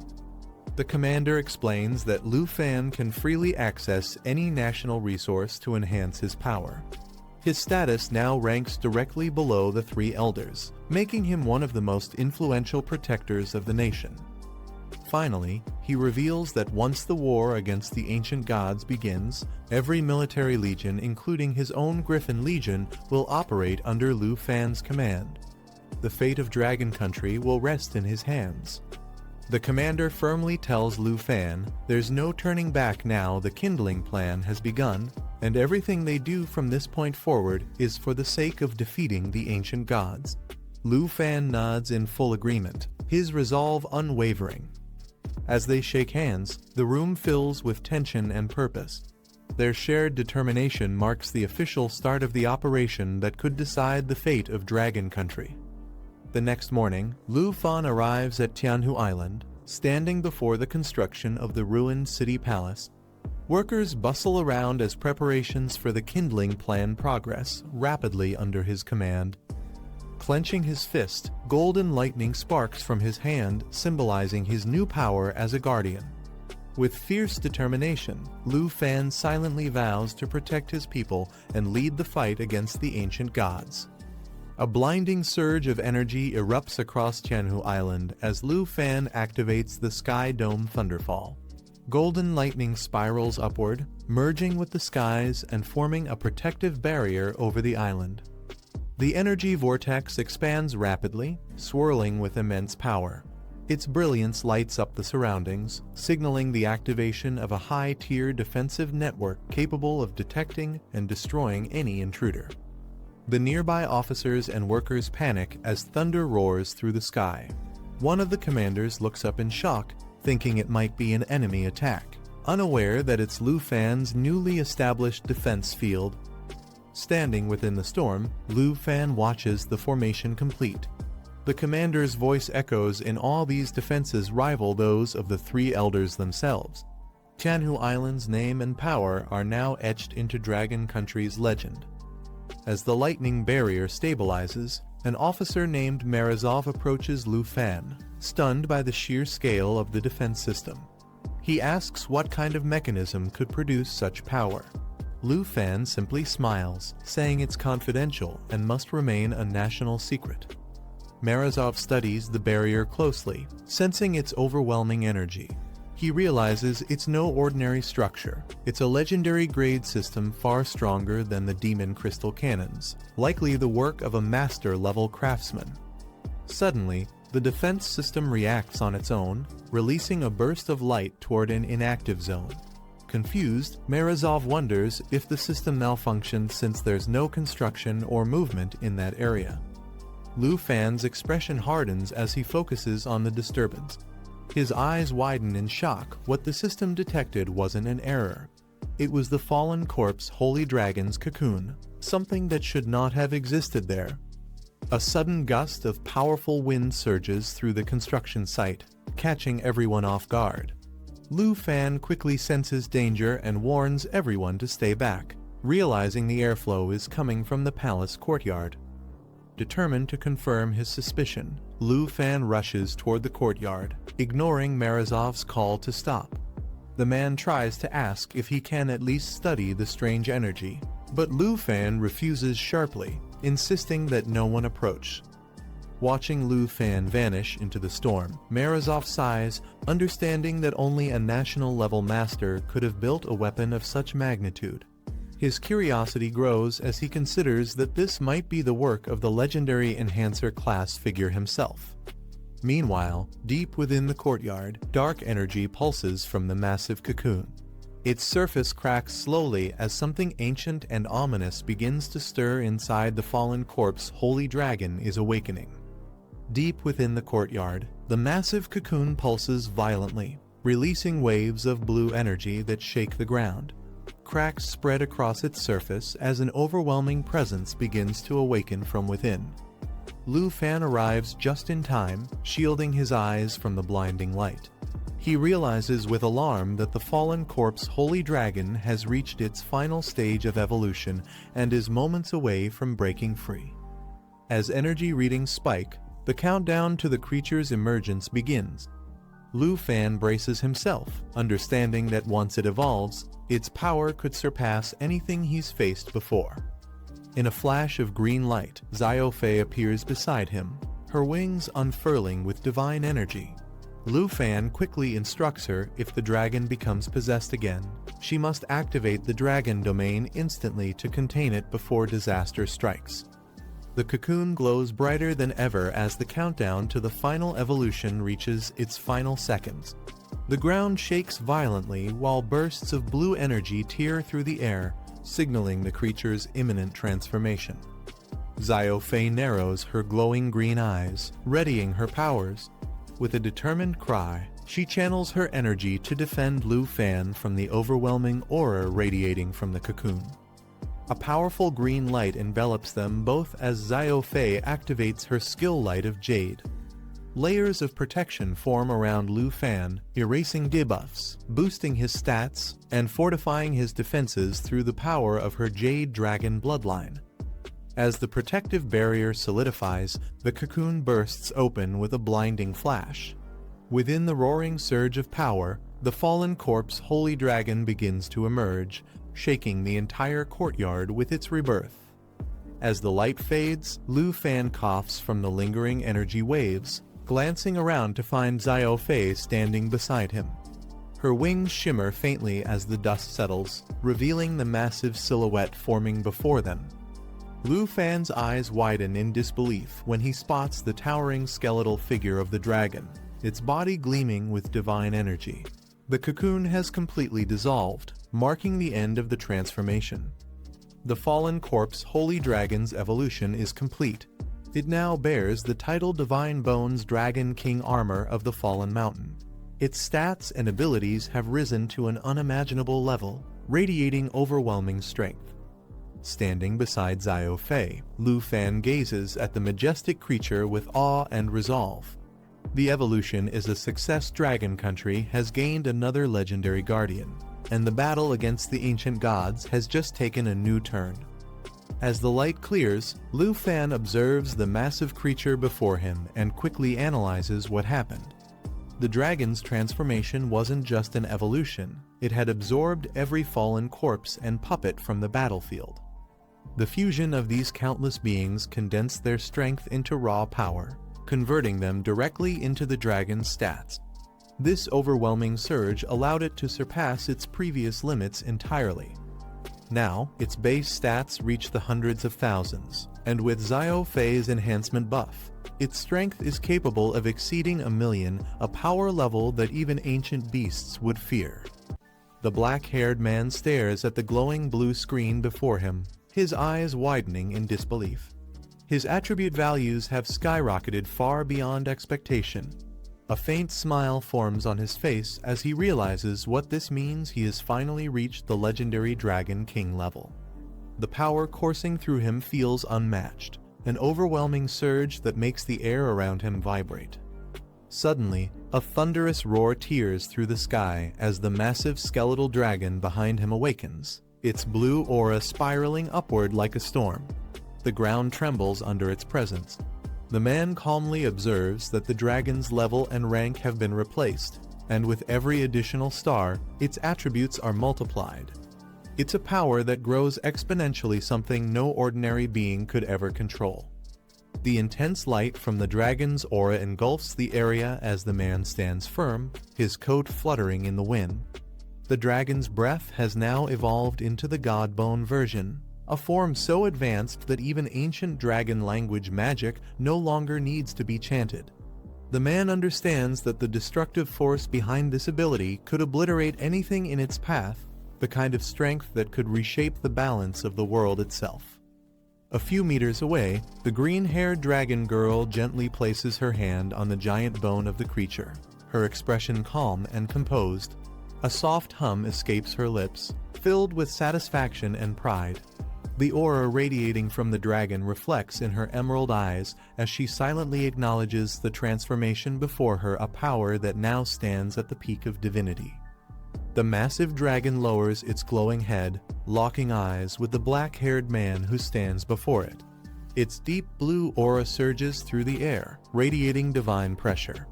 The man calmly studies the creature's presence, sensing that its strength has evolved far beyond what it once was. The green-haired dragon girl reaches out and places her hand gently on the creature's snout. The dragon growls softly, responding to her touch as a faint hum of energy ripples through its scales. The bond between them feels stronger than ever, a connection forged through countless battles and growth. The man observes the transformation with satisfaction. He notes that although the fallen corpse puppets have been absorbed and can no longer be summoned, their essence has merged into new attributes, granting the dragon powerful new abilities. A confident smile appears on his face as he gestures toward the creature, inviting it to unleash its upgraded skills. The Dragon King lets out a mighty roar, shaking the ground as the air swirls with blue flames. Energy waves burst outward, forcing the surroundings to tremble under its power. The green-haired girl stands beside it, bracing against the shockwave, while the man watches with quiet pride. The true might of the God-Bone Dragon King has finally awakened. A brilliant light flashes as the black-haired man raises his hand. The dragon's divine bones begin to disassemble, transforming into shimmering fragments that swirl around him. In moments, the energy solidifies into a pair of shining arm guards. The system announces the creation of the God-Bone armor, a set that grants the wearer the Dragon King's attributes and its powerful descent skills. The man flexes his newly armored hands, feeling an immense force surge through his veins. He grins as the realization hits: the God-Bone Dragon King has now become part of his own equipment. The green-haired dragon girl watches in awe, her eyes sparkling as she admires his transformation, exclaiming in wonder at his newfound strength. The man glances at his stats panel, astonished by the sheer numbers, hundreds of thousands in every attribute, and endurance surpassing 1,000,000. He laughs lightly, unable to contain his excitement, eager to test this overwhelming power against a worthy monster. The girl calls his name with joy, sharing in his triumph. With confidence, he opens his skill interface and activates a new ability, Accelerated God-Bone Resonance. A soft blue glow envelops his hand as ancient runes light up the panel. He smirks, thinking how far he's come from summoning dragons to now wearing one's might. The true fusion between man and dragon has finally been achieved. Under the night sky, a sudden shift in the atmosphere catches everyone's attention. The wind howls and dark clouds swirl violently overhead as lightning crackles through the sky. The onlookers stare in confusion, wondering how the weather could have changed so abruptly. A system alert flashes: domain change, Shadow Isle realm activated. The black-haired man stands calmly amid the chaos, a faint smirk on his face. His companions watch with mixed expressions, some intrigued, others skeptical. When asked if he summoned them just to show off his control over the weather, he simply replies that this is the first time he's forming the Shadow Isle's domain, something far beyond ordinary weather manipulation. Suddenly, a monstrous roar echoes as a colossal creature materializes, its body wrapped in blazing energy of both fire and lightning. The system announces its identity: Shadow Dragon Abyssal Variant, an evolved form that merges demonic essence with celestial energy. Its arrival sends shockwaves through the domain, shaking even the heavens themselves. The man turns toward the beast, his expression calm but confident. Behind him, the shadow of another armored figure emerges, dark, menacing, and ready to obey. He instructs his companions to stay back and not interfere, assuring them that everything will return to normal soon. As he steps forward, the world itself seems to bend under the pressure of his power. The sky rumbles as dark energy gathers around the black-haired man. His companions grow impatient, demanding to know what he's trying to show them. He simply tells them to wait, his tone calm but confident. The red-winged shadows behind him move restlessly, their presence hinting at something extraordinary about to unfold. As he rises into the air, his aura ignites with crimson light. He admits that ever since taming the twin dragon kings, he never gave them proper names, a small but meaningful gesture he had overlooked. Now, with a determined smile, he declares it's time to do so. The power within him surges, and the dragons in the distance roar in acknowledgement. He hovers midair, the wind swirling around his figure as his eyes glint with focus. A system notification appears: new skill unlocked, God Bone Resonance. His lips curve into a confident grin as he utters the words, preparing to synchronize his power with the dragon's might.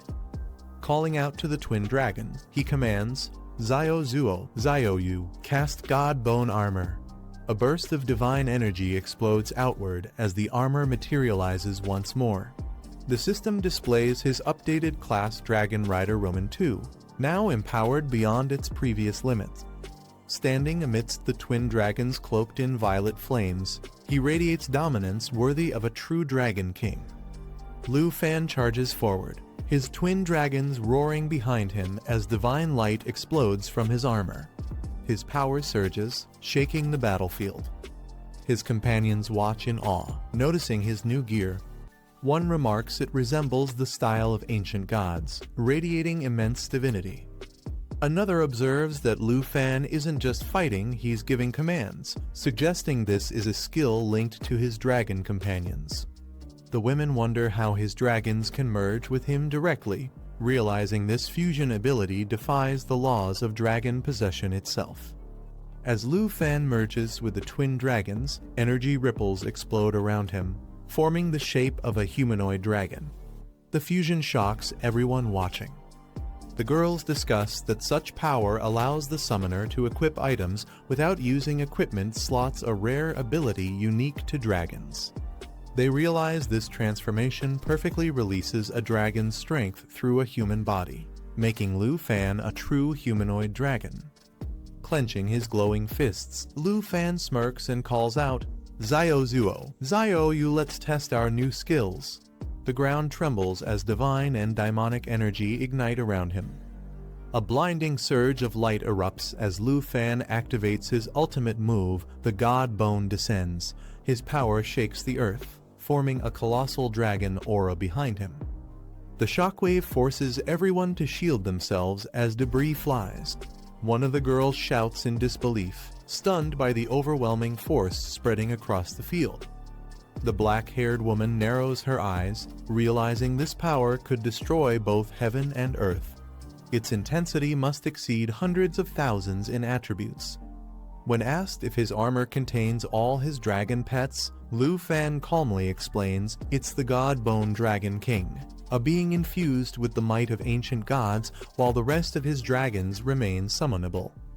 Lu Fan smiles confidently, announcing that thanks to the God Bone Dragon King's skills, all his attributes have now surpassed 1 million. His companions stare in disbelief, realizing he's hundreds of times stronger than the top-ranked masters. They joke if he's even human anymore. Lu Fan replies that he's already reached level 60 and is ready to advance to his third class, his tone calm yet proud. As they prepare to move, Lu Fan instructs Marazov to keep everyone inside the palace for safety, warning that the outside remains unstable after the recent explosion. At Dragon City Academy's class transfer hall, Lu Fan reviews the difference between the second and third class transfers. The third has no branches, only an advanced evolution of the current class. He walks up to the glowing terminal, ready to initiate his advancement, confident that his next step will define his new strength. While checking the system, he realizes there's no record of a dragon tamer in the Academy's history. It's a completely unique profession that only he possesses. Smiling, he presses his hand on the device and confirms his transfer. "Then study it after 3 turns," he mutters, as the light around him intensifies. The class transfer ceremony begins at Dragon City Academy, surrounding Lu Fan in a bright surge of energy as the system initializes his advancement. He closes his eyes and smiles, feeling the powerful current flow through his body. The sensation confirms his evolution is starting. His consciousness drifts into a glowing void where the transfer process continues, but something unexpected interrupts the flow. A seductive demon girl suddenly appears, smirking as she teases him. Shocked, Lu Fan yells at her to stop, realizing she's interfering with his transfer again. The purple-haired demon girl smirks, saying she won't tease Lu Fan further. Since he's begun his third transformation, she decides to discuss something serious. She reveals crucial information: the location of the blade armor dragon egg, a rare and powerful creature hidden from the world. Whispering closer, she mentions it lies beyond Sakura country, deep within the mysterious Godfall wilderness. Lu Fan's eyes widen in surprise at the name. As the vision fades, the Academy's system announces his successful transfer. Lu Fan opens his eyes inside the chamber. His class has officially advanced to stage Roman 3. As the ceremony concludes, Lu Fan's stats flash across the system screen, his power, defense, and endurance now reaching unimaginable levels. The young man studied a holographic map, locking onto a marked location deep within the mountains. His phone rang. Hai Shu was calling. Hai Shu informed him that all documents and his visa were ready, mentioning his connections abroad and confirming the money transfer. Smiling confidently, the man looked at the glowing map and muttered that everything was set. He was determined to obtain the blade-armored dragon egg. 3 days later, the young man arrived at the airport as the flight to Sakura country's Oya City was about to depart. During check-in, he prepared his documents and tickets, ready to head toward his destination. While on the plane, he recalled that Hai Shu had provided him with detailed map information. Looking out the window, he analyzed the data. The Godfall wilderness was filled with elite and leader-class monsters, making his upcoming mission far more dangerous. After arriving in Sakura country's Oya City, the young man set out toward his next destination. Around him, adventurers gathered near resource points, collecting materials and leveling up. However, he knew the real danger wasn't on the surface, it lurked deeper within. Based on Hai Shu's intel, the only route to reach the Godfall wilderness lay ahead, hidden beyond the city's outskirts. The young man boarded a special bus headed toward the Godfall wilderness. Inside, the seats were filled with adventurers, each with their own goals and ambitions. Some discussed lost comrades and rare resources, while others dreamed of earning recognition through dangerous quests. Ignoring the chatter, he leaned back and quietly closed his eyes, conserving energy for what awaited ahead. The journey continued as the young man gazed out the window, watching the scenery rush by. Hours passed, and the bus drove endlessly from noon until dusk without reaching its destination. As night fell, the vehicle sped along the quiet countryside roads under the dim streetlights. Finally, the driver broke the silence, announcing their arrival at Outpost No. 137. The bus stopped at a deserted outpost as the cold wind blew across the road. The driver warned that the next stop would be the final destination, asking if anyone wished to get off. Confidently, a few passengers replied that they were high-level adventurers heading to Outpost 138, boasting about their strength.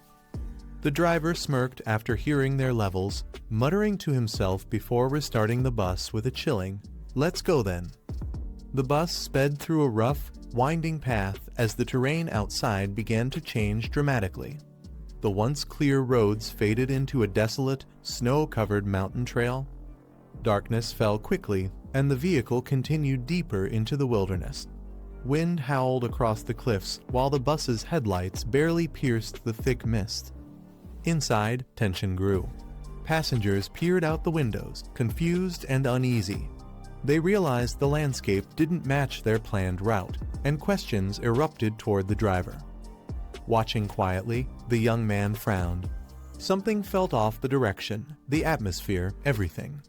A sense of unease settled in as he muttered to himself, "Something is wrong." The young man compared the scenery with High Shoe's map. Realizing the route didn't match, they should have been heading straight to the Godfall wilderness. Unease spread as he glanced at the driver, noting something strange about his calm and silent demeanor. One of the passengers, alarmed, rushed forward and demanded the driver to stop, insisting they were on the wrong road and needed to turn back immediately. But instead of slowing down, the driver's expression darkened, and with a chilling grin, he slammed his foot hard on the accelerator. The situation inside the bus turned chaotic as panic spread among the passengers. One woman screamed while clutching the blue-haired man's arm as the vehicle sped uncontrollably down the rocky path. The man shouted at the driver to stop immediately, warning that he wouldn't hold back if the madness continued. His voice echoed through the cabin, filled with urgency and fear. But the driver didn't respond. His eerie smile widened, and under the dim dashboard light, a glint of metal appeared. He was holding a knife. Realizing the danger, the passengers braced themselves as the bus swerved violently, tires screeching against the gravel road, racing toward an unknown fate in the dark mountains. The blue-haired man grabbed the driver by the shoulder, shouting for him to turn the bus around before things got worse. Unfazed, the driver slowly lifted his knife, a sinister grin spreading across his face as he reached into his sleeve. The air around him crackled with strange energy. Glowing runes began forming in midair, surrounding his arm with a blinding light. The passengers gasped in horror as the man realized what it was. A teleportation formation was activating right before their eyes. In a flash of purple light, the young man's body began to distort as the teleportation formation pulled everyone into a swirling void. The air rippled violently, their surroundings shifted, and the next moment, they were standing in a dark, unfamiliar forest filled with glowing mist. One of the adventurers panicked, shouting that his strength was rapidly draining away. The young man scanned the area, demanding to know where they had been sent. Suddenly, a deep voice echoed nearby, calm yet chilling, "Your vigilance is too low." The ground trembled slightly as a shadowy figure emerged from the haze. The group froze as a dark silhouette emerged from the glowing mist, holding a staff pulsing with violet energy. The adventurers instinctively took a step back, demanding to know who he was. The young man's eyes narrowed, studying the figure's aura. He realized instantly this was no ordinary opponent. With a calm voice, he muttered to himself that the real job of a driver was far from simple, connecting the dots of their sudden teleportation. The mysterious mage stepped forward, his voice dripping with malice. "Welcome to my hunting grounds," he declared, revealing himself as Harada, a level 79 secret mage. In the eerie glow of the Godfall wilderness, a cloaked mage surrounded by swirling purple energy mocks the newcomers. He calls them fools who don't know the limits of the world yet. His dark aura pulses as he prepares to attack, clearly enjoying the fear of those who stumble into his domain. The mage chuckles coldly, saying that hunting weak adventurers like them saves both time and effort. His tone drips with arrogance, showing that he's done this countless times before. The others instantly recognize his type, a material hunter, one of those ruthless scavengers who ambush and rob lone class changers and beginners for their loot. The blue-haired boy frowns, piecing it together. He recalls hearing about these hyenas who roam dungeons just to prey on the inexperienced. For a brief moment, he wonders if he's fallen right into their trap, but then his eyes harden. He stands tall, refusing to back down. Drawing his massive sword, he steps forward, the air around him crackling with power. "I didn't expect to meet a material hunter on my first visit," he mutters calmly. The enemy sneers, accusing him of bluffing just because he looks confident. But before the insult fades, the dark mage raises his staff again, his voice echoing, mocking them for falling into his trap and daring to stay silent. The battlefield fills with ominous energy, signaling that the real fight is about to begin. The mage unleashes a massive wave of dark energy, filling the area with blinding purple light. Laughing mockingly, he calls his opponents cute, as if their resistance amuses him. The ground trembles beneath their feet while his spell expands outward like a storm consuming everything. The group braces themselves, but panic sets in as they feel their strength slipping away. The swordsman struggles to keep his stance, realizing his body is losing control. Their energy begins to fade rapidly. The mage is draining their spiritual power, leaving them helpless against his curse. Amid the chaos, the blue-haired boy watches quietly. Shadows swirl around him, but unlike the others, he doesn't panic. His calm expression suggests he's observing rather than reacting, as if he's seen this trick before and is simply waiting for the right moment to step in. One of the panicked students shouts desperately, claiming they are from Kyoto Academy and don't want to fight. He warns the mage that attacking them could cause serious trouble. But the dark energy continues to rise, and the boy's plea fades into the storm as the tension reaches its peak. Desperation fills the air as one of the students tries to reason with the dark mage. He offers valuables and promises silence if they're spared, hoping to buy their freedom before things get worse. The mage, however, stands still, his staff pulsing with dark light, listening without emotion. The mage smirks beneath his mask, repeating the words mockingly. "Let you go?" he asks coldly before pointing at them. He doubts their promise, questioning who could guarantee they won't reveal his identity. His tone shifts, more amused than concerned, as his aura grows thicker around them. He then laughs and admits it took him great effort to steal a false identity. Even something as trivial as a bus driver's cover wasn't easy to maintain. As he gestures, purple energy binds the students, paralyzing them midair as they cry out in pain. Struggling against the restraints, one of the boys grits his teeth and urges the others to fight back together. He believes that if they combine their strength, they might stand a chance. But with the mage's dark power surrounding them, it's clear the odds are stacked heavily against them. The dark mage's spell surges out violently, and the entire group screams in pain as the energy tears through their bodies. They collapse one after another, completely overwhelmed by the crushing force of his magic. Seeing their desperate situation, the blonde girl turns toward the lone blue-haired boy standing calmly nearby. She shouts for him to join them, hoping his help could turn the tide before they're all destroyed. But the boy doesn't move. His eyes narrow, studying the scene with cold focus. Instead of fear, there's only calm determination, as if he's been waiting for this exact moment to act. In the blink of an eye, something sharp and invisible cuts through the air, striking the enemy leader in the head. Blood sprays as his body jerks backward, lifeless. The girl freezes in shock, realizing someone far more dangerous has just entered the fight. As the dark mage collapses, blood spilling onto the ground, his sinister laughter echoes through the forest. Even while dying, he mocks them and coldly asks, "Who told you I was alone?" His words send a chill down everyone's spine, hinting that the real threat hasn't even appeared yet. Moments later, a massive figure emerges from the shadows, a muscular man draped in a wolf pelt, his eyes glowing with killing intent. He calls out to the fallen mage, questioning how such weak, low-level rookies could have done this. His presence alone makes the ground tremble.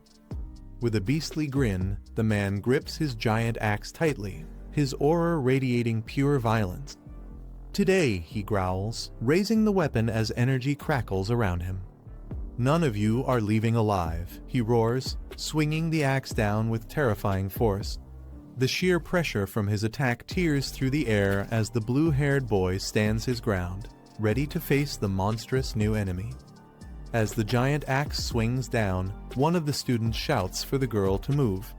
She stumbles back in panic, her eyes wide with fear as the ground cracks from the sheer force of the blow. The blue-haired boy steps forward calmly, his gaze locked on the massive weapon descending toward them. His eyes gleam coldly, showing no trace of fear, only focus. The two enemies smirk confidently, certain that the boy is about to be crushed. Their expressions twist with arrogance as they prepare to finish off the survivors. But before the axe can strike, a burst of blue energy erupts around the boy's arm. Ice-like crystals form in an instant, reinforcing his body with incredible power. The sheer pressure from his awakening makes even the air freeze, signaling that the real fight is about to begin. With a deafening crack, the giant axe comes crashing down, but instead of splitting the ground, it stops midair. The blue-haired boy stands firm, one hand raised, holding the weapon effortlessly as shards of energy scatter around him. The impact alone shakes the forest, yet he remains unmoved. Everyone freezes in disbelief. Their eyes widen, jaws dropping as they realize what just happened. Even the enemies step back for a moment, unsure if they're seeing reality or witnessing something beyond reason. The wolf-headed brute growls in shock, his voice trembling with anger. He boasts that his axe is made of titanium and that even a rank 4 expert couldn't withstand such force.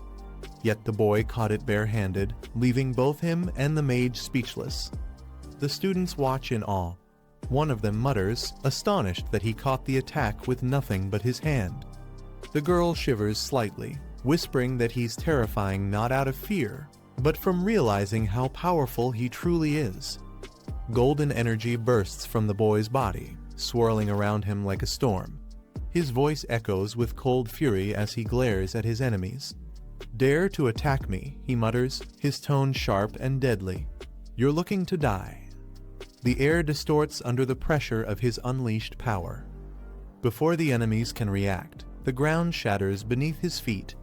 The boy moves faster than their eyes can follow, his strike generating a massive shockwave that sends both the mage and the brute flying through the air, their faces frozen in terror.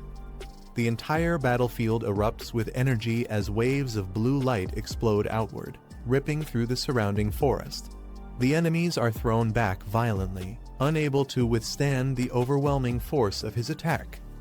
When the dust finally settles, silence fills the area. The mage lies crushed against a boulder, barely conscious, while the brute kneels in defeat. The boy stands tall amidst the destruction, calm, unshaken, and utterly dominant. The girl gasps, covering her mouth in shock as the realization hits both enemies are dead. The others stare at the aftermath, unable to believe what just happened in mere seconds. A sudden gust of wind whips through the clearing as something massive unfurls behind the boy. Red, demonic wings spread out from his back, glowing faintly under the moonlight. Everyone around him freezes, eyes wide in disbelief. With a single movement, he slams his fist into the ground, and the shockwave blasts outward like an explosion. The earth splits, dust rises, and the sheer impact leaves everyone speechless. The group watches from a distance, trembling. One of them mutters that the boy killed 2 level 70 warriors without even breaking a sweat. His strength feels unreal, terrifying even, and all they can think now is one question: who is he? The 3 survivors stand among the fallen bodies, their faces pale from shock. The girl mutters that she regrets ever coming here, while the boy beside her insists they need to leave immediately. None of them want to stay in this cursed forest a second longer. They hurry through the woods, but the air feels heavier with every step. Strange vines slither quietly across the ground, creeping closer as if alive. The forest suddenly plunges into darkness. One of them panics, saying it was bright just moments ago.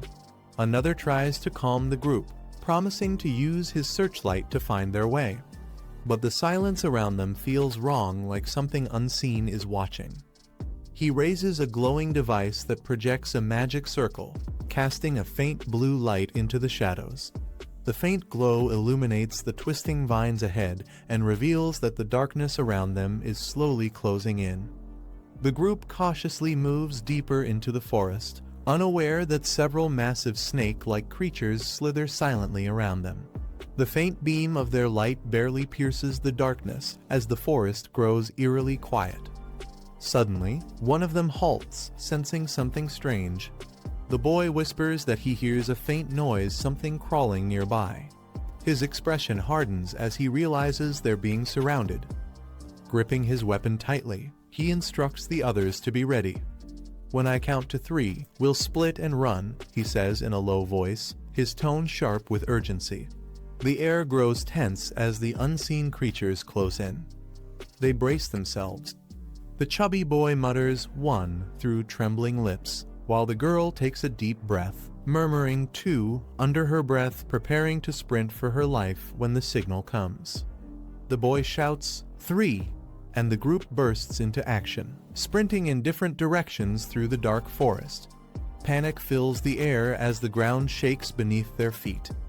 But before they can escape, enormous serpents emerge from the shadows, their mouths glowing with fiery energy. Each one launches a blazing orb toward the fleeing students, trapping them in a deadly crossfire. The explosions tear through the trees, lighting up the night sky in a storm of fire and debris. The forest burns bright, and the terrifying roars of the serpents echo far into the distance. From afar, a mysterious hooded figure watches silently, his eyes glowing through the darkness. A giant serpent coils beside him, waiting. He says nothing, but his calm gaze makes it clear this was only the beginning. The next day, the boy launched into the skies once again. His crimson wings spread wide, slicing through the clouds as he soared upward. Determination filled his eyes this time. He wasn't just flying, he was pushing his limits. The wind roared past him, carrying away every trace of hesitation. Far ahead stood his destination, the Sky God Peak.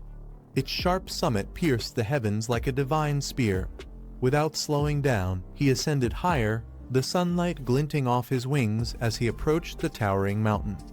Each flap carried him closer to the peak, where few dared to go. But just as he gained altitude, a sudden pressure filled the air. Another figure appeared, a man with the same red wings. The boy's instincts screamed danger. The stranger blocked his path midair, radiating an intense aura that forced him to stop. Shock flashed across his face as their eyes met, tension thickening between them. A powerful shockwave erupted as their wings clashed in the sky. The force sent both of them spiraling backward, barely maintaining balance. The boy steadied himself, his wings trembling from the impact, while the wind howled between them. It was clear this wasn't just a random encounter. A new challenge had begun. After stabilizing himself midair, the boy extended his hand forward, channeling energy through his arm. Sparks of light gathered around his fingers, pulsing with controlled power. His focus sharpened, he was preparing to test the invisible force that had stopped his flight. He descended rapidly, landing hard on the ground below. Dust and leaves scattered with the impact as his wings folded back. His gaze immediately lifted toward the mountain peak towering above, his mind racing to understand what just happened. As he approached the base, he finally sensed a faint shimmer in the air surrounding the mountain. He reached out, and a ripple of energy spread through the barrier, confirming his suspicion. "A barrier?" he muttered, puzzled by its divine aura. A soft voice echoed behind him, smooth yet filled with authority. The horned woman appeared beside him, her presence both alluring and intimidating. She explained calmly that this wasn't an ordinary obstacle. It was a divine ward left by a god long ago, meant to block entry. He looked at her in surprise, realizing this challenge was far greater than he expected. Startled, the boy jumped back as the horned woman suddenly emerged beside him. Her sudden appearance made him flinch as he demanded to know why she popped out without warning. The woman simply smirked, brushing her hair aside with casual grace. She told him she appears whenever she pleases, her tone playful yet confident. A contract, she said, couldn't possibly limit her freedom. Still confused, the boy glanced back at the barrier shimmering ahead. He recalled her earlier words about a divine ward and realized what that meant. He couldn't fly through it. The realization left him both frustrated and curious. Looking thoughtful, he turned to her and asked what exactly a god was. Were they similar to the ancient deities once worshipped by mortals? His question hung in the air as the wind rustled the leaves around them, a quiet moment before the truth would unfold. Hearing his question, the horned woman looked toward the sky, her eyes glowing faintly. She explained that the so-called gods were not divine beings at all, just powerful entities who had stolen the essence of natural laws to elevate themselves above others. Her tone grew distant as she continued, admitting that even she didn't fully understand where the ancient gods truly originated from. The mystery of their birth was something hidden beyond her knowledge. The boy's curiosity deepened. He turned to her and asked about her own strength, how powerful she was compared to those higher beings. Her lips curved into a confident smile as dark flames rose behind her. She revealed that in her prime, she had surpassed even the 6th advancement, a level where killing gods was effortless. But she also admitted that her old injuries had weakened her, leaving her unable to unleash her full power. Even so, she warned the boy that if not for her condition, he wouldn't have lasted a second against her true form. Hearing her confident claim, the boy couldn't help but smirk.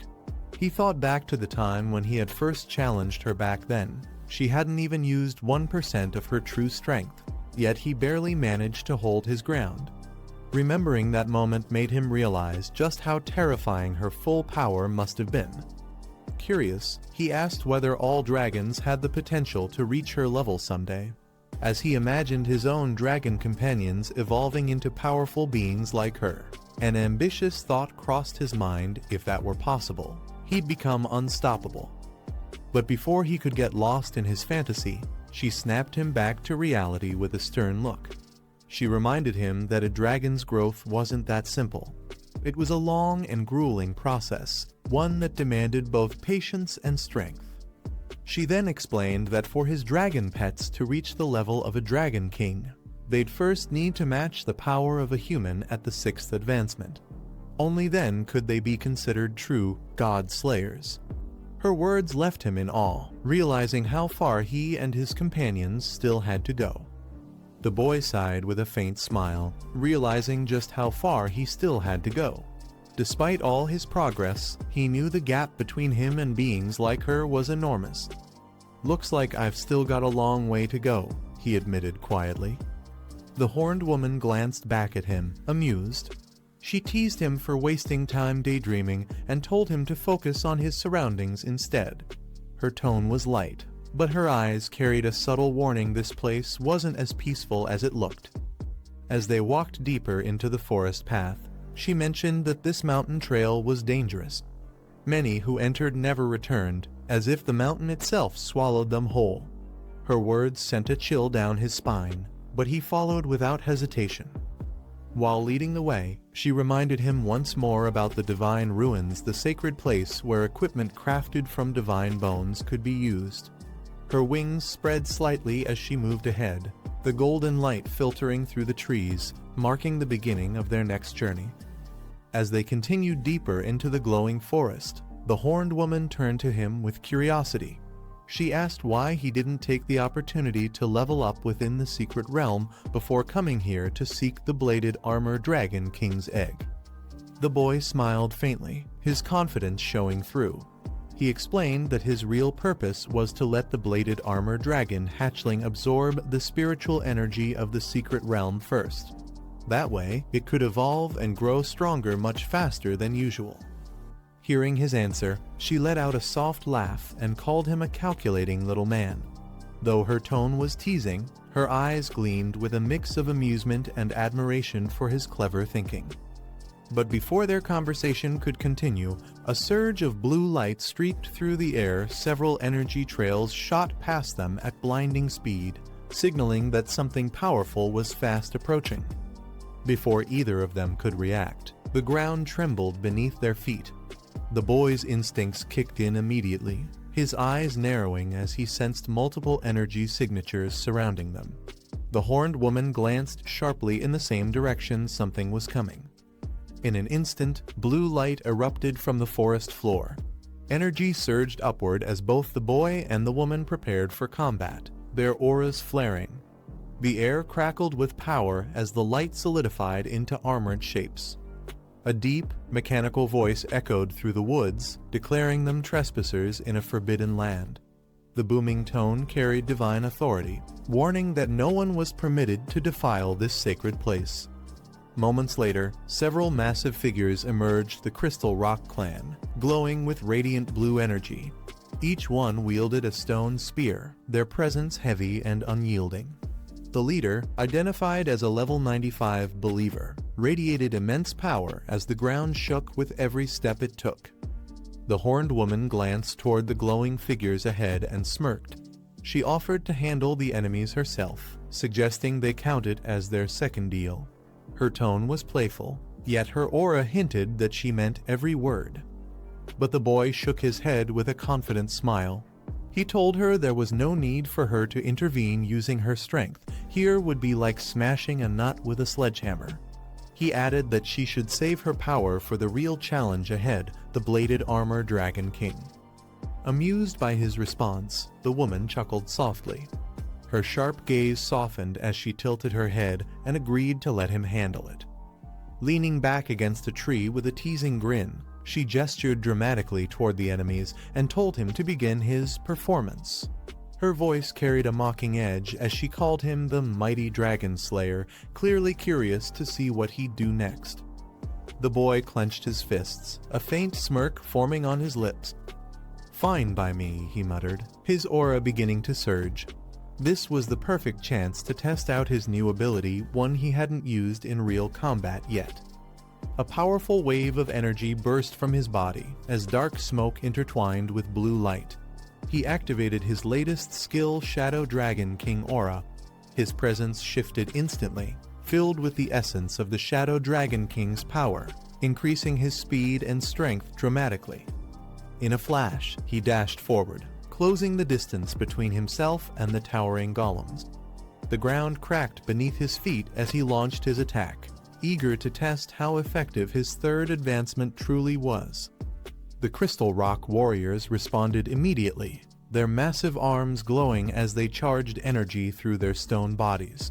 The forest shook as the clash between shadow and crystal power began a battle that would decide whether his new ability was worthy of the Dragon King's name.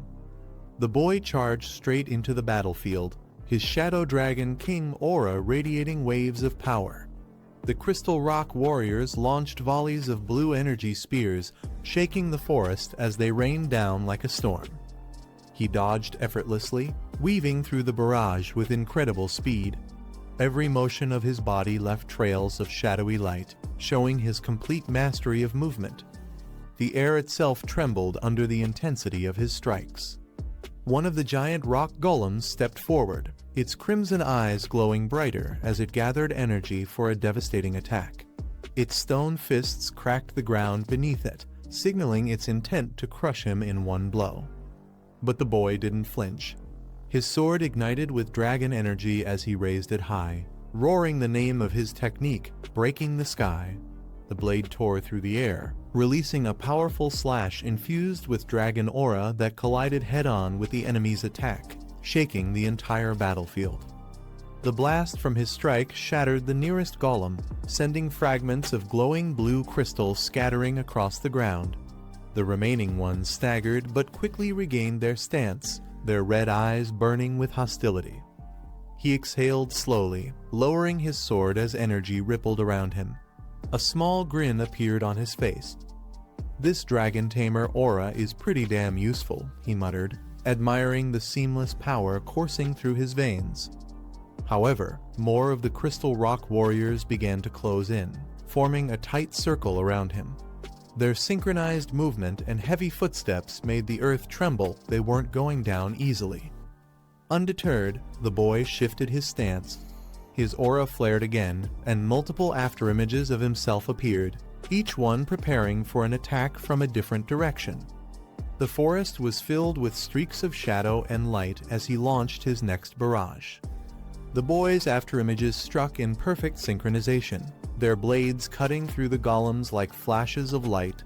Each swing shattered another crystal body, filling the forest with a chorus of breaking stone and glowing fragments. As the dust settled, he stood in silence, his breathing steady. The shadow dragon energy slowly faded from his body, leaving faint ripples of blue light swirling around him. His eyes stayed sharp, scanning the wreckage for any remaining threats. When the final crystal fell apart, he lowered his sword, exhaling softly. The dragon aura still coiled faintly around his arms, proof of the overwhelming power he now controlled. Even the horned woman watching from afar couldn't hide her smirk. The boy had grown far stronger than before. The dragon woman looks at him with a smile, surprised that he could actually use the Shadow Dragon clan's signature skill. She calls him the little dragon tamer who always manages to surprise her. He responds calmly, saying that the more he uses this power, the more he realizes how incredible the strength of the dragon race truly is, something far beyond what humans can comprehend. Being able to channel the Dragon King's power so freely makes all his past efforts worthwhile. The dragon woman mentions that clearing out the remaining believers on the path will be his task, calling him the Dragon Kid. She then flies off gracefully, leaving him to handle it alone. Moments later, the scene shifts abruptly. The man looks around in confusion, realizing that just a moment ago, they were in the forest, but now everything has changed. The young tamer stands frozen in shock, surrounded by snow and ice. Moments ago, he was deep in the forest, but now everything around him has turned into a freezing wasteland. He looks around, confused about how the scenery changed so suddenly. The dragon woman lands beside him, her wings spreading wide as the cold wind howls around them. She looks ahead sharply, sensing something unusual in the distance. The young man wonders if this strange shift could be the result of another magical restriction at work. Her expression turns amused, a faint smile forming on her lips. She can already tell that something interesting is about to happen, something that will likely test them both. Suddenly, the wind picks up strength, sharp and biting. The young man shields his face with his arm as the storm grows harsher. He can feel the energy in the air changing, the cold carrying a sense of danger that wasn't there before. The young tamer narrows his eyes as a blinding light flashes across the snowy plain. Before he can react, a massive shadow looms over him. He looks up and his expression tightens. A towering beast covered in thick white fur stands before him, its icy blue eyes glowing with rage. Without hesitation, the creature swings its massive arm down, shaking the frozen ground. The young man leaps back, summoning a blazing aura that wraps around his sword. The contrast between his fiery energy and the freezing air crackles with intensity. He charges forward, his blade igniting in brilliant flames as he meets the monster's attack head-on. The impact explodes with heat and light, melting the snow around them. In one swift motion, his flaming strike cuts through the beast, sending sparks and ice scattering into the storm. As the roar fades, the air falls silent again. Only the sound of the howling wind remains, swirling around his still burning sword. The young tamer steadies his stance, his fiery blade still glowing as the dragon woman descends beside him. Flames swirl around them, melting the snow beneath their feet. He realizes that what he thought was a sudden shift in the environment was actually something much deeper, a trap set by the beasts of this frozen land. Moments later, multiple massive creatures emerge from the mist, each covered in thick white fur and glaring with cold hostility. He quickly understands that the first monster wasn't alone, it was only the beginning. The dragon woman calmly observes the situation. She explains that this entire region is bound by ice restrictions, granting every creature a layer of solid ice armor that's nearly impossible to pierce. She glances at his sword and remarks that even with his strength, ordinary blades won't be able to cut through such defenses. The young tamer's eyes narrow. Instead of hesitation, determination flashes across his face. He tightens his grip and channels more energy into his weapon. The flames surrounding his sword erupt even brighter, refusing to be suppressed by the freezing storm. He knows ordinary power won't work here, only the true strength of the Dragon King's flame can break through this icy armor. As the icy wind howls across the frozen field, the dragon woman watches closely while the young tamer adjusts his stance. She explains that ordinary weapons won't work against creatures protected by ice armor, but if a blade is infused with lava flames, things might be different. Hearing this, the young man smirks confidently. He lifts his sword, now burning brighter than before, and flames spiral around him like a storm of molten energy. The ground cracks beneath his feet as he channels the power of the Dragon King once more. He declares that his weapon has been fully updated, its energy stronger and more refined than ever. With that, he lunges forward, his body wrapped in fiery light as his blade erupts with intense heat. The attack unleashes a massive surge of dragon energy, transforming the flames into the shape of a roaring dragon. It slams into the enemies with unstoppable force, melting their ice armor in an instant. The beasts cry out in agony as the fiery explosion engulfs them, turning the battlefield into a blazing inferno. After the fierce battle, the snowy storm fades, and the scenery slowly shifts back to the peaceful forest. The young tamer lowers his weapon, flames still flickering faintly around him. He realizes that to face monsters of different attributes, he must balance his control over opposing dragon auras. A confident smile forms on his face as he experiments with both energies at once. The result surprises even him. The effect is far more powerful than expected. His aura pulses with a mix of fire and shadow, merging perfectly without conflict. The dragon woman watches silently, her expression filled with quiet admiration. She notes that his understanding of dragon magic runs far deeper than she imagined. For a human, his growth has already reached a level close to the dragons themselves. Looking ahead, she remarks that the surrounding environment has stabilized once again. With a calm tone, she tells him to keep moving forward. The two continue walking through the tranquil forest, their path now clear, but both aware that even greater challenges lie beyond.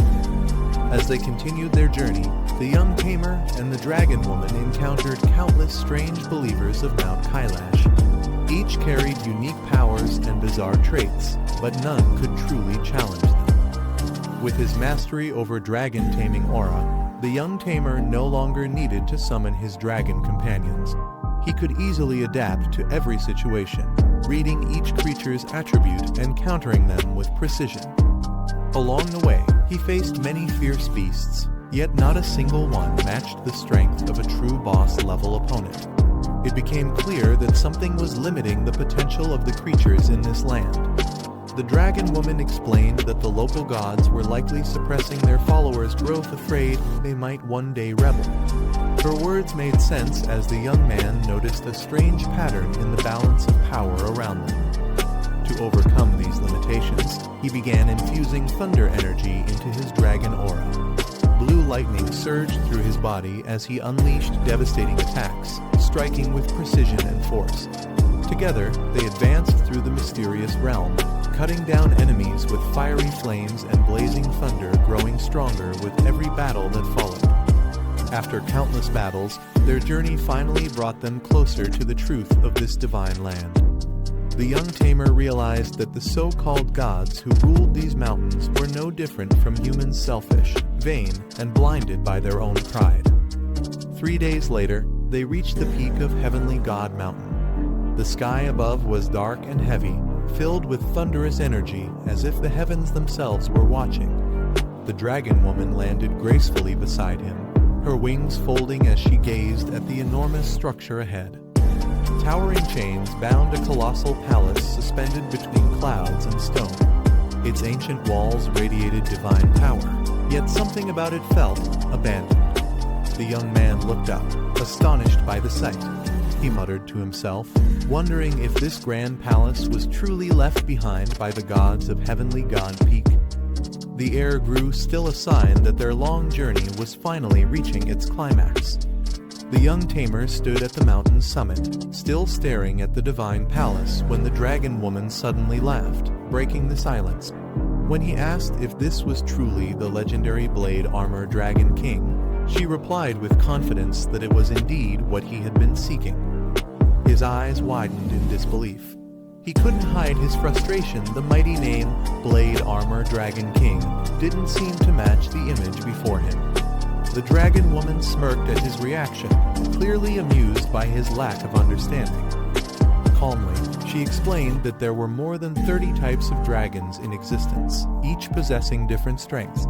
Not all of them relied on brute force or physical combat. Some dragons specialized in unique forms of magic and energy control far beyond what humans could grasp. Seeing his expression still filled with doubt, she teased him lightly, telling him not to act like he'd never seen the world before. Her tone was firm yet playful, reminding him that even the weakest-looking dragon could hold unimaginable power. The young Tamer studies the massive structure before him, trying to make sense of what he's seen. He recalls that even Xiaojai's dragon form was composed entirely of liquid, flexible, and formless. If that's possible, then the idea of a Dragon King taking the form of a mountain of blades suddenly doesn't seem so far-fetched. Curious, he channels a bit of flame through his sword and asks about its current state, whether this so-called Blade Armor Dragon King is awake or asleep. The dragon woman closes her eyes briefly, sensing the aura ahead. She explains that the creature is currently in a defensive stance. Even if someone were far stronger, it would be nearly impossible to peer through its protective barrier and uncover its true form. The young man looks at her with surprise, repeating her words as if trying to fully grasp their meaning. A defensive stance, something so powerful that even the strongest beings can't see through it. The realization only deepens his respect for the mysterious Dragon King that lies ahead. The dragon woman continues her explanation, revealing that the creature's current state not only shields it from all external attacks, but also accelerates its recovery from injuries. Its defensive stance is nearly perfect, a living fortress that rejects everything from the outside world. The young Tamer scratches his head, realizing how difficult it would be to break through such protection. He asks if there's really nothing they can do about it. But the dragon woman smirks confidently, saying that's not the case.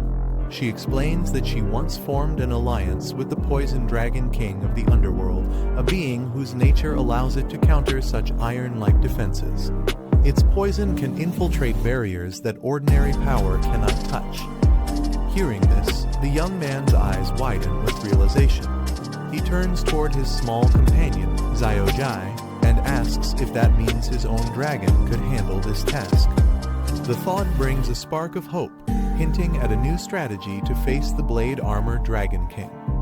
The dragon woman glances toward the sealed dragon ahead, explaining that while the creature is powerful, it's also severely injured and still in its infancy. Its strength hasn't fully matured, leaving it vulnerable at least for now. She crosses her arms with a confident smile, reminding him not to forget how much her own recovery has improved inside his pet space. With that advantage, she's more than ready to lend her strength again. Turning toward him, she declares that today, she can do more than just help him obtain dragon eggs. There's even a chance she might devour the entire thing herself. Her tone carries both pride and a dangerous sense of amusement, making the young Tamer tense for a moment. Before he can respond, a surge of magical energy fills the air. Complex symbols form beneath their feet as a summoning circle ignites in blinding light. Something begins to awaken, and both of them realize the real battle is about to begin. As the summoning circle flares to life, the young Tamer suddenly senses a massive surge of power from within the mountain. His expression changes instantly, the energy feels ancient and violent.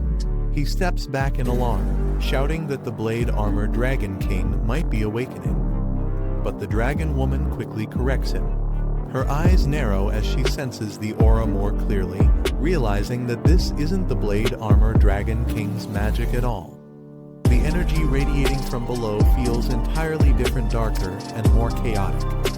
Moments later, the ground trembles violently. Chains shatter as enormous shadows rise from beneath the snow. One by one, multiple monstrous heads emerge from the mist, their eyes glowing crimson with fury. A deafening roar echoes across the peak as a gigantic hydra-like dragon bursts free from its seal, towering over the mountain. Its presence alone distorts the air around it, and the young tamer realizes they've awakened something far worse than they expected. Before the young tamer and the dragon woman can react to the chaos, a shadowy figure appears from the storm, cloaked in darkness, with a single crimson eye glowing beneath the hood. The stranger observes the awakening beast in silence. A massive serpent emerges, its glowing eyes scanning the area. Even the summoned beast beside it fails to identify this creature's origin, suggesting it's far from ordinary. The mysterious figure atop the serpent smirks, thanking the dragon tamer for unknowingly helping him locate this rare monster. As the blue-haired protagonist confronts him, a demon-like woman appears at his side, intrigued by the term shikigami. The boy demands to know who the intruder is. Hovering above with confidence, the stranger introduces himself, claiming he's known only among the elite of the Sakura people. He reveals his powerful shikigami, Yamada no Orachi, a multi-headed serpent rivaling the dragon itself.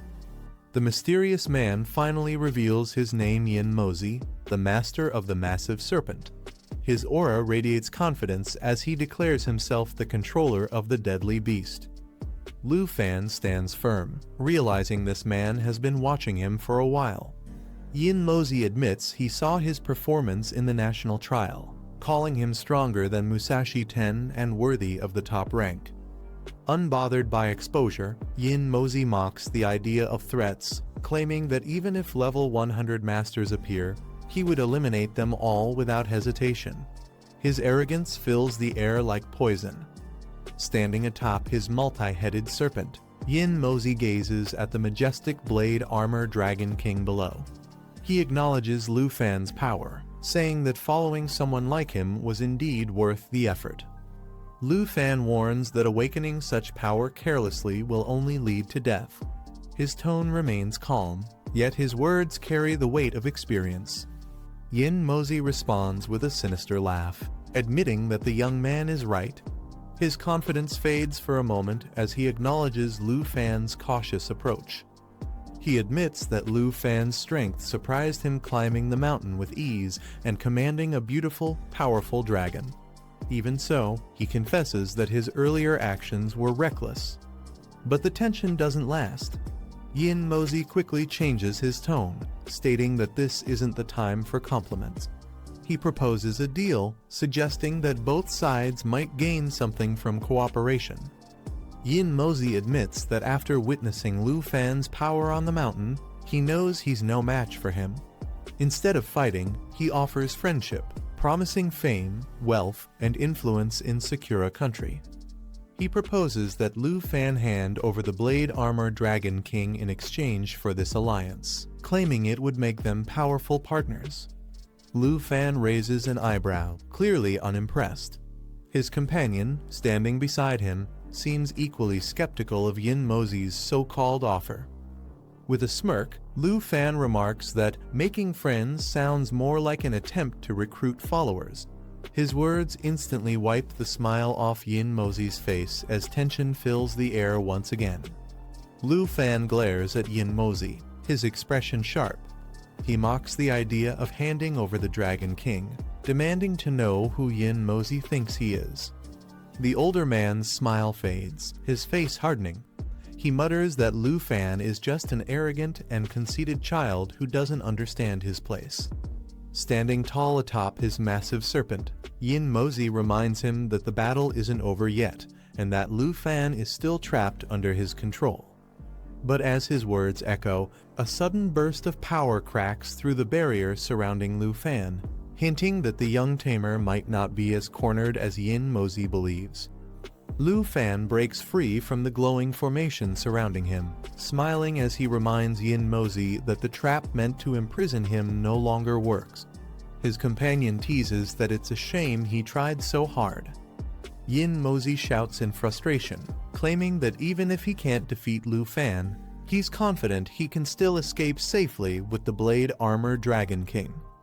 But Lu Fan stays composed, summoning his power as lightning sparks around him. He tells his companion to stay back. He doesn't want to waste his contracts on someone like Yin Mozi. Seeing that the situation is under control, his companion stretches lazily and decides there's nothing more worth watching. With a smirk, she turns away, saying she'll go take a rest. As Lu Fan's dragon companion leaves, Yin Mozi's eyes gleam with a sinister grin. Seeing an opening, he calls it the perfect chance to strike. Standing atop his monstrous serpent, Yin Mozi releases a surge of deadly purple mist, claiming he tried to avoid conflict, but Lu Fan's defiance left him no choice. Lu Fan charges forward, unfazed. He mocks Yin Mozi for trying to steal from others while barely able to stand from his own sickness. His dragon roars beside him, tearing through the venomous fog. Watching in disbelief, Yin Mozi realizes something shocking. Lu Fan is completely immune to the serpent's poison, leaving him speechless. Lu Fan raises his arm, commanding his dragons to synchronize. Xiao Fei merges with him while Xiao Zuo and Xiao Yu switch to a radiant star aura, surrounding him in emerald light. The power surges through his body, increasing his strength and clearing all negative effects. Determined, Lu Fan challenges Yin Mozi to see if he can withstand what's coming. Shocked by the sudden rise in energy, Yin Mozi panics and orders Yamada no Orochi to act quickly before it's too late. The serpent roars as dark energy gathers. But Lu Fan's aura cuts through the darkness like lightning. The sky splits open as his attack strikes, triggering the dragon-riding skill Star Dragon, overwhelming the serpent in a single devastating blow. Yin Mozi stares in disbelief as his mighty Shikigami begins to collapse under the force of Lu Fan's attack. The overwhelming energy leaves him stunned. Realizing the situation has turned against him, he panics and shouts for a retreat before it's too late. His expression twists with fear as cracks spread through the summoning barrier. Lu Fan charges forward, his dragon roaring beside him. He refuses to let the enemy escape, declaring that the dragon belongs to him alone. Yin Mozi, desperate and furious, screams back that since the beast appeared in the land of Sakura, it rightfully belongs to them. Their clash of power and pride shakes the skies once more. In desperation, Yin Mozi calls upon his final power, commanding Yamada no Orochi to aid him one last time. His eyes glow intensely as he activates his ultimate spell, Poseidon Cleansing. Massive energy surges through the serpent as countless orbs swirl around them, releasing a torrent of destructive force. The battlefield trembles under the pressure of the summon technique. Despite the chaotic energy, Lu Fan stands unfazed, observing every move with calm precision. The sea of power crashes against him but fails to break his focus. With a confident smile, Lu Fan remarks that Yin Mozi has nothing left, mocking that aside from Orochi, he doesn't seem to have any other Shikigami to rely on. Enraged by Lu Fan's confidence, Yin Mozi shouts that he'll make him regret underestimating him. Channeling his fury, he summons Yamada no Orochi once more, now fueled by resentment. The serpent's body twists violently as a dark core forms in Yin Mozi's hand. He releases it toward Lu Fan, merging the spirit of hatred with his Shikigami. The fusion completes as the energy surges. The system registers Poseidon Cleansing summoning complete, and the battlefield erupts in a blinding flash. Seeing the transformation succeed, Yin Mozi smirks with satisfaction, muttering that his plan worked exactly as intended. Lu Fan's power surges once more as the cooldown on his ultimate skill ends. The emerald dragon coils around him, radiating divine energy that pierces the storming sky. He mutters that reaching the 100th level god tier still requires time, but for now, his strength is more than enough to end this fight. Channeling his full force, Lu Fan launches his attack, shouting that all of Yin Mozi's efforts will be in vain. A blinding explosion of blue light engulfs the battlefield. The impact strikes Yamada no Orochi directly, freezing its monstrous form mid-roar as its body begins to crumble under the overwhelming energy. The battle ends with a blinding surge of energy as the massive serpent is engulfed and shattered by Lu Fan's final attack. The echo of the impact fades into silence. Lu Fan exhales, his expression calm but firm. He acknowledges the outcome with a quiet scoff, watching the dissipating remnants of his opponent's power. Standing beside his dragon, Lu Fan notes that Yin Mozi managed to escape faster than expected, proof of the man's cunning even in defeat. Far away, a heavily injured Yin Mozi coughs up blood. With regret in his voice, he apologizes to his unseen teacher, admitting his failure. Dark smoke swirled violently as glowing eyes emerged from within. The creature scoffed at the idea that a mere level 61 foreigner could have slain Yamada no Orochi. Even Susanoo, once thought invincible, now seemed fragile as paper. Ignoring the confusion, the figure in the smoke dismissed the chatter, saying he had no time for pointless talk. Nearby, a wounded man dropped to his knees, insisting every word he spoke was true. Desperation filled his voice as he begged his master to avenge him and Yamada no Orochi. The older man's eyes widened in shock as realization struck his foe was none other than Lu Fan, the top-ranked fighter of the national trial. The shadowy figure's eyes gleamed coldly as he processed the shocking truth: Lu Fan had killed Musashi Ten.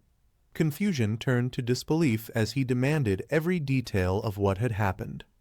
The injured man begged desperately, assuring that his master, a rank 5 powerhouse, could easily tear Lu Fan apart. But the dark figure, known as Teacher Yin Tianzi, remained composed. After hearing the report, he admitted that if Lu Fan's strength was truly on par with his own, then defeat was inevitable. The name echoed through the chaos. Yin Tianzi, a master feared even among the strongest. The disciple quickly explained that Lu Fan was a level 61 dragon tamer paladin with multiple dragon pets obtained from the national trial. He urged his teacher to capture Lu Fan, believing it would reveal the secret behind his dragon powers. Excited, he added that once his teacher learned this, he could surpass every other 5th-rank master with ease. Yin Tianzi's glowing eyes narrowed as he calmly asked if a tracking mark had been left on Lu Fan. The disciple smirked confidently, assuring him that as long as he tried to summon Yamada no Orochi, he could easily sense Lu Fan's location. Yin Tianzi's eyes glowed through the dark mist as he warned his disciple not to act recklessly against Lu Fan. The matter, he said, needed to be handled carefully. Grateful, the disciple bowed deeply in thanks but hesitated before speaking again. Without Yamada no Orochi, he confessed, he had no powerful Shikigami left. Hoping for pity, he timidly asked if his teacher could grant him another. The moment he spoke, Yin Tianzi's aura exploded in rage. He shouted at his disciple, calling him disgraceful and foolish for making such a request. Terrified, the disciple fell back, apologizing repeatedly and promising never to ask again as the dark figure's furious gaze pierced through him. The dark figure glared at his disciple, telling him to stop wandering around aimlessly and embarrassing himself. With a final warning, he ordered him to return quickly to Tianyan Palace. The shadow's presence faded, leaving the ground cracked and silent. Bowing low, the disciple acknowledged the command and clenched his fist in determination. He picked up a black stone, his eyes burning with hatred. Gritting his teeth, he muttered for Lu Fan to wait, his revenge would come soon. Standing tall against the fading sunset, he vowed coldly that a gentleman's revenge is never too late. At the same time, on the golden peak of Tianshan, the battle for the dragon egg was about to begin. Lu Fan stood ready with his companions, facing the towering fortress ahead. He turned toward the red-horned demon woman and asked if they could start. She smiled faintly, teasing him for being impatient. The demon-devouring Dragon King warned that if she hadn't restrained her power, he wouldn't even stand a chance of claiming the dragon egg. But Lu Fan wasn't intimidated. After equipping the God-Bone Dragon King armor, his strength had surpassed 1,000,000. He wondered aloud, was it still impossible to defeat the Blade Armor Dragon King? The demon-devouring Dragon King laughed mockingly, calling Lu Fan a cute little dragon tamer and warning that this was only the beginning. Lu Fan stayed calm, reminding her that his Bone Dragon King was a 1-star summon, while the Blade Armor Dragon King was nearly 4 stars. He advised her to stay back if she didn't want to risk her life. The Dragon Queen explained that once awakened, the enemy would immediately activate its defense. She told Lu Fan to summon all his dragons to protect him during the battle and to retreat once the egg was secured. Lu Fan clenched his fists, sensing her hesitation. With a faint smirk, he noted that even she didn't seem completely confident in defeating the creature. The Dragon Queen confirmed that both she and the Blade Armor Dragon King had exhausted their power in their last battle at the Falling Dragon Valley. She admitted she hadn't yet recovered to her full strength. If the Blade Armor Dragon King regained power before she did, none of them would stand a chance against it. Lu Fan listened quietly, understanding the gravity of her words. With a calm expression, he simply nodded and replied that he understood the situation clearly. Lu Fan summoned his dragons as glowing portals opened around him. The air grew tense as energy surged through the battlefield. He instructed his allies to feint an attack while he struck from behind. Once he secured the dragon egg, they would open a portal and retreat immediately. The demon-devouring Dragon King nodded, saying everything was ready. Together, they faced the massive fortress ahead.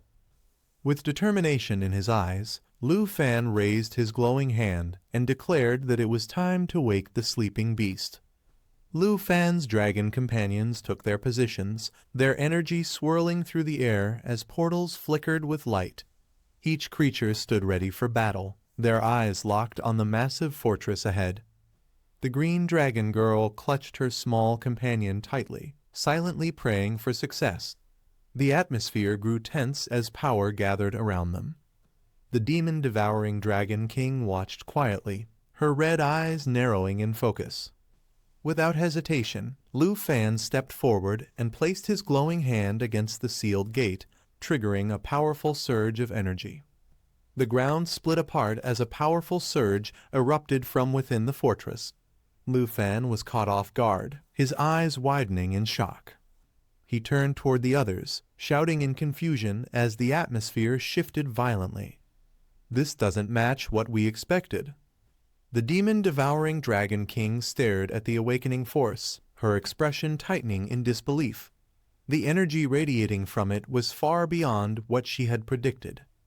Her eyes widened as realization struck the Blade Armor Dragon King had awakened earlier than expected. A blinding light burst from within as the Blade Armor Dragon King roared back to life, its entire body radiating with restored power. It had returned to its peak form. Realizing the danger, Lu Fan quickly changed plans, ordering Xingqian to activate Star Shuttle and retreat immediately. The demon-devouring Dragon King's lips curved into an excited grin. Bursting into laughter, she launched herself toward the awakened beast. Thrilled by the chaos, she shouted that this battle reminded her of the Great War from long ago, her wings slicing through the sky as the clash began. With the battle erupting around them, the demon-devouring Dragon King turned toward Lu Fan, her voice echoing with challenge. She charged forward with blazing energy, shouting for the young dragon tamer to make his move. He pauses for a moment, glancing at the chaos unfolding before him. If he leaves now, it would be no different from handing the Blade Armor Dragon over to Yin Mozi. The thought makes him grit his teeth. A drop of sweat rolls down his face, but then a faint smirk appears. He's already made up his mind. Gathering his courage, he mutters that this time he won't back down. Power begins to surge from his hands, swirling around him like a raging storm. His energy flares, shaking the ground beneath his feet. He declares that regarding the Dragon King, he'll follow the plan and see it through. The air explodes with power as he steps forward. "Let's give it a try," he says, his aura bursting outward in a blinding flash. His allies respond instantly, Xiaoi, Abao, and Xingqian each preparing their ultimate attacks. The battlefield trembles as Xiaoi channels the star shatter. Abao focuses on Scourge of Heaven, and Xingqian ignites the lava blaze. Blue and crimson lights spiral through the sky, their combined energy forming a storm of magic and destruction. With everyone in sync and their powers reaching their peak, they prepare to strike together, ready to face whatever comes next. As the energy builds to its peak, she yells for everyone to take advantage of the opening. Her voice cuts through the chaos, and the entire team moves at once. Their combined power lights up the sky, blazing blue and crimson streaks crashing toward the enemy like falling stars. Everyone knows this is the decisive moment. Their success or failure depends entirely on this single strike. Without hesitation, they unleash everything they have. The air ripples under the force of their combined magic, shaking the ground and distorting the sky itself. The attacks collide with the massive Dragon King, each blow carving through the flames and scales. Roars echo as the beast struggles against the onslaught, but the team pushes harder, refusing to back down.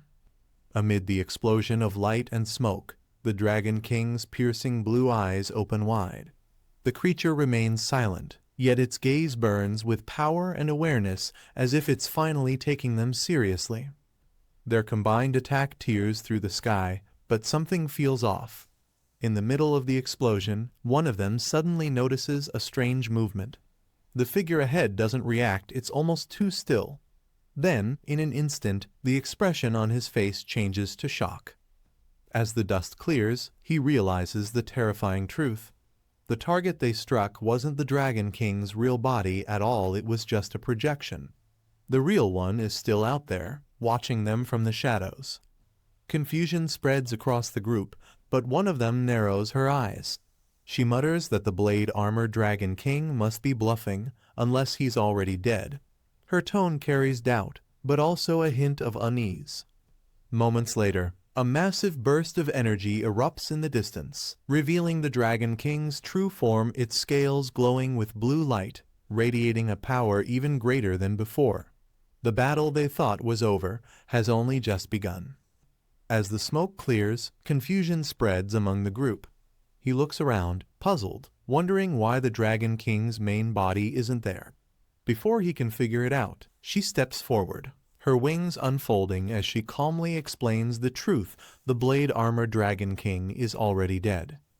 Her words leave him stunned. He repeats the word dead in disbelief, unable to accept it. But she continues, her tone steady and analytical. The defensive form they just fought was nothing more than an illusion, a lifeless echo left behind. She explains that the Dragon King must have sacrificed its recovery, burning away its own essence to maintain that illusion. It was a final act of defiance, holding on even after death. Judging by the remains, it's been gone for a long time. She gazes toward the horizon, her expression turning cold as fragments of steel drift in the air.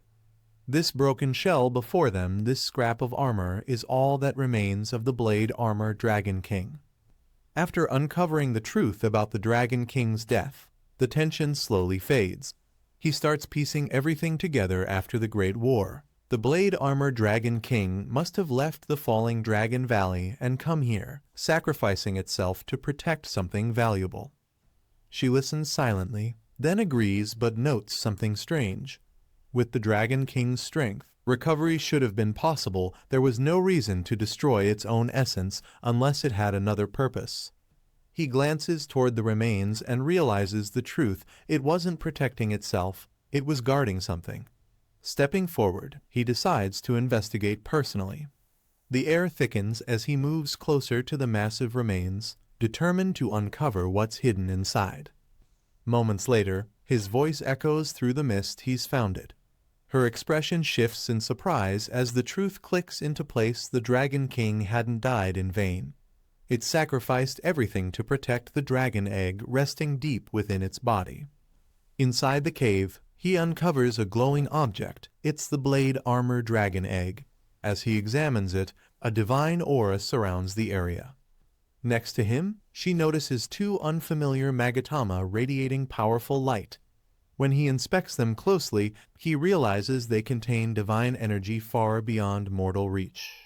She calmly explains that these are God's crystal core's rare artifacts formed only at the God level, attainable after reaching the seventh transformation. Such power can only be taken by defeating a god. It's then revealed that when the Blade Armor Dragon King came here, he encountered two gods, severely wounded and outmatched. The Dragon King fought to protect this egg with the last of his strength. She explains that in its final moments, the Blade Armor Dragon King used the last of its strength to create an illusion protecting its precious dragon eggs. Though it could have used the god crystals to heal itself, it chose to leave them behind for its offspring instead. Even after facing two Dragon Kings and two gods, the Dragon King managed to slay them and claim their cores. Yet, instead of restoring itself, it gave everything away, sacrificing its life for the next generation. As the energy flows into the dragon egg, he silently watches, realizing the depth of the creature's will. The Dragon King didn't just die, it made sure its legacy would live on. When she calls out to him, asking what he's thinking, he simply shakes his head and smiles faintly, lost in thought about the weight of that sacrifice. He looks down at the dragon egg, quietly admitting how deeply he respects the Blade Armor Dragon King's sacrifice. Its strength and devotion left a lasting impression on him. She steps closer, warning him not to let human emotions cloud his judgment. Her tone sharpens, reminding him that neither life nor death is something beings like them can choose. With her wings spread, she explains that in this world, survival belongs to the strong. To live, one must fight and devour. It's not cruelty, it's nature's unchanging law. Her words echo through the cave, leaving him silent. Even though her logic is cold, he can't deny the truth in it. The world runs on power, not pity. He glances toward her and brings up the dragon egg, wondering what she plans to do with it. Her expression sharpens slightly as she smirks, asking if he's afraid she'll break their contract and swallow it herself. A dark aura begins to swirl around her as she admits that his caution isn't misplaced. It's good to stay vigilant, especially around someone like her. She confesses she had considered taking the egg, but the Blade Armor Dragon King seemed to have anticipated that possibility long ago. Its power remains guarded, even after death. With a cold smile, she decides to let the egg absorb the divine crystal core on its own. Doing so will give it unmatched strength, though tainted by an aura not meant for dragons. Surrounded by dark energy, she remarks that the dragon egg he's holding carries a repulsive aura, but to her, it's worthless. She's only interested in pure dragon blood. He quickly realizes her true motive, accusing her of wanting to use him to steal the egg, only to devour it herself later. She doesn't deny it, only smirks. Still, he understands why the Blade Armor Dragon King made its final choice. It must have known that the demon-devouring Dragon King would never give up. Leaving the crystal core for the egg was its way of protecting the future. Smiling softly, he holds up the egg, ready to begin. Calling out to Xiaofei, he tells her to gather everyone. Their family is about to welcome a new dragon into the world. Gathered inside the cave, he looks around to confirm that everyone's ready except for Xingqian, who decides to wait outside, uninterested in the ritual. With the others standing behind him, he takes a deep breath, steadying his focus. Holding the egg firmly in his hands, he announces that it's time to begin. Energy flares from his body as he activates the dragon taming technique, a skill powerful enough to control dragon creatures. Golden light bursts from his palms, surrounding the egg in radiant waves. Everyone watches in awe as the egg begins to glow and pulse, its surface cracking with blue light. The divine power inside stirs, signaling the birth of something extraordinary. As the glowing egg pulses one final time, a burst of light fills the cave. Cracks spread across its surface until a small, silver-blue dragon finally breaks free. He stares in disbelief before his expression softens into a smile. It worked. The Blade Armor Dragon King's egg has hatched. Holding the hatchling carefully, he introduces it to the group. Meet the newest member, the cub of the Blade Armor Dragon King. Everyone gathers around in awe. The little dragon looks around curiously, letting out a soft growl. The others can't help but smile. This wasn't just a new life. It was the beginning of a new bond. The newly hatched dragon stands proudly, its small frame radiating confidence. The group watches carefully. Its expression seems serious, yet calm and composed. One of them laughs nervously, noting that the little creature doesn't look very approachable. But before anyone can react, it suddenly lets out a loud cry, startling everyone in the cave. The dragon flaps its wings and charges forward with playful energy, causing chaos around them. Despite the confusion, everyone can't help but smile at its spirit. As the noise settles, he looks at the baby dragon and sighs with a faint smile. "What?" he mutters, realizing this energetic hatchling might be more of a handful than he expected. After all the excitement, the little dragon quietly curls up on the ground beside the shattered pieces of its egg. Its playful energy fades, replaced by a soft, lonely expression. He watches in silence, realizing what's wrong. The young dragon isn't restless, it's grieving. Even without understanding words, its heart remembers the one who gave everything for it. A faint image of the majestic Blade Armor Dragon King appears in his mind, standing tall as if still watching over its child. He finally whispers, almost to himself, "So, it misses its mother." The cave falls silent, filled with a bittersweet calm that lingers in the air. The boy reflects that all his dragon pets were obtained through the system, meaning none of them have ever known their real parents. A red-haired demon girl stands with a fierce expression while the armored dragon roars beside her. He notes that the Blade Armored Dragon is different. Its mother died protecting it before it even hatched. A silver-haired girl closes her eyes, quietly acknowledging the dragon's tragic past. He realizes that the baby dragon must have sensed its mother's emotions even while still inside the egg. Looking at the sleeping creature, he decides to let it mourn a little longer. There's no need to rush their departure. As he relaxes, he suddenly remembers that he hasn't checked the Blade Armored Dragon's information yet. When he opens the system window, his eyes widen in shock. Something completely unexpected appears on the screen. He stares at the system window in disbelief, shocked by what he sees. Even though the dragon just hatched and is only level 1, it already has 3,000 points in every attribute, an unbelievable stat line. He realizes the crystal cores from the previous Dragon King not only saved its life, but also blessed it with immense power, granting the rare God Aura skill. The dragon's core ability, Armor Bond, matches that of the Divine Bone Dragon King, allowing it to transform into equipment and transfer all its attributes and skills to him. With a confident smile, he notes that combining the Divine Bone Gauntlet with the Blade Armor chest piece gives him incredible power. He clenches his fist, confident that he can now completely overpower Ning Shuang in the Divine Ruins secret realm. Nearby, the red-haired demon girl yells at the dragons to calm down as they roar loudly, shaking the area. Smiling calmly, he suggests waiting for the Blade Armored Dragon to wake up before taking any further action. He looks at the sleeping dragon and decides to give it more time to grieve before moving on. A vision of 2 dragons appears, symbolizing the bond between the fallen mother and her child.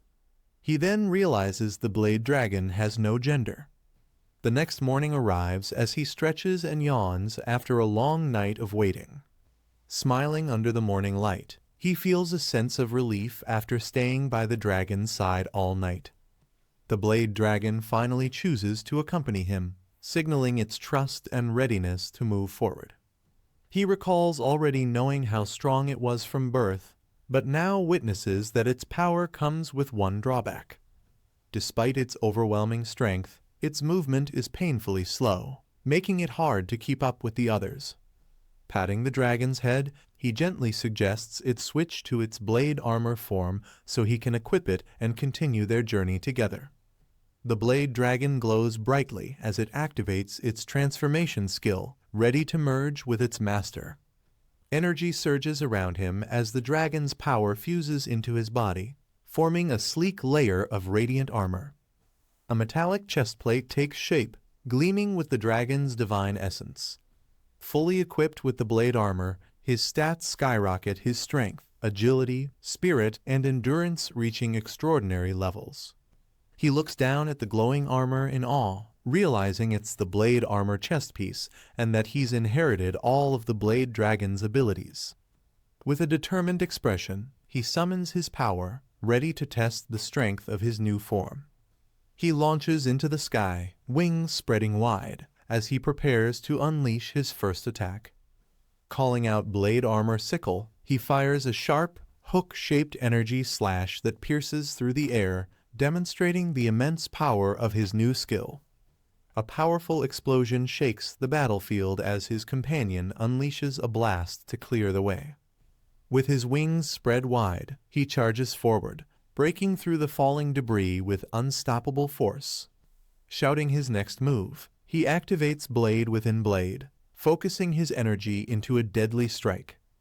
Blades of energy burst forth, piercing through everything in range, each hit ignoring defenses and reflecting damage back at enemies, displaying the terrifying might of his new power. With excitement in his eyes, he realizes the blade armor offers everything: offense, defense, crowd control, and even damage reflection. It's a perfect balance of power and protection.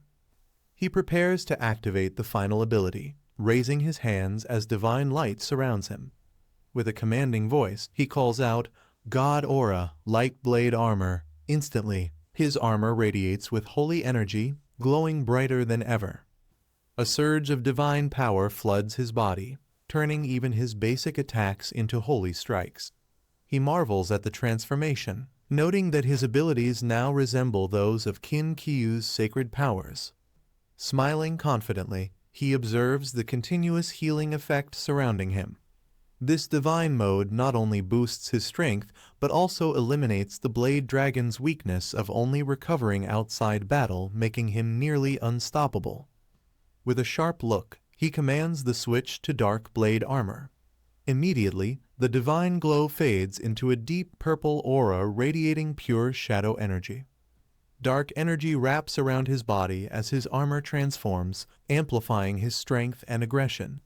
The god aura now pulses with overwhelming darkness. He can feel the immense surge of shadow power building within him. Every attack now stores and releases devastating damage. Combined with the divine bone dragon king's immense attributes, each strike delivers catastrophic force. Satisfied with the transformation, he grins confidently. Once he levels up the blade dragon, he'll be unstoppable, fully prepared to enter the divine ruin's secret realm with absolute peace of mind. With a confident smile, he looks back at his companions and tells them to prepare as he opens the territory gate. It's finally time to return home. Using the portal constructed by Morozov in the Tianfu Island territory, he activates the gate, causing a surge of bright energy to swirl open before him. Stepping through the glowing portal, he swiftly travels back to Zhanghai City, leaving the battlefield behind. As he arrives home, familiar faces greet him warmly, one of them smiling and announcing his return. Xiao Fan is back. His aunt hugs him tightly, relieved yet calmer than before. Over time, she's grown used to his constant travels and no longer cries or worries like she once did. She smiles and mentions that she bought plenty of groceries, suggesting they invite Xiao Q over for dinner. The woman beside her adds playfully that since today is Taozi's free meal day, she'll definitely come too. He nods with a gentle smile, saying he also has something important to share with everyone during the meal. Later that afternoon at Zhongshan Garden, the house fills with chatter as someone reacts in surprise. He's planning a hiking trip all the way to the western frontier. At Zhongshan Garden, everyone sits around a table filled with food, enjoying a calm meal together. Xiao Fan suddenly mentions that he's planning to use the teleportation scroll Miss Yi gave him for his next trip. His friends are quick to react, telling him there's no need to push himself so hard or take unnecessary risks. One of them reminds him that forcing himself when safer options exist could easily lead to accidents. The group suggests alternatives. He could simply take a plane or even ride one of his god bone clones. Another adds that the journey itself would be long and exhausting, taking at least a month or two to reach the western border. But Xiao Fan doesn't seem bothered by their concern.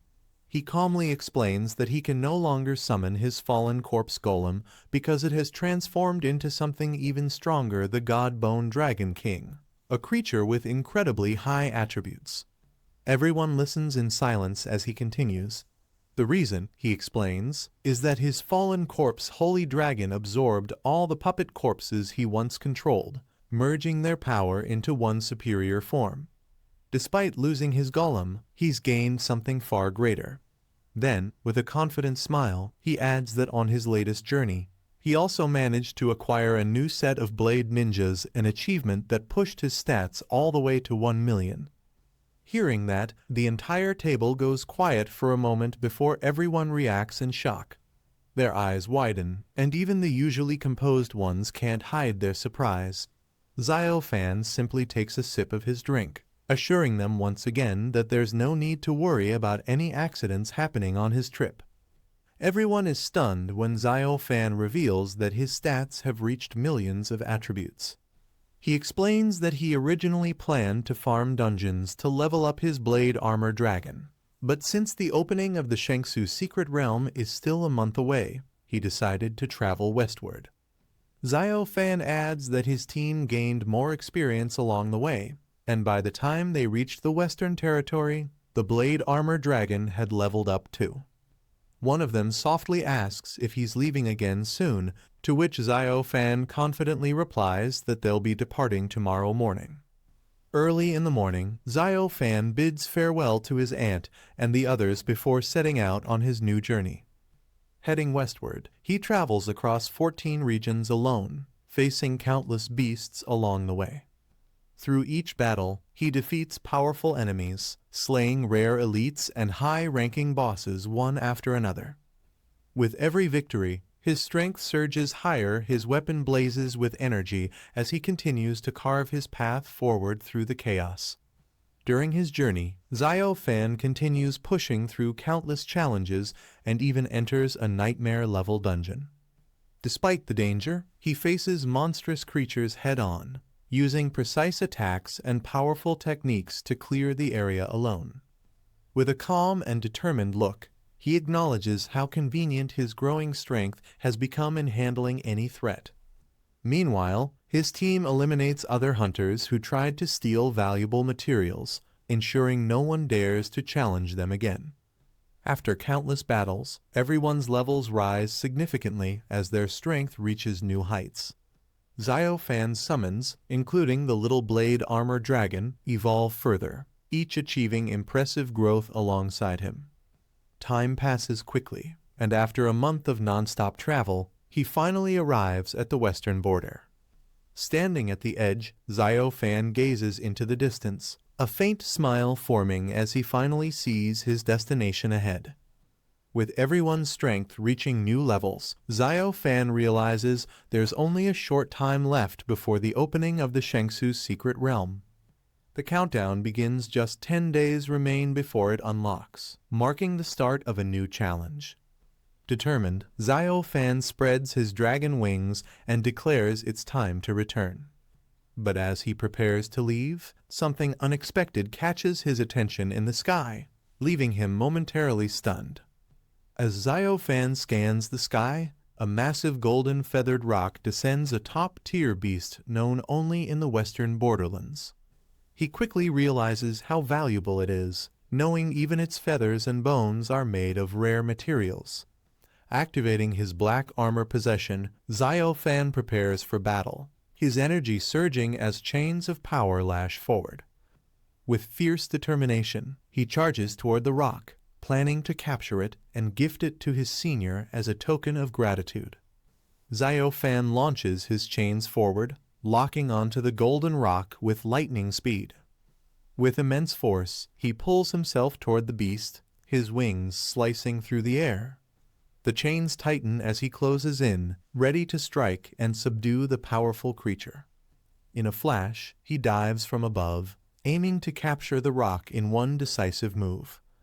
With determination in his eyes, Xiao Fan pulls his chains tight, refusing to let the golden rock escape. He dives toward the beast, striking with precision as the chains wrap around its wings. The powerful creature thrashes wildly, but Xiao Fan holds firm, forcing it down with sheer strength. As the rock roars in pain, Xiao Fan smirks confidently. Victory is already within his grasp. Xiao Fan tightens his chains, warning the beast to behave if it doesn't want to die. The golden rock glares fiercely, but under his control, it gradually submits. Seeing the mighty creature calm down, Xiao Fan smirks in satisfaction. He releases his grip and looks ahead, pleased with his new companion, calling it quite a decent mount. Riding on the golden rock's back, Xiao Fan feels confident they'll arrive at their destination on time. But suddenly, a strange light surrounds them, and his instincts flare something isn't right. He looks around sharply, realizing too late that it's an ambush. Before he can react, a powerful net drops from above as unknown enemies shout to capture the beast. The golden rock is suddenly trapped inside a powerful energy net, struggling to break free. A group of hunters appears below, shouting orders to restrain the beast before it escapes. Seeing their ambush, Xiao Fan's expression hardens as he channels his power into his gauntlet. In a flash, he dives down at full speed, striking toward the trapped rock and the hunters below. The hunters tighten the net around the golden rock, slamming it hard into the ground. Cheering erupts as they celebrate, believing they've finally captured the powerful beast. But their victory is short-lived. A surge of icy energy explodes from above, scattering them instantly. The ground cracks beneath them as panic sets in, leaving the hunters shouting in confusion. Amid the dust and debris, Xiao Fan lands firmly beside the trapped golden rock, his presence commanding silence.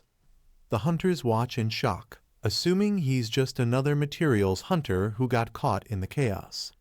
Thinking he's no one important, one of them orders his men to kill him and take the beast for themselves. Xiao Fan glances up coldly, remarking how little news travels through these western mountains, his tone calm yet dangerous. Xiao Fan clenches his fist, his eyes cold as he steps forward without hesitation. In an instant, his armored fist crashes into the hunter's face, sending shockwaves through the air. He remarks that these men, who claim to come from noble families, didn't even recognize the Yi family's leader. The sheer force of his punch leaves everyone frozen in disbelief, realizing they've provoked someone far beyond their level. At the western border, a fierce clash erupts as the armored warrior strikes with overwhelming power, sending his opponent flying into the air. The force of the impact shatters the ground, leaving the nearby soldiers stunned by the explosion of energy. System notifications echo his divine bone armor is fully activated, amplifying his strength beyond limits. His aura darkens as energy surges through his body. Transformed into a monstrous form with dual scythes, he bursts forward at blinding speed, tearing through the battlefield like a storm. The transformed warrior's power surges violently, creating shockwaves that force nearby soldiers to retreat in fear. Suddenly, the energy fades as Lu Fan's expression shifts. Something unexpected catches his attention. From above, a silver-haired girl descends through the sky with a bright smile, calling out to him. Recognizing her instantly, Lu Fan's eyes widen in disbelief as she shouts for him to catch her, leaping straight into his arms. Lu Fan catches the silver-haired girl in his arms, shocked to see her after so long, and asks why she's suddenly here. With a teasing smile, she tells him it's only been a month and playfully scolds him for turning wild in her absence. Flustered, Lu Fan questions if she really came all this way just to meet him, unable to hide his confusion. Smiling softly, she admits she counted the days until his return and waited at the outskirts every day, just to see him again. The silver-haired girl glances around, noticing the destruction left behind, and asks why there's such a huge commotion in the area. Her tone is casual, but her sharp gaze shows concern. Lu Fan points to the ground, explaining that he had caught a golden feather rock earlier as a gift for her. He wanted it to be a surprise, but things didn't go as planned. He then waves his arms dramatically, complaining that soldiers suddenly attacked, shooting both him and the bird down, completely ruining the gift he'd prepared. Hearing his explanation, she gives a faint smile, her red eyes glowing slightly. Though she seems amused, a dangerous glint flashes across her expression as she says softly that now she understands what happened. The silver-haired girl's calm expression hardens as fiery energy begins to swirl around her. Flames ignite across her body, forming a blazing armor of power. With cold authority, she demands to know who dared to steal from her Yi Wuxian. Her name alone sends a chill through the soldiers. One of them stammers in disbelief, realizing she's the same Yi Wuxian the Grim Reaper rumored to have annihilated the Huang and Long families. Terrified, they fall to their knees, begging for forgiveness.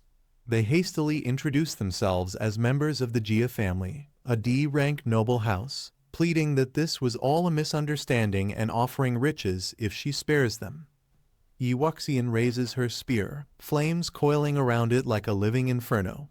With an unshaken voice, she declares she doesn't care who they are. If they dared raise a hand against her, they must pay with their lives. Her eyes burn as she challenges them to seek revenge anytime they wish. As Yi Wuxian lifts her flaming spear, Lu Fan steps in and gently stops her hand, cooling the heat before it erupts. She eyes him, wondering why he's holding her back. Lu Fan stays calm, implying there's no need to go all out here. He explains the leader is already down, the rest only need a warning. Small fry aren't worth her strength. She relaxes, letting him handle it. Lu Fan surges forward and unleashes a decisive strike. Energy tears across the field like a falling star.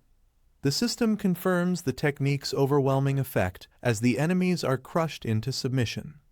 The blast sends shockwaves across the battlefield, leaving the surviving enemies screaming in pain as they collapse to the ground. Lu Fan steps forward calmly, declaring that he was the one responsible for the fight and the injuries. He boldly tells them that if the Jia family has a problem, they can come find him directly. Turning to Yi Wuxian, he smirks and asks if she's satisfied now. She gives him a sharp look, teasing that he's asking a little late after finishing everything himself. With a faint smile, Lu Fan lifts her gently into his arms as dark energy swirls behind them. "It's too late to be dissatisfied now," he says confidently, the tension easing into quiet warmth between them. High above the sky, Lu Fan flies with red dragon wings, holding Yi Wuxian in his arms. She complains, demanding to be put down and teasing that he's sweaty and smells.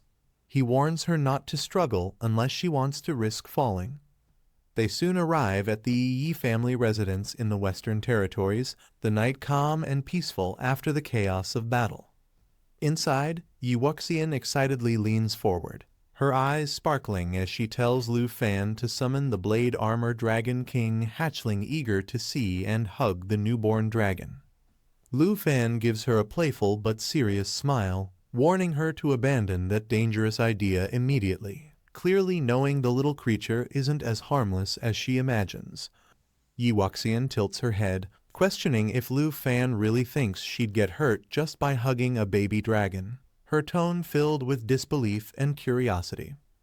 Without answering, Lu Fan closes his eyes and channels his energy. A glowing vortex forms in his hand, radiating a calm but powerful aura.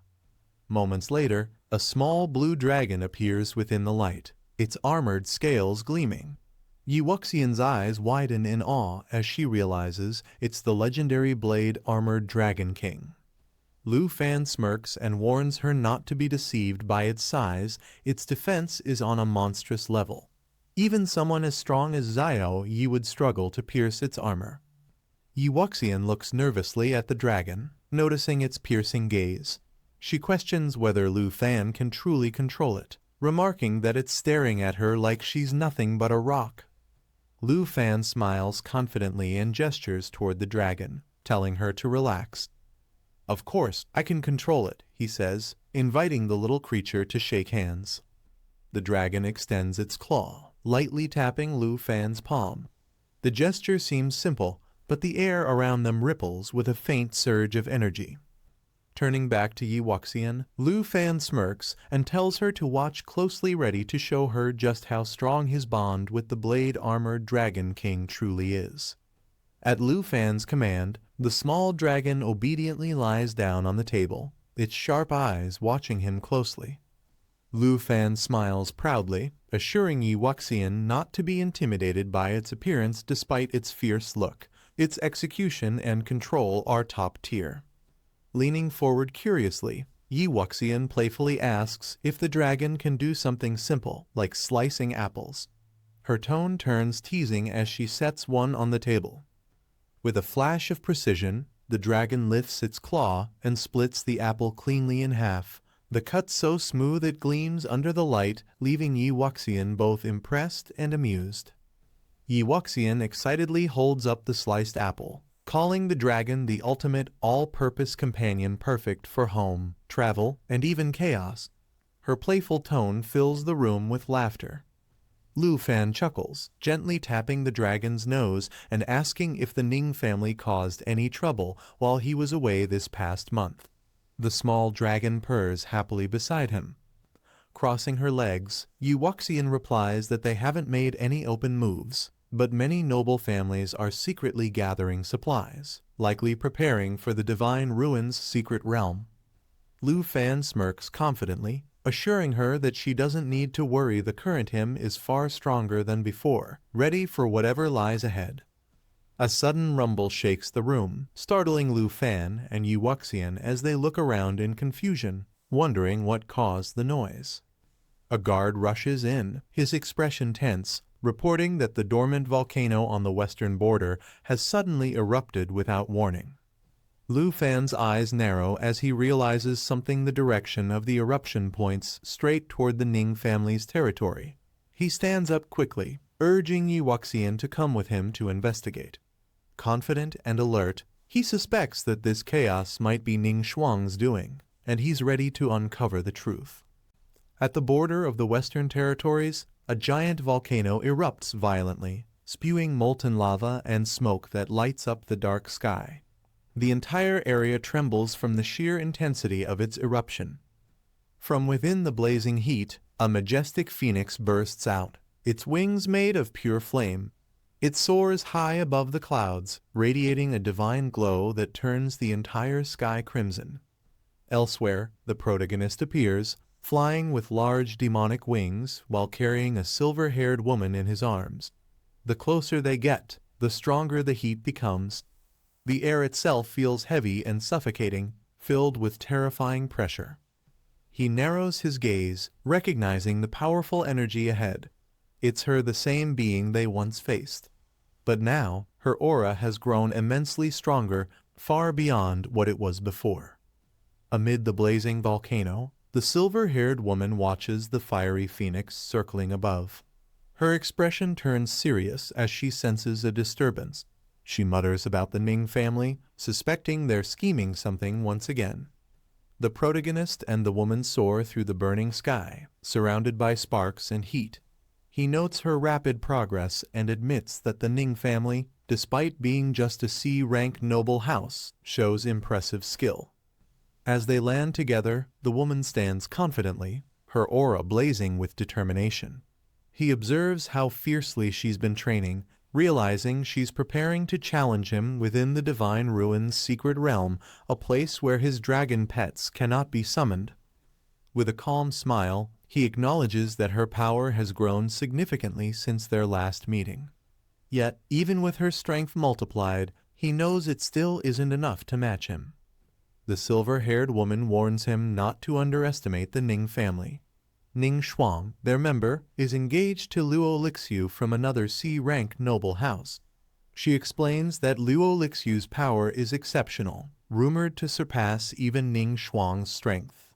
She continues, revealing that Luo Lixu possesses a rare hidden job, the Eight-Eyed Demon Emissary, a terrifying transformation-type class known for its immense destructive power.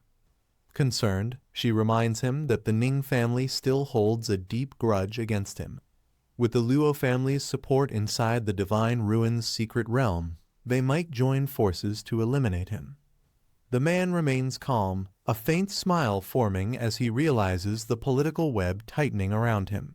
He notes that other noble families, fearing the combined power of Ning and Luo, may also take sides, setting the stage for an inevitable confrontation. The silver-haired woman warns that with the Ning and Luo families joining forces, others might side with them to surround and kill him. Her tone carries both concern and frustration as she imagines the danger ahead. The man smirks, teasingly asking if she's really that worried about him. Caught off guard by his closeness, she blushes and stammers, demanding to know what he's doing. She quickly regains composure, reminding him that he now represents the Yi family. She admits she doesn't want him to die, her concern slipping through despite her firm words. Unbothered, he closes his eyes and smiles calmly. With complete confidence, he assures her there's nothing to worry about. He's fully capable of handling whatever comes his way. With a confident smile, the man declares that not only the Ning family, but everyone who enters the Divine Ruin's secret realm will fall before him. His tone carries absolute certainty in his strength. The silver-haired woman warns him not to take it so lightly. Even if his powerful dragons, the blade-armored hatchling and the Divine Bone Dragon King, are allowed to enter, she insists that the combined might of the C-rank families must not be underestimated. The man looks at her calmly and asks what she believes Ning Shuang's power level would reach once she activates her transformation ability. Her expression grows serious as flames surround her. She recalls Ning Shuang's background, born into wealth and trained with abundant resources from a C-rank noble family. When combined with her transformation traits, Ning Shuang's total attributes could easily surpass 10,000. Making her an incredibly formidable opponent.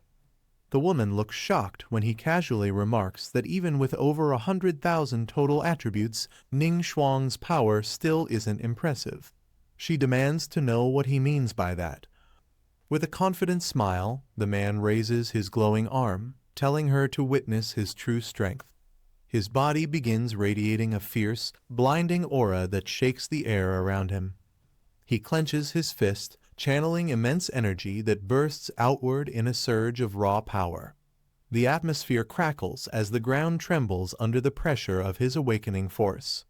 In the next moment, a massive explosion of energy erupts from his position, sending a shockwave across the sky. The sheer intensity of his power leaves no doubt he has far surpassed ordinary limits.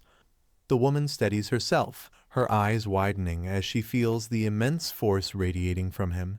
She realizes that the power behind his last punch is beyond comprehension.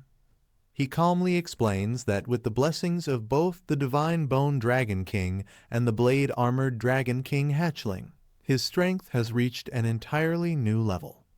A confident smile forms on his face as he reveals the truth: his total attributes have now surpassed 1 million, a feat few could even dream of achieving. The woman stares in disbelief, surrounded by the shockwave of his power. She mutters to herself, stunned that in just a single month, his growth has become monstrous. 1 million attribute points, it's a level of strength that defies logic. With unwavering confidence, the man assures her that even within the Divine Ruin's secret realm, he won't fear anyone's combined assault. His tone leaves no room for doubt. He's ready for any challenge ahead. The woman sighs softly, explaining that it's not about trust. She simply hopes the elite warriors trained by the C-rank noble families won't provoke him, knowing what his retaliation could lead to. Her expression hardens as she warns that if he truly kills them all, it could spark a massive conflict among the C-rank families, turning their rivalry into a full-scale noble war. The next day, at the Ning family's residence, elders gather in preparation for the upcoming expedition. They stress the importance of cooperation with the Luo family, determined to prevent other clans from obtaining the rare spirit-tempering liquid within the secret realm. Inside the Ning family residence, Luo Lixu confidently assures the elders that their alliance with the Ning family is solid. As Ning Shuang's fiancé, he vows to protect their shared interests and won't allow anyone to undermine their power. Just then, a figure enters the room, greeting his father. The elder looks up in surprise, instantly recognizing the familiar aura of someone who's advanced in strength. As the footsteps grow closer, the young warrior reveals his achievement. He has reached level 110, a clear sign of his rapid progress and determination. With fiery red hair blazing in the sunlight, Ning Shuang steps forward, her confidence radiating through every movement. She declares that she's mastered a new high-level skill, Scarlet Sunfire, and this time she intends to make the Dragon Tamer pay for their past encounter. The Ning family elder beams with pride, praising Shuang for reaching level 110 at just 18. He declares that her power is unmatched among all C-rank nobles and places her near the level of a 5th job class expert. Luo Lixu nods in agreement, confident that with her growth and time, she could elevate the Ning family into a prestigious B-rank noble house, a goal that once seemed impossible. Turning toward Shuang, Luo Lixu tells her that with her current strength, she's bound to dominate the Divine Ruins' secret realm. Shuang, however, dismisses his flattery, uninterested in titles or praise. Crossing her arms, she focuses on what truly matters. Her expression sharpens as she asks if everything is proceeding according to plan and whether the Dragon Tamer is ready for the upcoming battle in the Divine Ruins' secret realm. Luo Lixu, adjusting his glasses with a smirk, informs Shuang that according to the Luo family's intelligence network, the Dragon Tamer has returned to the Yi family. His presence confirms that he plans to enter the Divine Ruins' secret realm. Flames flicker around Shuang as she laughs lightly, saying it's good he has the courage to show up. She admits she feared he might not have the guts to face her again. Luo Lixu narrows his eyes, adding that the boy's rapid growth remains suspicious. He speculates that the Dragon Tamer might have used an unknown method to increase his power. Leaning forward, Luo Lixu reveals a final piece of intelligence. The Dragon Tamer somehow acquired a new dragon pet in Secura Nation, a move that hints he's preparing for something big inside the Divine Ruins' secret realm. Shuang's eyes widen in surprise upon hearing that the Dragon Tamer has obtained a new dragon pet. The news catches her completely off guard. Luo Lixu explains that according to their intelligence reports, this dragon is unlike any ordinary creature. It's a special type that can transform into equipment, enhancing the Dragon Tamer's combat abilities directly. The Ning family elder folds his arms thoughtfully, suggesting that the boy must have anticipated the restrictions within the Divine Ruins' secret realm. By bringing a transformable dragon, he's perfectly adapted his strategy for the upcoming challenge. Still confident, the elder declares that even with such a trick, the Dragon Tamer's strength will be limited since he can't summon multiple dragons inside the realm. With the Ning and Luo families working together, he insists that their victory is guaranteed. Shuang frowns, questioning whether the Dragon Tamer truly dares to challenge the Divine Ruins' secret realm with just a single dragon that transforms into equipment. She wonders if he's underestimating the danger, or if there's something more to his plan. Luo Lixu waves off her concern with a confident grin. He insists that regardless of any tricks the boy might have, he's still only a level 5 turn fighter. With both the Luo and Ning families working together, taking him down will be effortless. He adjusts his glasses, shifting the topic. Instead of wasting energy on the Dragon Tamer, he suggests they focus on a more serious concern competing for the spirit-tempering liquid against Murong Sheng, the heir of the powerful B-rank Murong family. The Ning family elder's eyes widen in surprise upon hearing the name. Murong Sheng, the young master of a B-rank house, is someone even they must tread carefully around. Shuang's eyes widen in disbelief after hearing the news. She's stunned to learn that even a B-rank noble house will be participating in the Divine Ruins secret realm. The realization hits her that the upcoming battle is far more dangerous and competitive than she had anticipated. The red-haired man refuses to believe that high-rank families would waste their time fighting over something like the quenching liquid. To him, it isn't valuable enough for them to even consider. Before he can continue, the blue-haired man steps in and tells him there's something he doesn't know. He explains that 2 years ago, Sheng had already reached level 119 and was just half a step away from his 5th advancement. The woman adds that despite being so close, Sheng has shown no progress for 2 whole years. No news, no updates, nothing. Her words leave the red-haired man stunned. Someone at that level should have caused a huge stir, yet there hasn't been a single report about his advancement. The blue-haired man explains that the Luo family's intel confirms Sheng spent the past 2 years preparing for his 5th advancement. To ensure success, he planned to boost his stats using the spirit-quenching liquid. He adds that Sheng entered the Divine Ruins secret realm specifically to obtain this liquid and achieve his breakthrough in one go. Hearing this, the red-haired man falls back into his seat, shocked. He admits he didn't expect the situation to be this complicated. Even though Sheng comes from a B-rank family, the red-haired man points out that he still hasn't reached his 5th advancement, making the situation even harder to judge. The woman insists that if the Ning and Luo families work together, they won't necessarily be at a disadvantage. The red-haired man disagrees. He recalls meeting Sheng 2 years ago, during a conflict involving another B-rank elite. He explains that the two had clashed over a serendipity realm, and the fight escalated instantly. In that encounter, Sheng defeated the other elite with a single skill, showing just how overwhelming his strength truly was. The red-haired man recalls the fight from 2 years ago. From that moment, he understood that the gap in their strength was enormous. He says that even if they're the same level, they have almost no chance of winning, especially if Sheng is after the spirit-quenching liquid. The woman refuses to accept that. She argues that things aren't that simple and tells him not to jump to conclusions. She explains that the Divine Ruins secret realm has many restrictions, and since Sheng isn't a transformation-type class, the environment may limit him. She adds that they won't truly know what will happen until they're inside. The blue-haired man encourages Uncle Ning not to lose hope. He reminds him that inside the Divine Ruins secret realm, luck can sometimes outweigh skill. He believes that with the right timing, he and Shuanger might be able to reach the spirit-quenching liquid before Sheng does. The red-haired man, however, prioritizes their safety. He tells them the spirit-quenching liquid is important, but their lives matter more. If they face Sheng and can't win, he insists they hand it over instead of risking everything. He stresses that if things go wrong, surviving is the only thing that truly counts. He just wants them to return alive, no matter the outcome.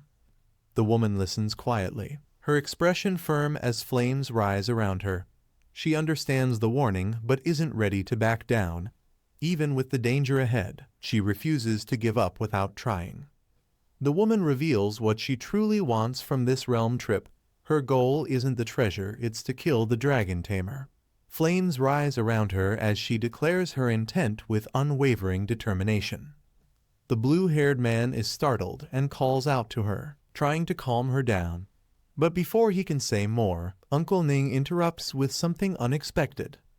Uncle Ning says that once they return, it's time to schedule the wedding between the blue-haired man and Shuanger.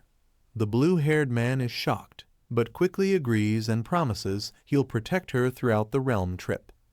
The red-haired man watches them with a grunt of disapproval, while the woman sits silently, her expression unreadable as the tension in the room settles. A small creature watches from the rocks as 2 figures fly overhead. It realizes they've reached deep into the western border frontier. The silver-haired girl says she grew up nearby, but never traveled this far. The boy is surprised since it's only 2,000 li from her estate. She explains that this area is heavily guarded by the C-rank noble families, making it a forbidden zone for outsiders. The boy questions if C-rank families are really that arrogant, wondering how the stronger families must act. She doesn't answer directly. Instead, she says that kind of world ruled by powerful families and strict hierarchies is something she could never belong to. The boy stays quiet for a moment, thinking about her words. His expression softens as he looks ahead. He admits that maybe in the past he felt the same way she does, but things are different now. They continue flying forward at full speed. Suddenly, the silver-haired girl spots something below and urgently tells him to look. They see a massive crater on the ground. She tells him that this is the entrance to the Divine Ruins' secret realm, the place their entire journey has been leading to. As they land near the entrance, the girl notices the huge crowd gathering and comments that things are about to get intense. People in the crowd spot the boy and immediately start whispering. They recognize him as the dragon tamer from the Yi family and mock him for daring to show up. More voices join in, calling him cannon fodder and claiming he only defeated a few minor families. Someone even mentions a rumor that the Ning family gave him a teleportation stone just to kill him inside the realm. The silver-haired girl leans closer and tells him not to listen to their insults. She reminds him that reaching this point at level 65 is enough to make others jealous, explaining why they're trying so hard to tear him down. The boy brushes off the crowd's insults with a calm smile, saying it's nothing. At this point, he's used to being the center of attention. The small creature points out that most of the people gathered are transformation-type fighters. It tells him to look at one of them nearby. It identifies the muscular man as Yuan Jinggang, level 110, a warrior from a western border family who can transform into a giant ape during battle. The girl's attention shifts to another presence approaching a figure accompanied by a large white crane, someone worth noting among the competitors. The small creature introduces another contender, Lai Qingfeng, a level 110 crane mage from a western border C-rank family who can transform into a divine crane. The girl explains that aside from the Ning family, those two transformation-type fighters are the strongest opponents in the area. A sudden cry echoes across the field as a powerful presence descends, making everyone look up in surprise. The boy lifts his gaze and quietly realizes who it is. With a calm expression, he says that she's here. A fiery phoenix swoops down from the sky, drawing everyone's attention. The crowd quickly recognizes the arrivals Ning Shuang from the Ning family and Luo Lixiu from the Luo family. They land with overwhelming force, accompanied by a massive armored puppet and blazing flames, instantly becoming the center of attention. The blue-haired man and the flame-haired woman watch their powerful entrance in silence, clearly surprised by the display. The boy and the silver-haired girl stand calmly on the side. Neither says much, but both quietly acknowledge the pressure these new arrivals bring. A massive surge of light erupts from the crater, shaking the ground as the secret realm begins to activate.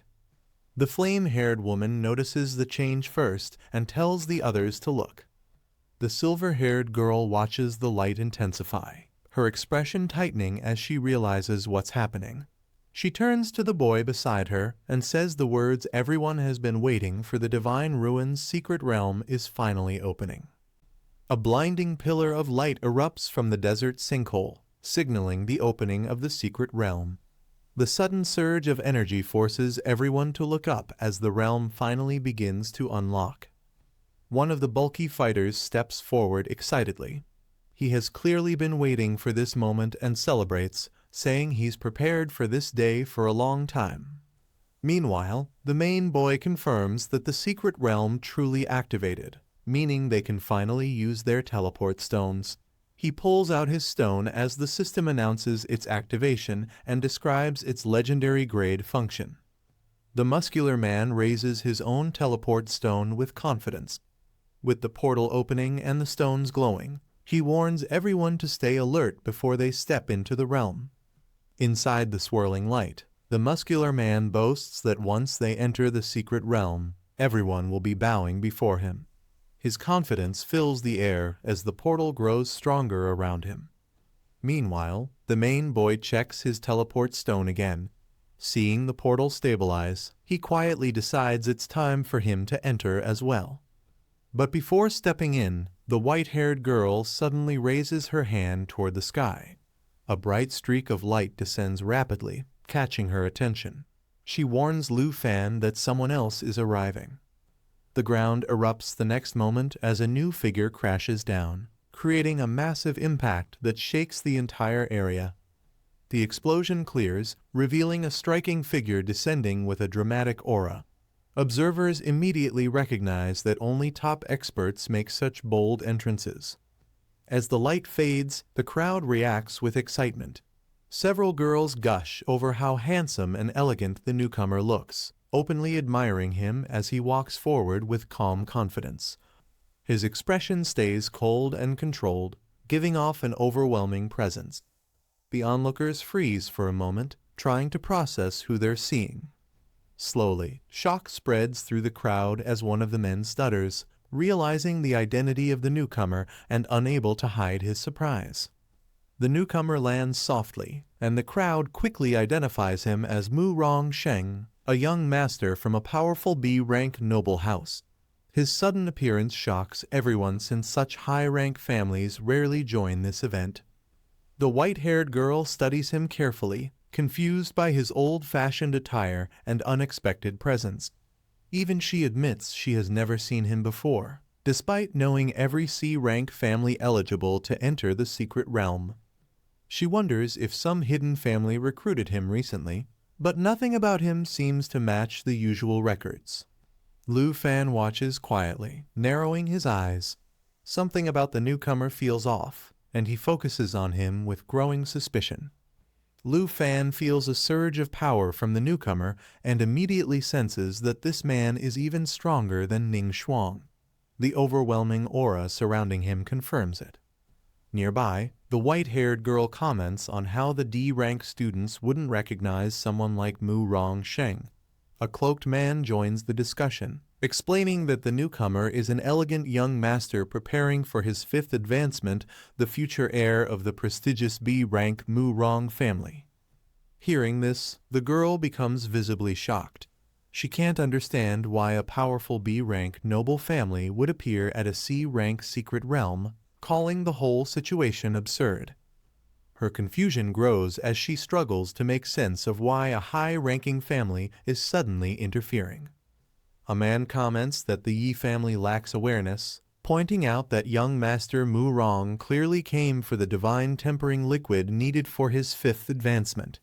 With someone of his level present, he believes no one else stands a chance. The white-haired girl reacts sharply, realizing the implications behind his words. Meanwhile, another man studies his teleport stone and notes that Mu Rong Sheng isn't from the transformation class. Because of that, he believes the secret realm's restrictions might give his own Lai family a chance to compete. Moments later, he activates his stone and steps into the portal, surrounded by glowing light. Lu Fan thinks back on what he heard earlier and realizes Mu Rong Sheng truly isn't from the transformation class, which only deepens the mystery behind his strength. Nearby, a man politely apologizes to Mu Rong Sheng on behalf of the C-rank families, explaining that many of them lack proper information. He adds that his Luo family's intelligence network gives him a clearer understanding of who the young master really is. Mu Rong Sheng remains silent and calm, activating his teleport stone without reacting to the flattery. Blue light begins to swirl around him as he prepares to enter the secret realm. Watching from behind, the man sighs to himself, disappointed that he didn't leave much of an impression on the prestigious young master. With most participants already inside, the man in glasses suggests they should enter the secret realm as well. His calm reminder makes the remaining group prepare to move. He calls out to Shuanger, but she stays silent, clearly distracted by everything that has just happened. The white-haired girl then turns to Lu Fan, apologizing for failing to gather information about the sudden arrival of a B-rank family. She warns him to be extremely cautious once they enter. Lu Fan responds gently, assuring her that no one can easily take advantage of him. He tells her to head back first and avoid drawing the attention of the noble families. The girl lowers her head, admitting that with her current strength, supporting the Yi family is difficult. The pressure clearly weighs on her. But she quickly lifts her gaze with determination, saying she'll soon reach level 100 and raise the Yi family to C rank. Her confidence shines through as she makes that vow. Lu Fan listens quietly, then accepts her resolve. He seals the moment by agreeing to her promise, and she repeats it with certainty. Fiery energy bursts around her as she steps back, full of motivation. She says that when that day comes, both she and the Yi family will stand behind him as his strongest support. With a bright smile, she tells him she'll be waiting for his good news. Lu Fan activates his teleport stone with full confidence, assuring her that she won't be disappointed. Blue energy swirls around him as he prepares to enter the secret realm. Nearby, the red-haired girl silently approaches the portal, lost in her own thoughts. The glow reflects off her as she steps closer. The man in glasses calls out to her again, reminding her it's time to go inside. She doesn't respond and keeps walking. Finally, she brushes past him with irritation, telling him to stop being noisy. Without waiting, she heads straight toward the secret realm. As soon as Lu Fan steps inside, a notification flashes, telling him that the teleportation stone has been disabled. Once entered, there's no way to leave the Divine Ruins' secret realm. He moves forward and realizes the only way out now is to win or survive until the end. The portal closes behind him, cutting off all options to retreat. A system broadcast echoes through the realm, announcing that 13 participants have entered. It urges everyone to pay attention to the completion rules. The final reward for this run is the Divine Tempering Liquid. The system explains that once someone claims it with the required key, the secret realm will shut down. It also reveals that there are 3 keys in total, each split into fragments scattered throughout the realm. Every participant begins with 1 fragment, and 26 more are hidden inside. Lu Fan checks the glowing fragment in his hand as the system explains another rule. Once someone gathers all 13 fragments and forges a key, the location of the final reward will be revealed to every participant. He examines the shard closely and realizes he'll need 12 more to complete his key. The realm offers only 2 options: search for the scattered pieces or take them from others. As he descends through the portal, he reminds himself of the biggest danger. Anyone without a key will try to steal one, and anyone weak will lose theirs immediately. Only real strength can protect the final reward. A confident smile forms on his face. Instead of worrying, he welcomes the challenge with a calm, determined, bring it on. As the Divine Ruins' secret realm prepares to open, the countdown begins. The light around him intensifies, forcing him to brace himself as the system announces the start. When the timer drops from 3 to 2, he lifts his head, trying to adjust to the overwhelming brightness. The moment it hits 1, the entire space erupts with blinding light. He realizes the realm is finally activating and steps forward as the portal pulls him in. As the light fades, he narrows his eyes, trying to regain focus, ready for whatever awaits inside. He arrives inside the Divine Ruins' secret realm and finds himself on top of a peak in the forest terrain. He notes how dangerous this spot is for anyone who can't fly, since the cliffs are incredibly steep. As he scans the area, he senses something unusual approaching. His attention shifts when a large shadow falls over him. A massive fighter lands nearby, mocking him for being a low-ranked kid and acting as if meeting him here is pure luck. With both blades drawn, the man calls him an easy appetizer delivered right to his feet. The man reveals his identity as Wang Tianlang, a level 105 beast tamer from a C-rank family. confident in his advantage. He taunts the protagonist and claims he's ready to take his fragments. Instead of reacting with fear, the protagonist smiles and agrees that luck is on his side. Energy gathers around him as his armor activates, his presence becoming far stronger. He tells Wang Tianlang that the real mistake was approaching him so casually, turning the man's confidence against him. Wang Tianlang powers up as well, mentioning that this is his second time entering the Divine Ruin's secret realm, preparing himself for what he expects to be an easy fight. Wang Tianlang unleashes his transformation, activating the Lord of Purgatory armor. His power surges as the armor reshapes and boosts his strength far beyond normal limits. The protagonist studies the change calmly, realizing the man's blades were actually part of a transforming armor. He comments that he expected a real weapon skill, not just an armor trick. Wang Tianlang charges in with a punch enhanced by nearly 12,000 strength, confident it will overwhelm anyone at close range. But when their fists collide, the protagonist's armored hand stops the blow head-on, completely unfazed by the massive power behind it. Wang Tianlang is shocked when his full power punch stops instantly. The protagonist brushes it off, commenting that 12,000 strength isn't impressive and wondering if everyone else in the Divine Ruins is this weak. Wang Tianlang panics, unable to understand how someone at level 65, who can't even summon dragons, could block his attack so casually. The protagonist steps forward, reminding him that the so-called prey he was mocking earlier is now standing right in front of him. Realizing the danger too late, Wang Tianlang tries to retreat, but the protagonist's counterattack sends him flying. The protagonist's strike launches Wang Tianlang high into the air, blowing apart his armor as he's sent flying. He declares he'll gladly take the man's fragments as the impact lands cleanly. Wang Tianlang crashes down hard, his armor breaking apart while he screams in pain. The force of the blow triggers a massive explosion across the cliffside. As the dust settles, he lies badly injured on the ground, barely able to move. He coughs weakly, confused and shocked that he's still alive after the devastating hit. Wang Tianlang tries to strike back, but the protagonist easily restrains him using a chained scythe that pulls him straight in. He asks if the man is shocked he was spared earlier.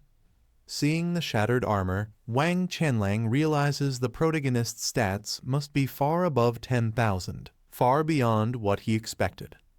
The protagonist watches him panic and asks what he's mumbling about, showing no concern for the man's fear or confusion.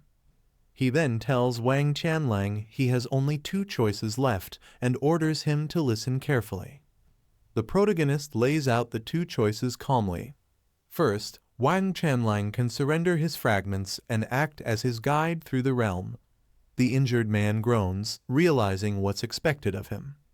The second option is harsher. The protagonist can simply release him and let him fall. With broken armor, serious injuries, and no ability to fly, the drop would be fatal. As he explains this, he tightens the chain slightly to make the point clear. The threat of the bottomless cliff terrifies Wang Tianlang. When the chain suddenly snaps free, Wang Tianlang panics and begs for his life, desperate to avoid the fall.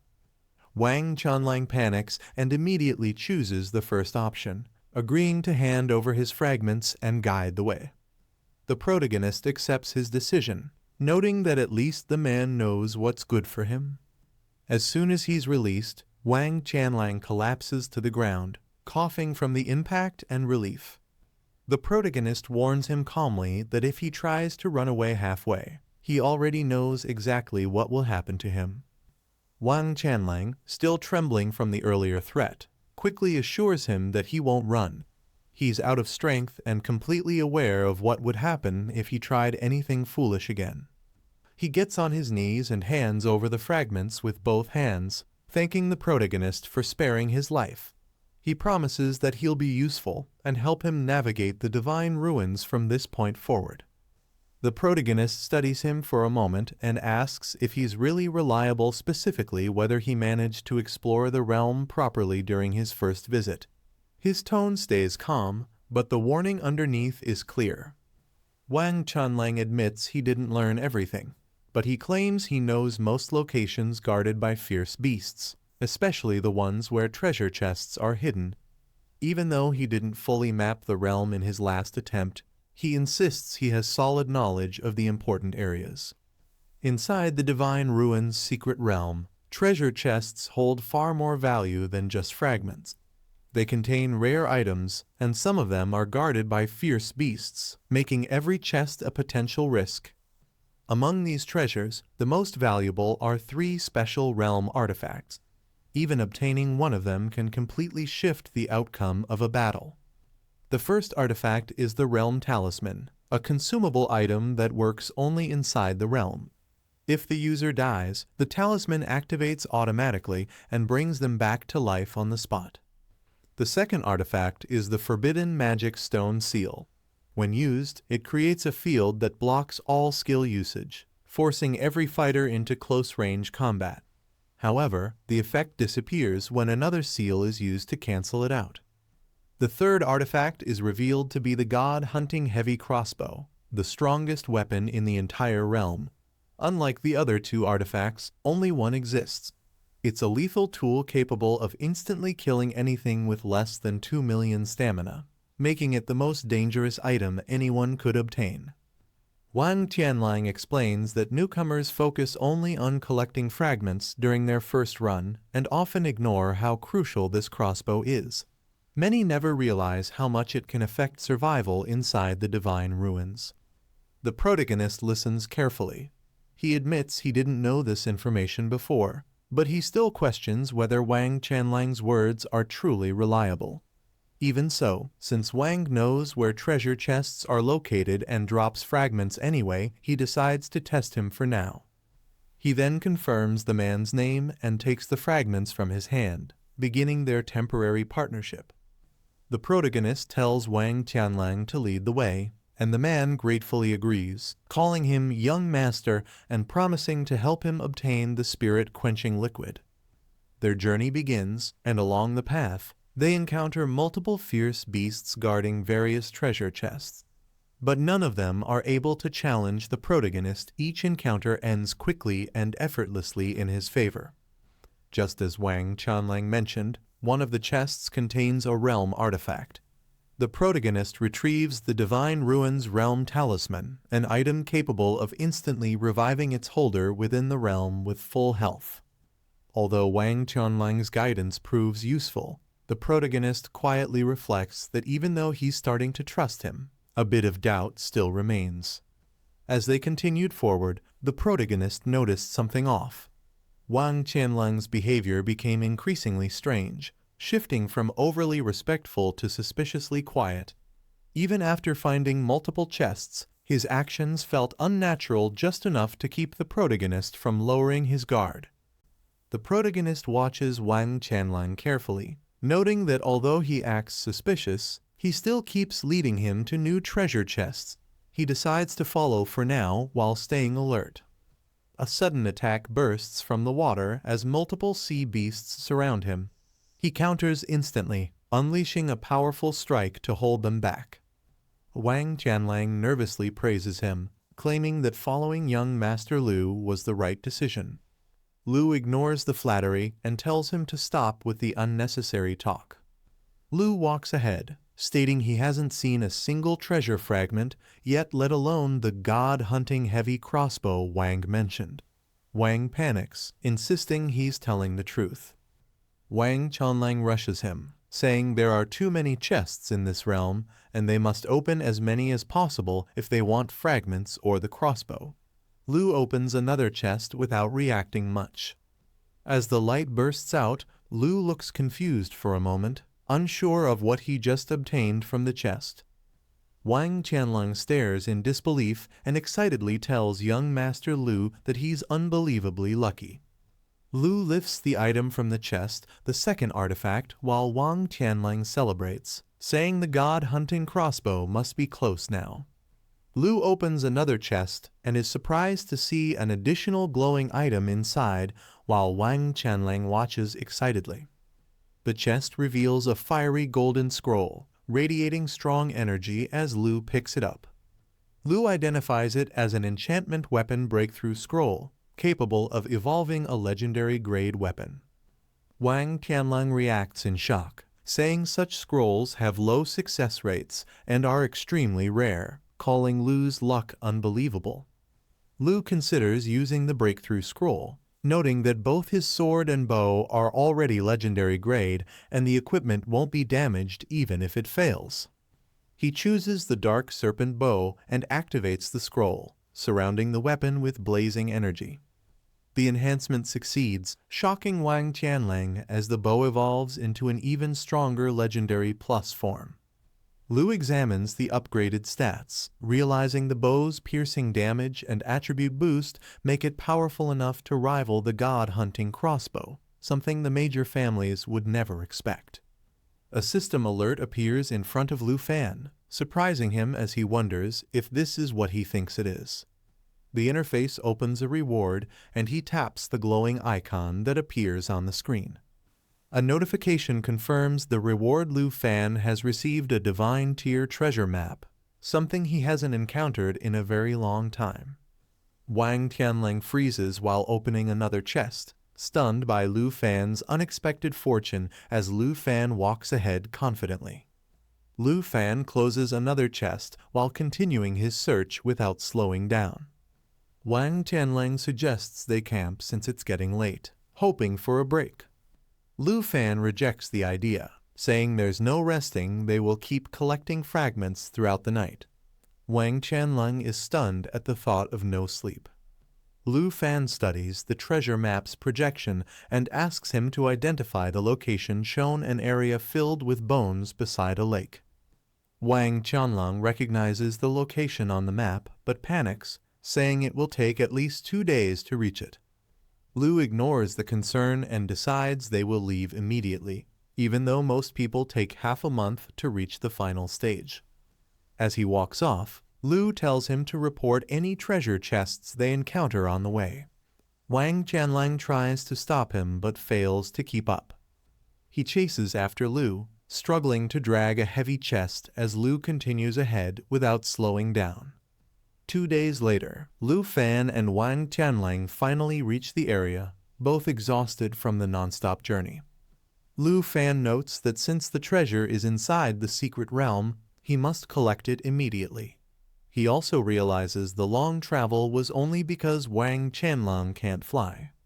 Wang Tianlang pants heavily and tells Lu Fan they've arrived. Lu Fan spots the location and confirms it. They look out over Bone Lake, the area shown on the map. It matches perfectly, just like the projection. Lu Fan tells Wang Tianlang to stay behind and rest, warning him not to run. Wang immediately agrees, saying he can barely walk, let alone escape. Lu approaches the lake, realizing the treasure indicated on the map is at the bottom. He decides he'll have to dive in to reach it. Just as he prepares to move, a sudden burst of energy flashes behind him, catching his attention. An explosion erupts from the lake's edge, sending flames upward and forcing Lu to react. A massive battle is already happening near the lake. An enraged gorilla and a giant crocodile clash, while 2 fighters shout at each other to hurry and kill the beast before interference arrives. The Yi family's dragon tamer appears, causing the fighters to panic. The ape-form warrior charges forward, saying he'll hold the crocodile while the others block the newcomer. One fighter tries to convince the gorilla to team up, urging him to help take down the Yi family youth. The gorilla responds by slamming the crocodile again, choosing to focus on overpowering the beast as the battlefield shakes from the force. A hooded black mage complains that his ally went back on their agreement and asks if he needs to show loyalty first. Lu Fan observes the battlefield, recognizing 2 fighters introduced by Yu Wuxian, but notes this black mage is someone he hasn't seen before. The mage summons dark energy, claiming that in the Divine Ruins secret realm, Lu Fan won't stand a chance against him. He activates a spell called Bone Reconstruction, flooding the area with dark magic and causing nearby bones to rise as skeletal soldiers under his control. A bird warns the gorilla about the black mage's actions. The gorilla growls, saying he already suspected the mage was hiding something and won't let him get away with scheming. Lu Fan observes the scene, realizing the mage isn't summoning creatures from the secret realm, he's just manipulating corpses, which explains why he keeps seeking alliances. The black mage boasts about wielding a level 100 divine class power, claiming he surpasses any summoner. He orders all his skeletal minions to attack at once as a wave of dark energy surges toward Lu Fan. Lu Fan watches the incoming skeletal army with a calm smile, finding the situation interesting. He steps forward confidently as power gathers around him, preparing to counter the attack. Lu Fan decides to test the enemy's strength for himself. He unleashes his aura, ready to show just how fragile the Black Mage's alliance truly is. The masked man steps back in confusion, sweating as he questions what the other person meant. His guard is clearly shaken. The scene shifts to the attacker's cold, focused eyes. Without giving any explanation, he suddenly launches forward with explosive force. A shockwave spreads across the ground as the attacker charges straight ahead, closing the distance in an instant with overwhelming power. The masked man panics and screams, realizing too late that he can't escape the incoming strike. The attacker activates a powerful transformation, his entire body covered in glowing energy. He punches straight through the masked man's chest with overwhelming force. Blood bursts out as the masked man collapses, barely able to make a sound. His body goes limp, showing he stood no chance against that strike. Nearby beasts freeze in shock. Both the bird and the gorilla-like creature stare wide-eyed, unable to believe the sudden display of power. Far away, a muscular man resting against a tree opens his eyes slightly, reacting to the distant impact and wondering what caused such a loud noise. The masked man tries to speak confidently, telling the attacker he can form alliances however he wants, claiming he will be the final winner. But before he can finish, his chest bursts open as a powerful strike hits him directly, stopping him mid-sentence. His hand reaches out helplessly, while his attacker stands in the distance, calmly watching him collapse. Moments later, the impact hits the ground with a violent explosion, scattering bones and debris across the icy field. The crane and the gorilla freeze in shock, unable to process how quickly the masked man was defeated. The gorilla mutters in disbelief at how easily he died. Realizing the danger, the crane decides to retreat immediately, leaving the gorilla startled and angry as it reacts to the sudden escape. Before the gorilla can chase, a massive creature bursts from the ground behind it. The gorilla roars in frustration, blaming its terrible luck. Watching from a distance, the young warrior notices the crane attempting to flee and calmly remarks on its attempt to run. The crane tries to escape, but a hook sickle shoots out from the warrior's armor, striking it mid-air and pulling it back. The warrior steps forward with confidence, making it clear that neither of the beasts will be allowed to flee. The crane is yanked down violently, letting out a pained cry as it loses control of its flight. Watching from afar, the gorilla freezes in shock, unable to understand how the situation turned around so quickly. The crane crashes into the ground with a heavy impact, unable to break free from the pull. Its cry echoes through the shattered terrain. Seeing the warrior descending, the crane panics and urges the gorilla to escape, realizing the situation has become hopeless. But before either can move, the warrior lands on top of them with overwhelming force, shattering the ground beneath their bodies. The gorilla lets out a desperate scream as energy builds around it, knowing it cannot withstand the next attack. The injured man collapses, clutching his leg, while the other kneels and begs the young warrior to spare them, promising they won't run anymore. The warrior casually agrees, showing no hesitation as he stands over them with chains still in hand.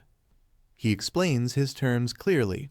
They must hand over their fragments, give up the divine tempering liquid and fight under his command. Before they can respond, a large man rushes in, calling out to young Master Lu after hearing the sounds of battle. The big man scolds Wang Tianlang, questioning how he could surrender so quickly and accusing him of losing the dignity of the Wang family. Wang Tianlang fires back, telling him not to judge. He explains that the young warrior's strength is far beyond what they assumed, far higher than level 65, possibly over 119. The young warrior smiles calmly, stating that level alone doesn't determine real strength. Before anyone can respond, he activates his skill again, sending a powerful surge of energy across the battlefield. One of the men asks the warrior to keep his promise, saying they will hand over the fragments and help him win as long as he doesn't go back on his word. Before an answer comes, someone points out a new threat approaching the Bone Lake giant crocodile charging straight at them. The warrior smiles confidently, assuring them that he represents the Yi family and always keeps his word. As the crocodile lunges, the warrior instantly intercepts the attack, stopping its deadly bite with overwhelming force.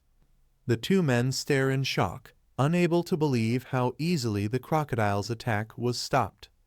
Their eyes widen even further as they realize the warrior handled the threat without breaking a sweat.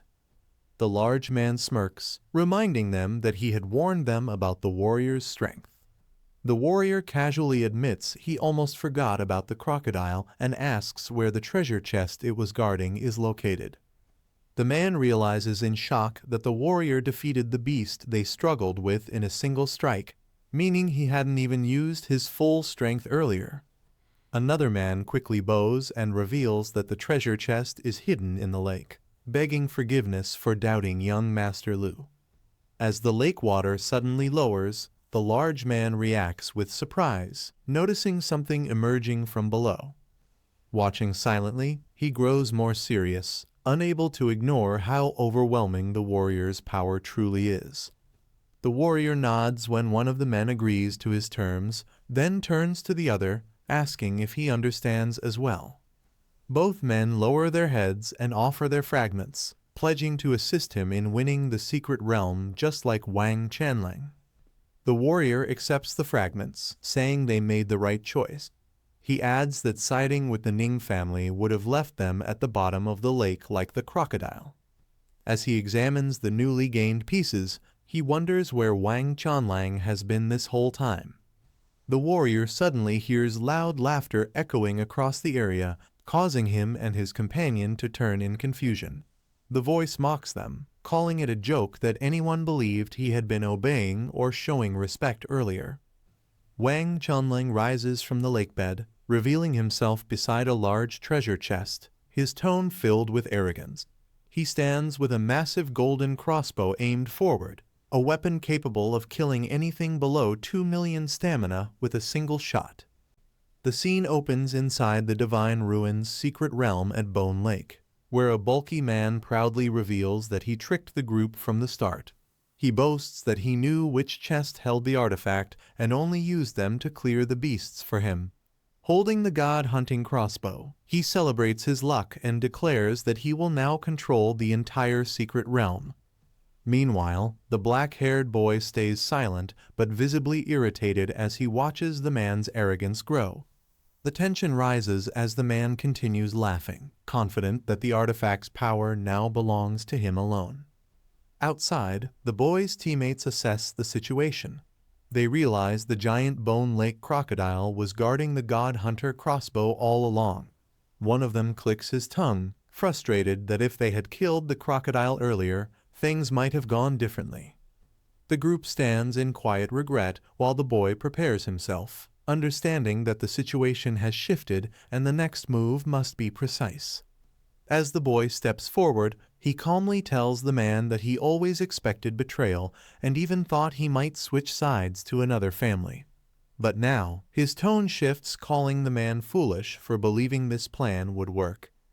He lifts his gaze, his eyes glowing sharply, and the atmosphere grows tense. The man grips the god-hunting crossbow, insisting that its power is enough to dominate the realm. But the boy doesn't flinch. He questions whether holding a single artifact truly makes the man strong enough to stand against him. In an instant, the boy bursts upward with overwhelming force, descending with a power that makes it clear no weapon in the secret realm can bridge the gap between them. The man mocks the boy, calling him a dragon tamer who overestimates himself. He lifts the god-hunting crossbow with confidence, revealing that he planned ahead long before today. The others quickly notice the crossbow only holds 3 arrows, making his confidence suspicious. One member hesitates, wondering why he seems so sure of victory. The man urges him to continue, smirking as if he already knows the answer.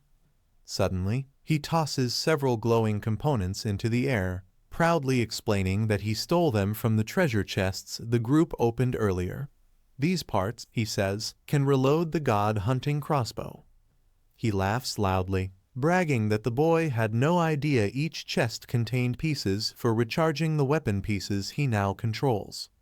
The crossbow erupts with energy as the man proudly reloads it, revealing that he has been preparing for this moment from the beginning. His laughter grows louder when the others realize he now holds more than 60 arrows. Fear spreads through the group. Even a single blind shot from the weapon could kill them instantly. They start piecing together that every step he made while following the treasure map was part of his plan to gather the reload parts. Meanwhile, the boy quietly observes, understanding that the man had been manipulating the treasure chests long before this confrontation. His calm expression contrasts with the panic around him. The man raises the crossbow again, admitting he lied earlier, but insists he never lied about the weapon's destructive power, confident that the tide has fully turned in his favor. The man fires the empowered crossbow, laughing as he explains that anything with less than 2 million endurance will be killed instantly. A blazing arrow shoots upward, tearing through the air with overwhelming force. The explosive impact sends shockwaves across the battlefield, forcing everyone to shield themselves.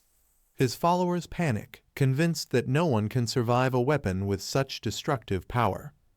Amid the chaos, several members of the group are knocked off their feet, struggling to withstand the pressure released by the attack. The sight alone makes it clear how dangerous the crossbow has become. But then, the boy descends calmly in full armor, unfazed by the attack. He tells Wang Qianlang that he has made a huge mistake, showing that the crossbow's power is nowhere near enough to defeat him. The man pulls the trigger again, shouting for the boy to die as he unleashes another volley of blazing arrows. The crossbow fires repeatedly, its remaining arrow count dropping rapidly as he empties everything into the attack. Arrows rain down from above, each one carrying destructive force as the man mocks him, calling him an insect from a weak family who dares act superior. The ground shakes under the barrage. One of the arrows strikes the boy head-on, engulfing him in blazing energy. The impact sends a shockwave through the area, making it seem impossible for anyone to stand against such power. But as the dust clears, the boy appears completely unharmed.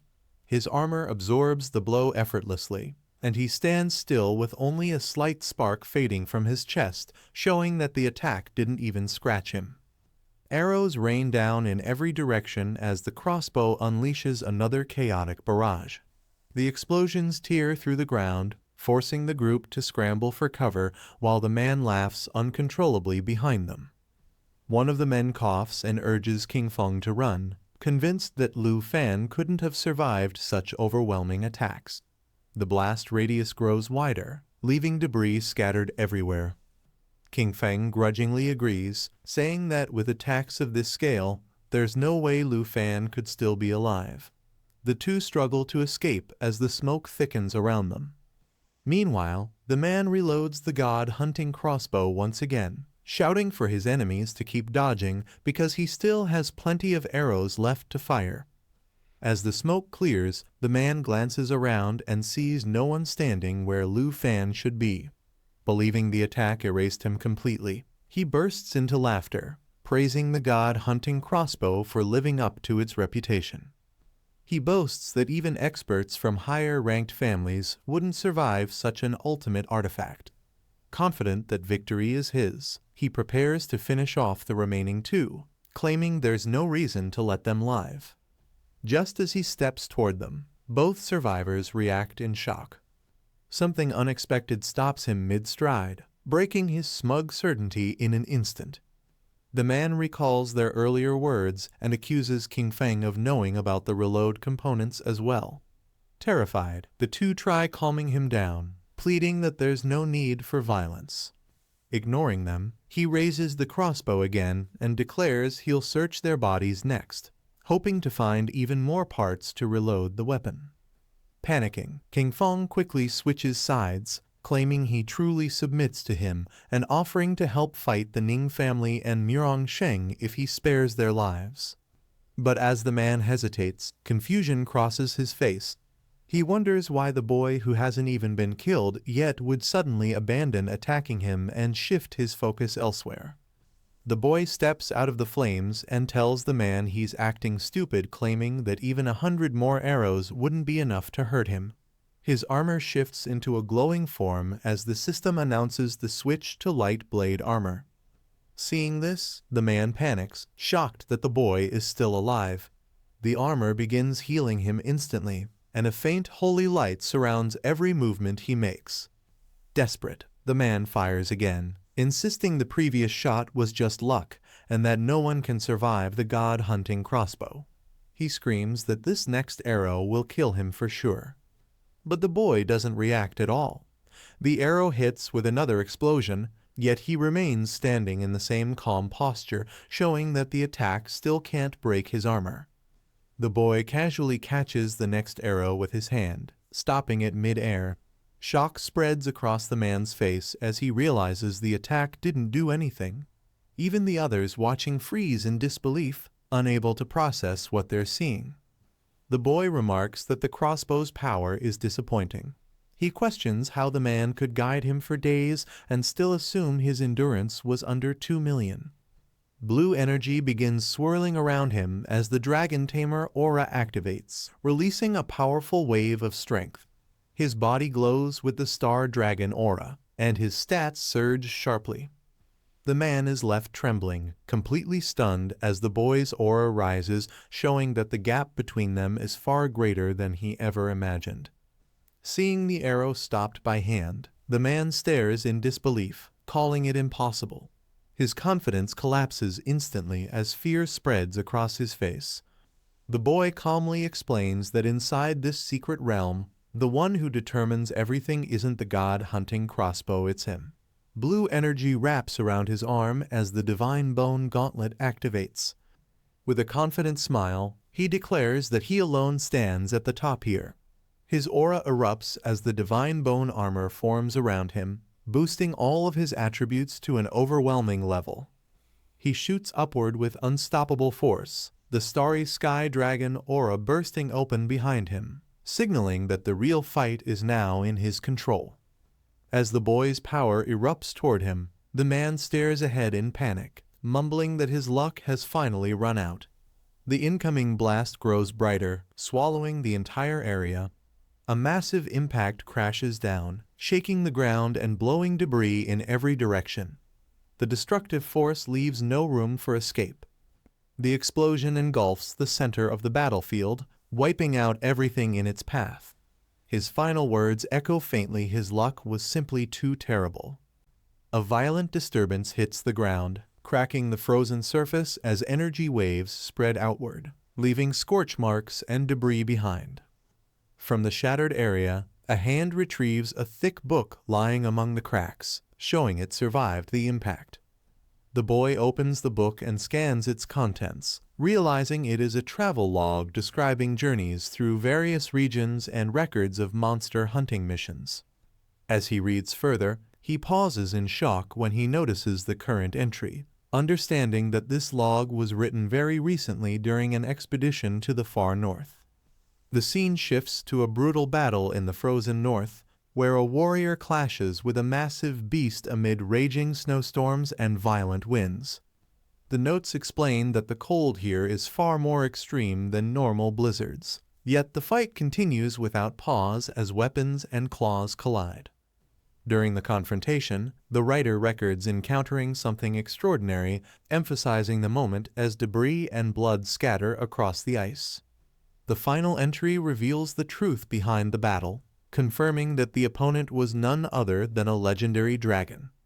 The book describes a colossal dragon whose icy breath drains all life around it, freezing everything in its path and turning the land into solid crystal.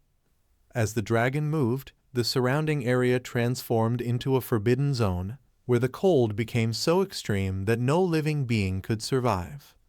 Reading further, the boy realizes the notes contain highly detailed information about the dragon, far beyond what he expected to find in a normal travel record.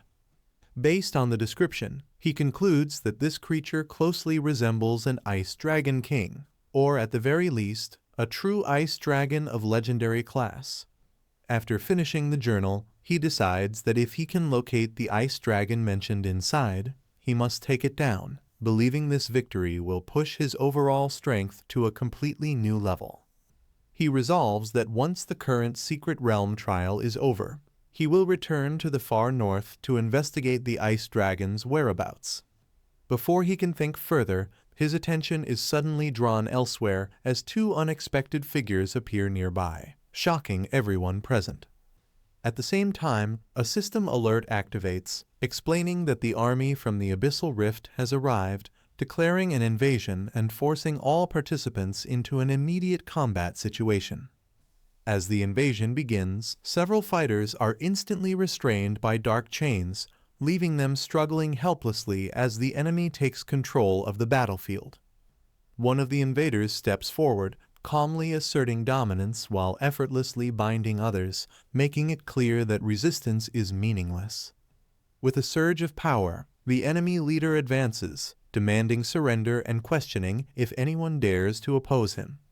He coldly announces that all key fragments and supplies now belong to them, declaring that sparing lives is a mercy and reminding everyone that the dead have no right to speak. A captured man struggles against the chains around his neck, begging Lu Fan to either save him or kill him quickly, unable to endure the pressure any longer. The invader mocks him coldly, stating that sparing his life is already mercy and warning that resistance will only lead to a worse fate. Lu Fan looks on calmly and responds without emotion, making it clear that such restraints are nowhere near enough to stop him. The enemy leader scoffs at Lu Fan's composure, declaring that since he still dares to resist, he is clearly more useful alive than dead. Lu Fan calmly responds to the threat, showing no fear as he questions what the enemy plans to do next. Bound by the chains, the enemy states that regardless of the reason, survival matters more than pride and insists on doing whatever is necessary to stay alive. After a brief pause, he lowers his stance and agrees to comply, admitting he is willing to accept any condition if it guarantees survival. The sudden submission surprises everyone nearby, as Lu Fan watches silently while the once arrogant enemy hands over his weapon without resistance. The captive sneers, claiming the other side is too afraid to fight back, mocking them for thinking only about survival instead of resistance. The invader replies coldly, explaining that cornering the enemy only makes things unpredictable, and warns that forcing a desperate fight would be pointless. He dismisses the taunts and states bluntly that death holds no value to him, making it clear he won't be provoked into reckless action. As the tension settles, the battlefield falls quiet, with the remains of the fallen around them, emphasizing that survival, not pride, decides who stands in the end. After the confrontation settles, Lu Fan moves to the marked location and confirms he has arrived at the spot indicated on the treasure map. A sealed treasure chest activates and bursts open in a flash of golden light, signaling a successful discovery. Multiple rewards appear at once, including skill books, contract items, and rare consumables, as the system confirms each acquisition without delay. Lu Fan examines one key reward in particular, noting that the enchantment level removal item keeps proving useful every time, reinforcing the value of this haul. Lu Fan obtains another special item and immediately realizes it can be used to attempt a breakthrough on a legendary grade weapon. He understands that this means he can now try strengthening his main weapon, the Meteor Fall Flame Sword, pushing it beyond its current limits. Without wasting any time, Lu Fan decides to test the effect right away and activates the item on his weapon. Flames surge violently as the enhancement takes effect, and the system confirms the successful upgrade, marking a major increase in the sword's overall power. The enhancement finishes transforming his weapon, and Lu Fan realizes it has evolved into a bound, owner-only form, allowing his power to flow more freely through every strike. A new item appears next to Servant Contract, prompting him to consider turning defeated enemies or other players into subordinates under his control. As he reads the details, Lu Fan notes that the skill's requirements are extremely demanding, making it clear that only someone with his current strength could even attempt to use it. He looks ahead in thought, wondering how effective this ability will be in real combat, sensing that it could completely change future battles. With the situation settling down, one of the survivors asks if it's finally time to leave the secret realm and move on. Lu Fan stops them and casually says that before they go, he plans to give the two of them a buff to prepare them properly. As the effect activates, both men react in shock, immediately sensing the overwhelming strength of the buff placed on them. Watching their stunned expressions, Lu Fan simply smiles to himself, amused by their reaction and confident in his power. Lu Fang is seen fighting fiercely despite his injured leg, striking back without hesitation.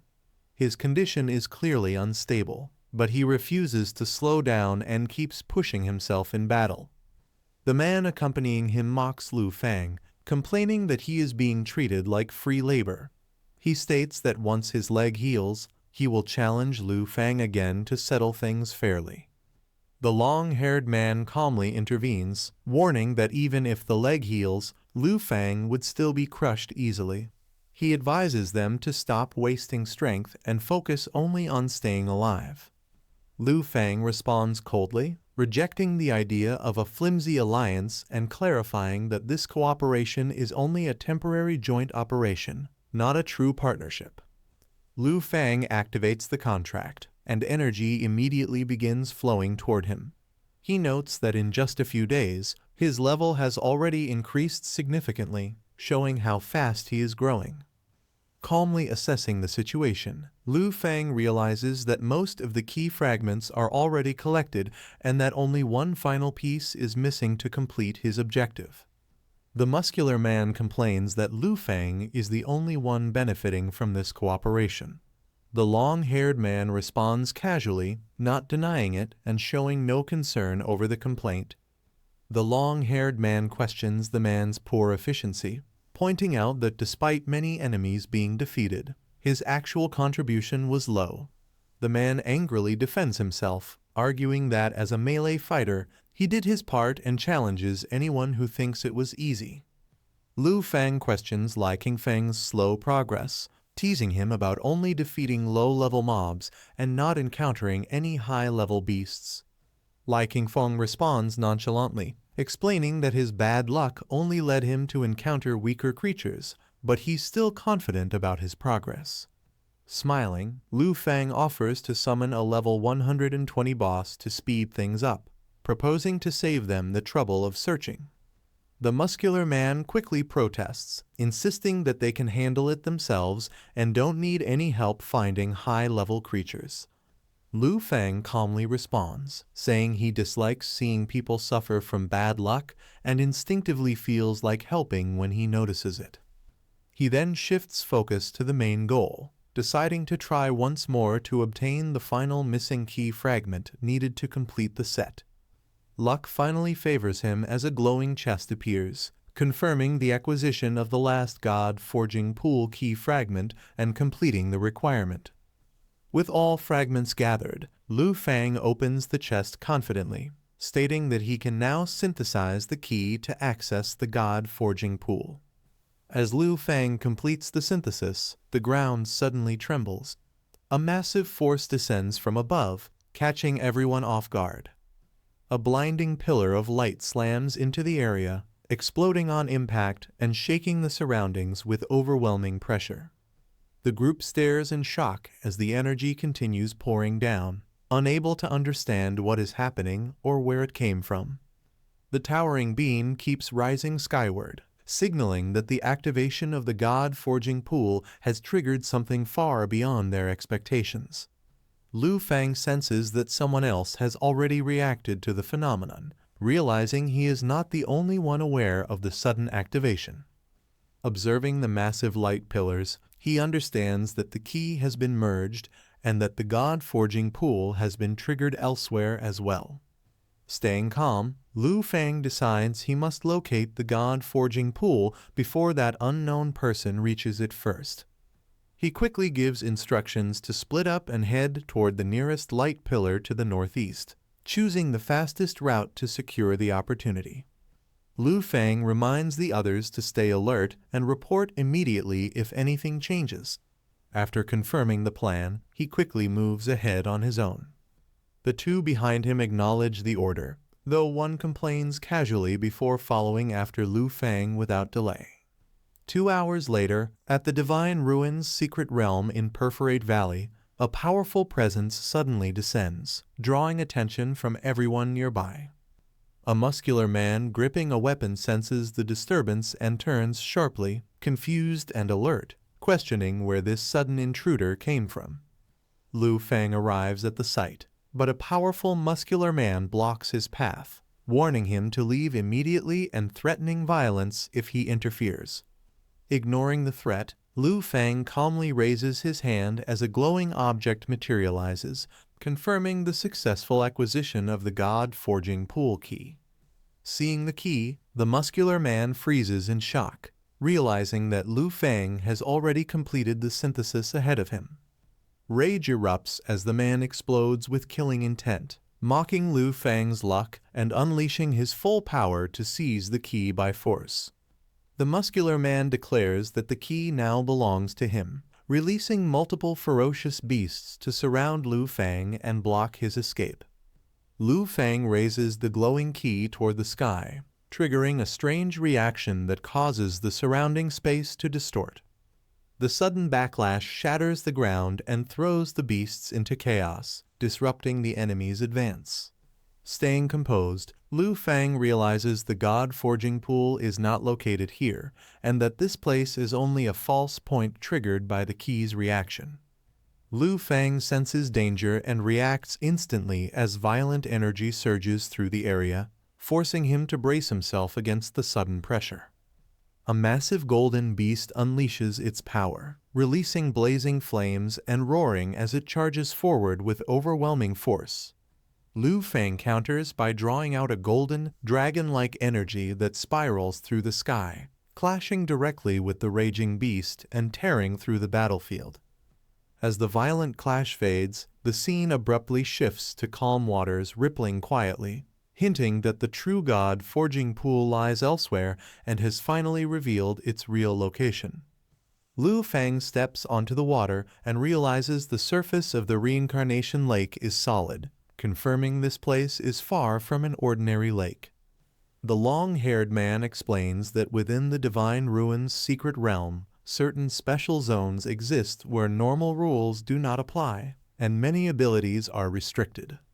He reveals that the Reincarnation Lake revives the dead beneath its waters and only begins to flow when someone dies inside it.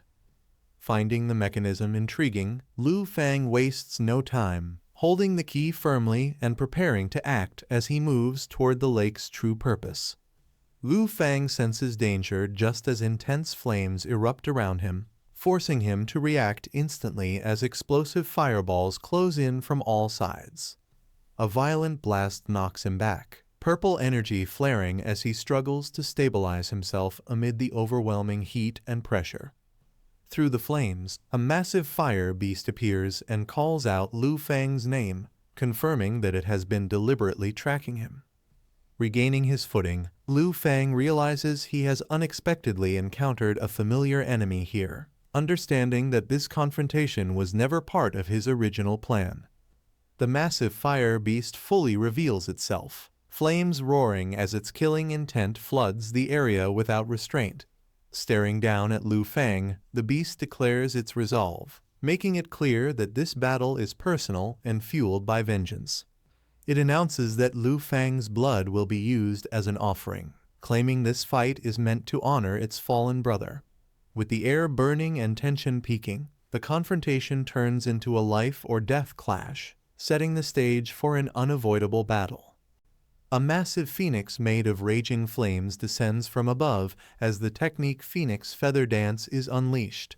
The fiery beast spreads its wings, filling the battlefield with overwhelming heat and pressure. Countless flaming feathers shoot out in rapid succession, slicing through the air while triggering continuous explosions. The attack covers a wide area, leaving no clear path to escape as firestorms erupt everywhere. The battlefield is completely engulfed in flames, with shockwaves and burning debris scattering in all directions. The sheer intensity of the attack suggests it was meant to annihilate everything in its range. When the flames settle, the opponent stands unharmed within the fire, calmly crossing his arms. He mocks the attack, questioning if that level of heat is all the opponent can manage. The phoenix's eyes widen in shock as it senses danger. Before it can react, the opponent calmly prepares a counterattack, showing no panic despite the raging flames around him. The phoenix unleashes Phoenix Wing Slash, compressing its flames into razor-sharp arcs and sending them crashing down with lethal force. The fiery slashes tear through the air, aimed directly at the opponent. In response, the opponent dashes forward at high speed as dark chains whip around him. He twists his body mid-air, slipping between the incoming attacks while the chains strike with precision. Activating Blade Armor Sickle, the chains shoot forward and pierce through the phoenix's attack, transferring the damage back to the user. The clash ends with the phoenix's assault neutralized as the opponent lands firmly, fully in control of the fight. The opponent flips through the air as blazing shockwaves erupt behind him, narrowly avoiding the phoenix's lingering flames. The battlefield shakes as explosions continue to burst in rapid succession. Above the sky, the phoenix regains its balance while fiery blasts detonate around it.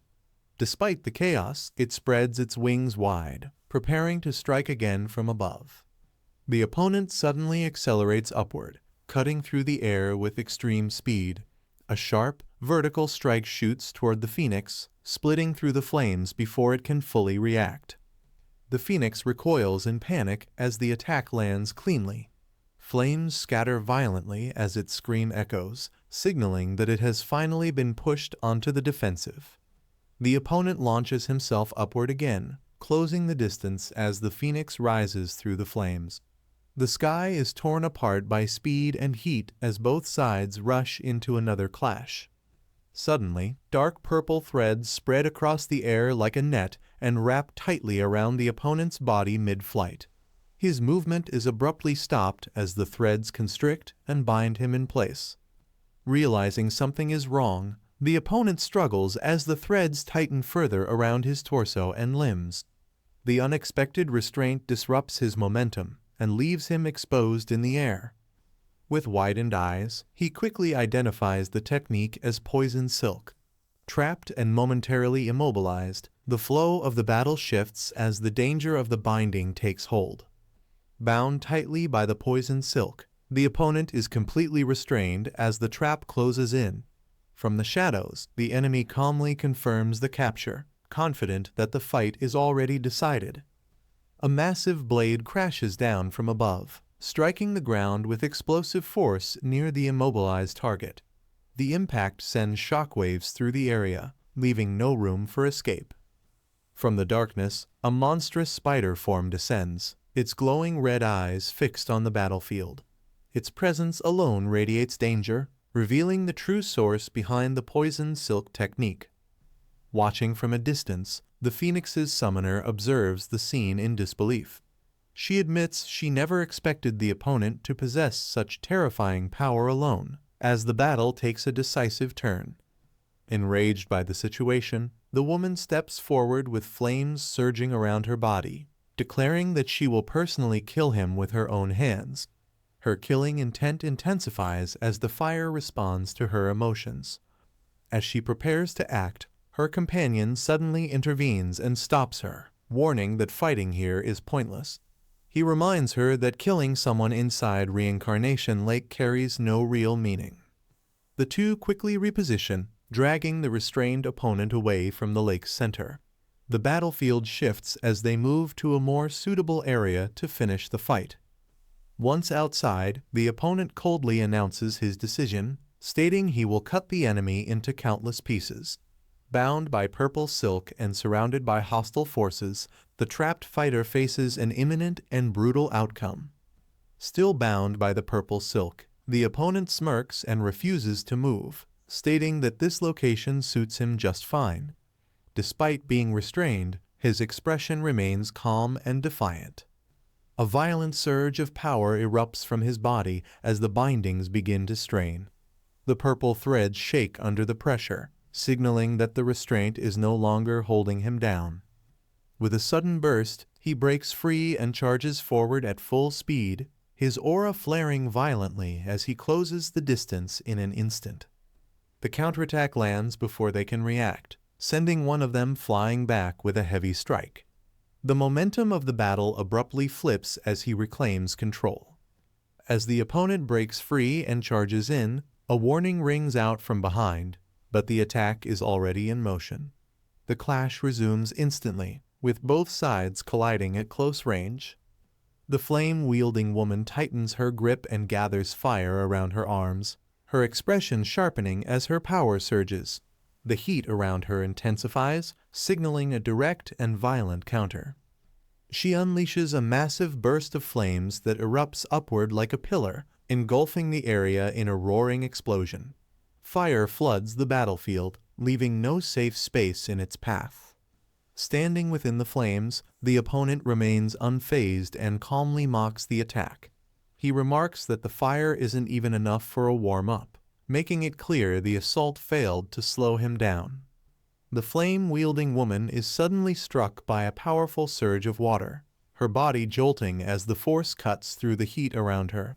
The sudden shift catches her completely off guard. Her companion shouts her name in panic as he realizes what's happening. His expression twists with shock as the attack unfolds faster than expected. The surface of Reincarnation Lake churns violently, forming a spiraling vortex as water energy gathers and concentrates. The calm lake turns unstable in an instant. In the next moment, a figure crashes down into the lake with overwhelming force, sending water exploding upward. The impact marks a decisive interruption, dragging the fight into a new and dangerous phase.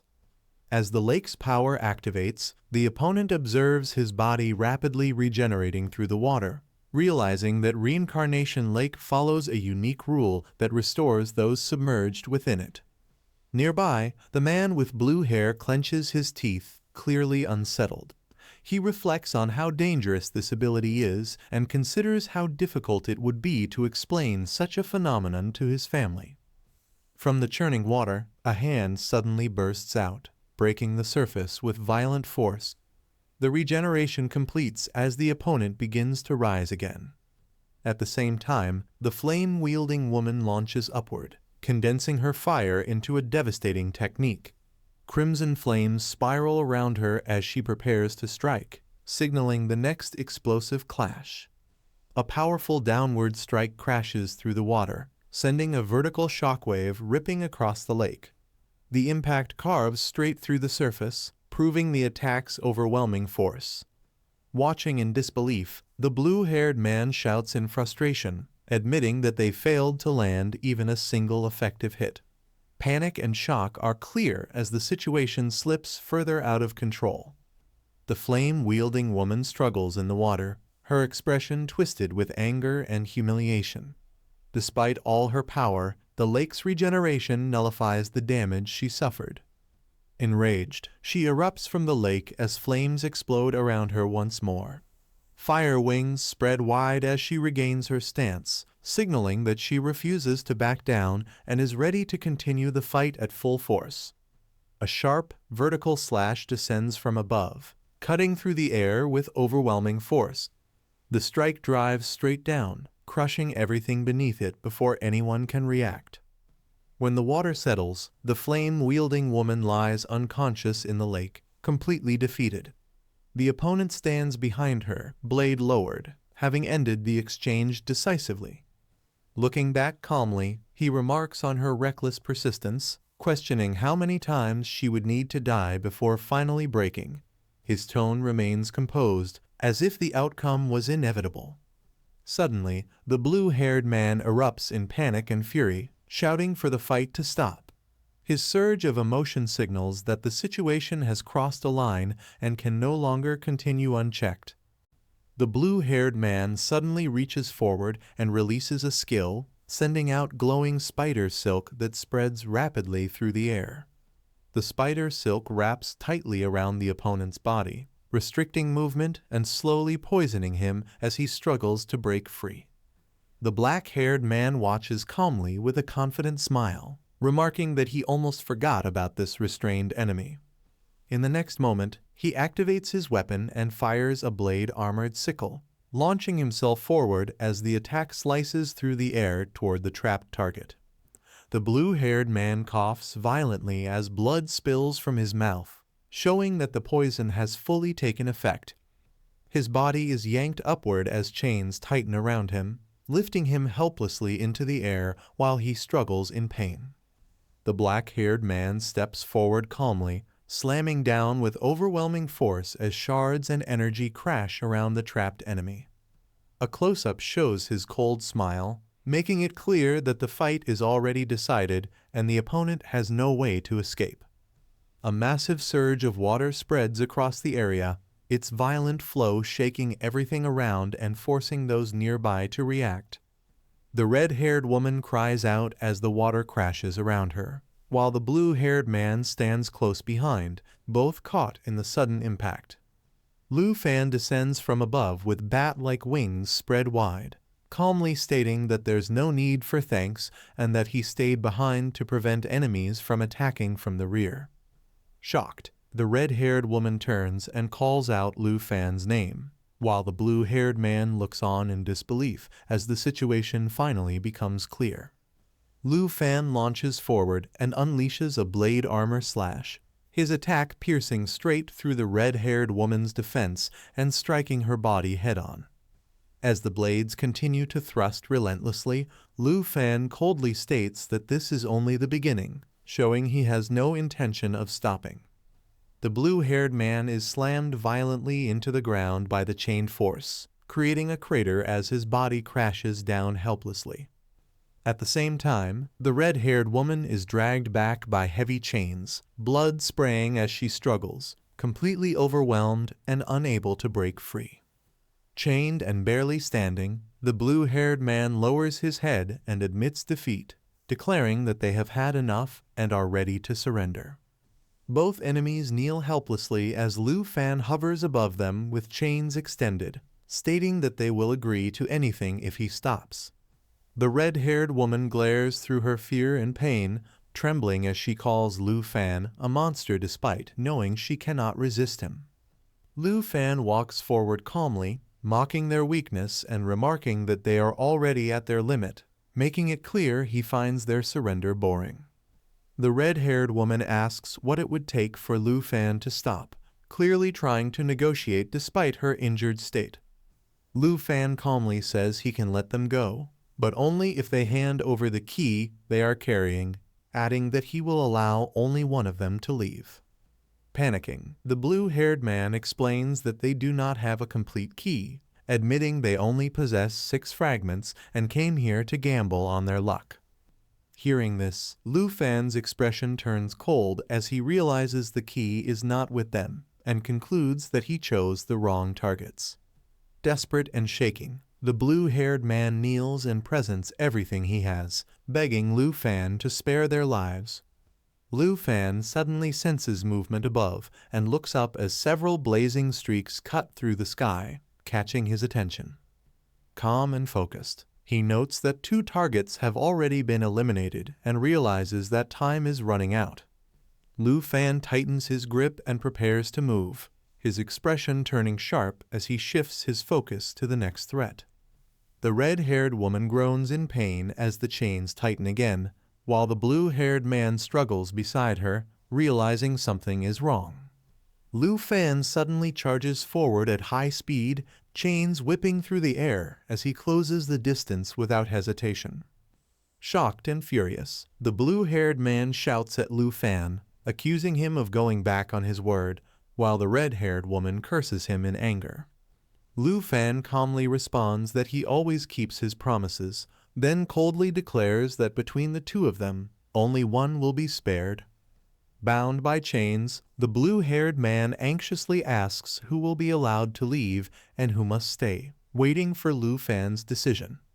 The red-haired woman lowers her head in silence, clearly understanding the weight of the choice and refusing to answer directly. She then speaks up, stating that she will follow Uncle Ning's decision and promises to ensure Shuanger's safety throughout the secret realm. Seeing that neither of them gives a clear answer, Lu Fan coldly decides for them, declaring that he will send both of them on their way. Still bound by chains, the blue-haired man forces out a shaky agreement, saying that Lu Fan's decision is fair, even as fear shows on his face. A tense silence follows as he hesitates, sweat dripping while he realizes what this decision truly means. Panic takes over and he suddenly shouts for release, screaming that he cannot die here as the chains tighten around him. Beside him, the red-haired woman remains silent, lowering her gaze with a grim expression, already accepting the outcome. Lu Fan watches quietly and remarks that it seems a choice has finally been made. Facing death, the blue-haired man thinks of his family's downfall if he dies here and apologizes to Shuanger, asking for her forgiveness. He desperately explains that the Ning family is the one holding a grudge against Lu Fan and insists that his own Luo family never wanted to be dragged into this conflict. Unable to listen anymore, the red-haired woman cuts him off and shouts for him to stop, her expression filled with pain and resolve. The red-haired woman looks at Lu Fan with intense emotion and admits that the thing she regrets most in her life is not having married him.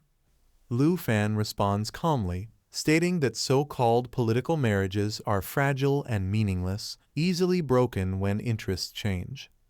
With a cold smile, he announces that it is now time for him to keep his promise, making his intention unmistakably clear. The blue-haired man freezes in shock as the chains tighten around him, realizing too late what Lu Fan's promise truly means.